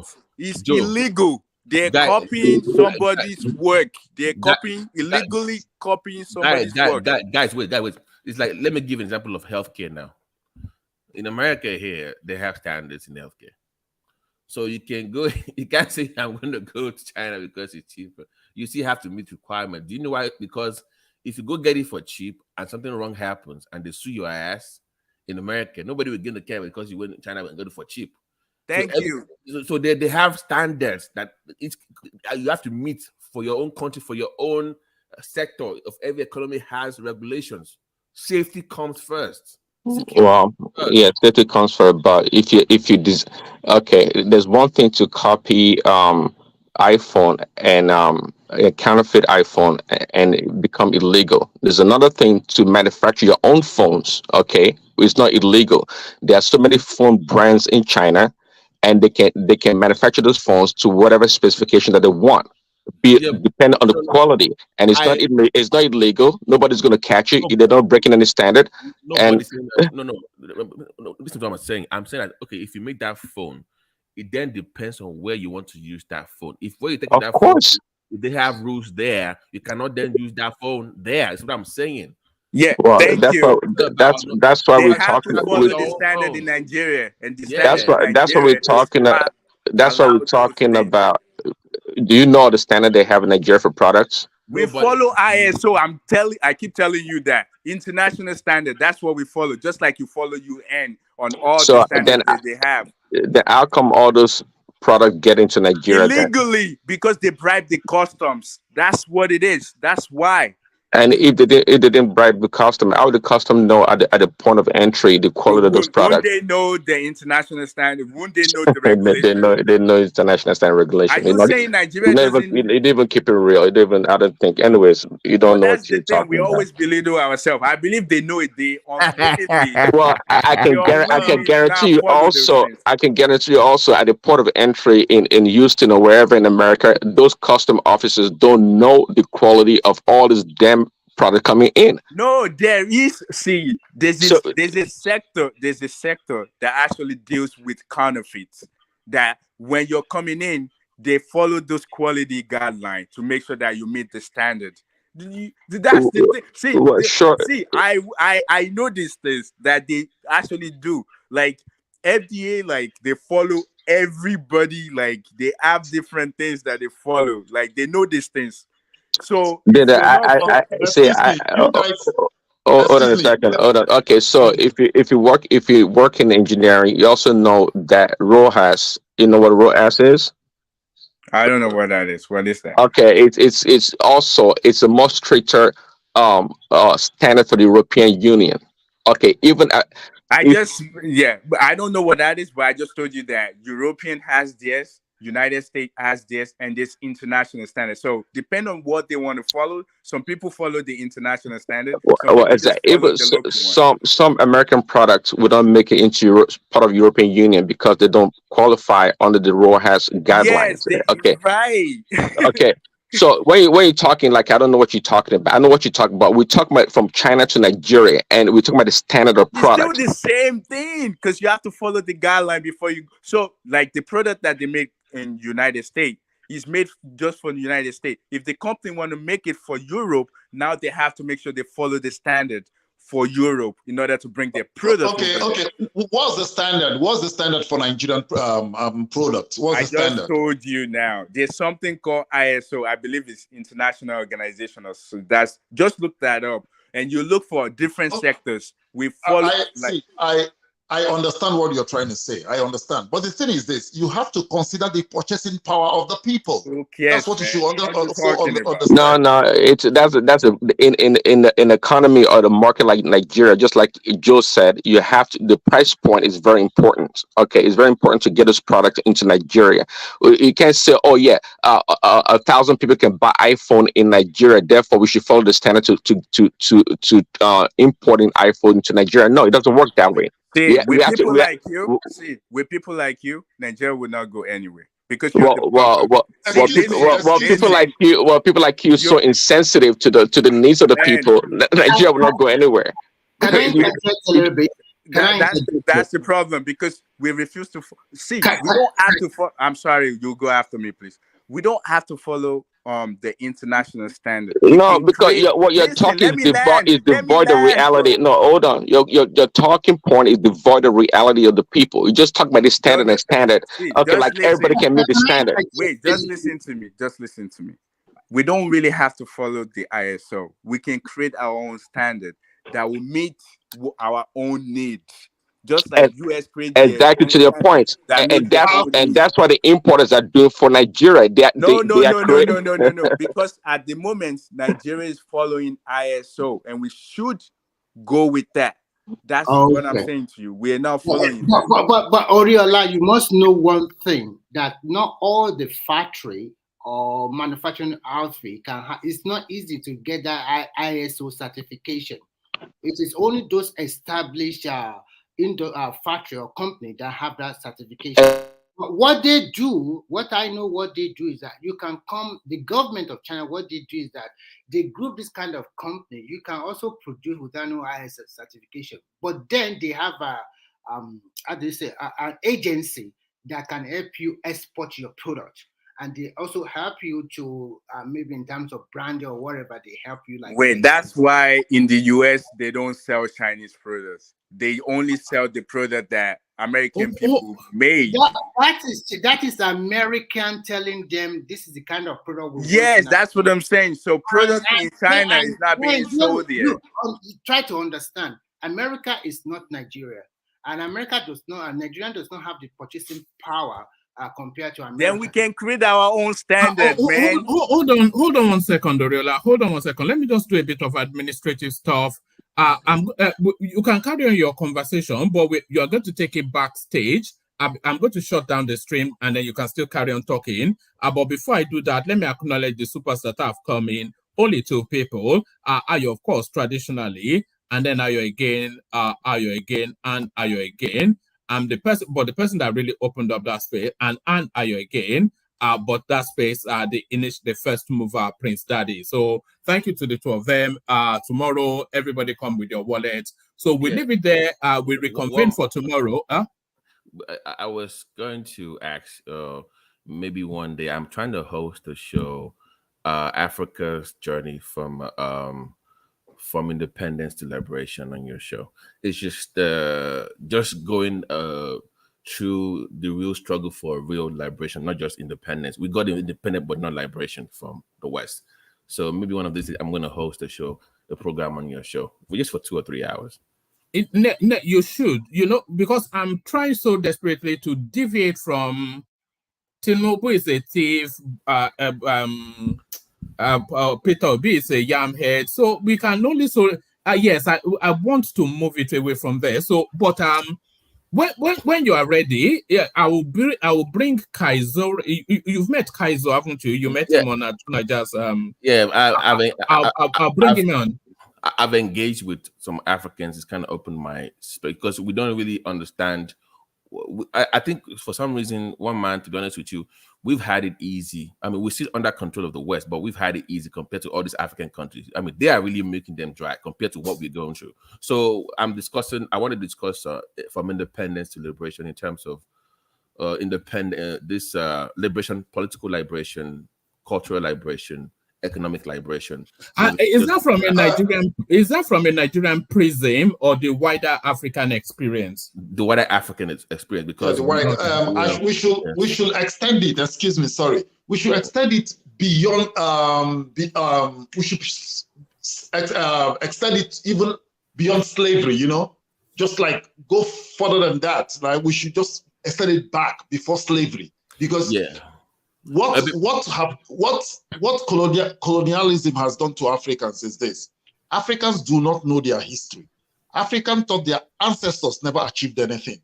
So Africans are looking at their history from that lens of the European narrative, and which is bad. We must go beyond the slavery, colonialism. We must go. What did our ancestors do before slavery? What were they doing? How were they living?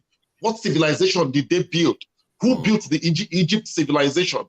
Are the Arabs, the builders of that civilization, or are the black people the builders of? That is where then we can start educating our people.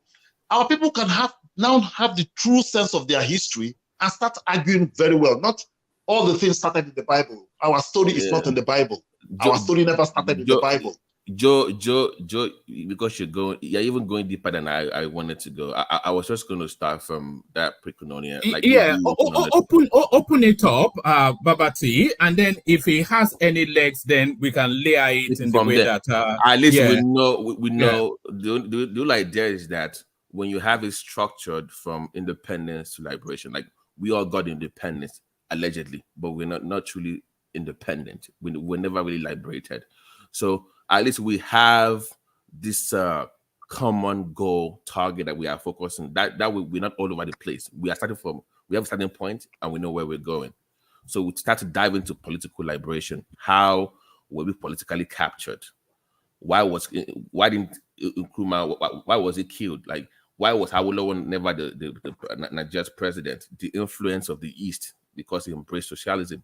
All those kind of things come into play when we discuss all these things. So a more in-depth conversation, breaking it down from where the problem started from and how we can then learn from those experiences, come together as African people and really fight for liberation together from the West. Can I add something? I think you're Go gonna ahead. need more than. I think you're gonna need more than 2 hours for that. Yeah, But that's one a more lot, thing. man. Yeah. No. The 2 hours will be to open it up as a talking. It could well be something that it will revisit. It's not going to be a one-off session, I suspect. It's something that depending on how it goes. Yeah. And I also want to add that I believe this should be, instead of widening it open, I think it should be like narrow. Because I believe when you wide it open, I hope you can get somewhere with that topic. Because it's wider. Like you're talking about 54 countries in Africa. Let me put it this way, so you can chime in. So I say Africa's road to liberation, and say from independence to liberation, right? Then we now say, okay, political liberation, even cultural liberation. Then we dive into religion struggle, because we've been brainwashed with religion. So we can take it by each section where we break it down and focus on politics today, economics tomorrow, culture. That way we can narrow it down. Then we get input from different countries, how they were impacted by that, whatever influenced them in their own country, they can bring it into play. You can have Cameroon come in, everybody can chime in. Then we can just see commonalities and differences. We can have that conversation based on that particular section of the wider reach. Then towards the end, maybe towards a week-long session, towards the end, we can then come together and just collect everything together and have a wider discussion. But the first 2 hours will be very brief sessions where we just target these specific areas. All right, brilliant. So put it together. When you're ready, just let me know. And by the way, just off the back of what Baba's T said, the platform is an open, because I have the thought that the platform belongs to all of us. So if you have a particular subject matter that you're especially passionate about, just like Babati, just inform the platform, and we'll open the space for you to give it flesh. So, all right. Can I say something? Just so long as you don't come into my main slot where it is my nine. So all right. I also think that based on topic we have tonight, which I think we should finish maybe at the backstage. I was enjoying our tech talk. You messed it up. That one. Yeah, no, you can carry on, but I've been at it for 8.5 hours. So so what I'm thinking is we should have investors. Like I think the point that you initially made that if I build like a arena in Lagos, or you can build an arena around Nigeria. That's thing. If we have 10 people on the table, if you have between 8,000 to 10,000, you can build that. I would like if we have another discussion about that. We can be investor too. A lot of people that are talking here, you can be investor. We can invest in something. You know what my idea was once upon a time, but I didn't really want to push it because I don't like to push money at people too. I know. At people too much. I know. I had the thought that we as a platform, we could adopt a person, not necessarily a child, but a person, and then scale them up about five rungs up whatever ladder they are. So let's say, for instance, some random woman or man that just has like a stall at the roadside, we can scale her up into like an actual shop in a shopping space.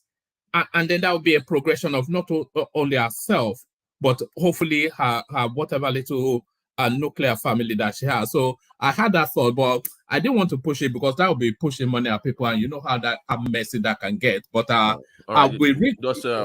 just give me time to put my stuff together, and then I'll get back. I still have your email and phone number. I'll reach out and we can set it up. Yeah, brilliant. I mean, so it's an excellent idea. This is the direction of travel that I've always had in mind for the platform. A more nuanced conversation, not necessarily binary yes or no, but I do every day. Yeah, no. let's hit a while for a change. Let's hit a while for a change. Enough Agbado. So good night, everybody. But stay there where you are. Baba T, let's finish backstage. That's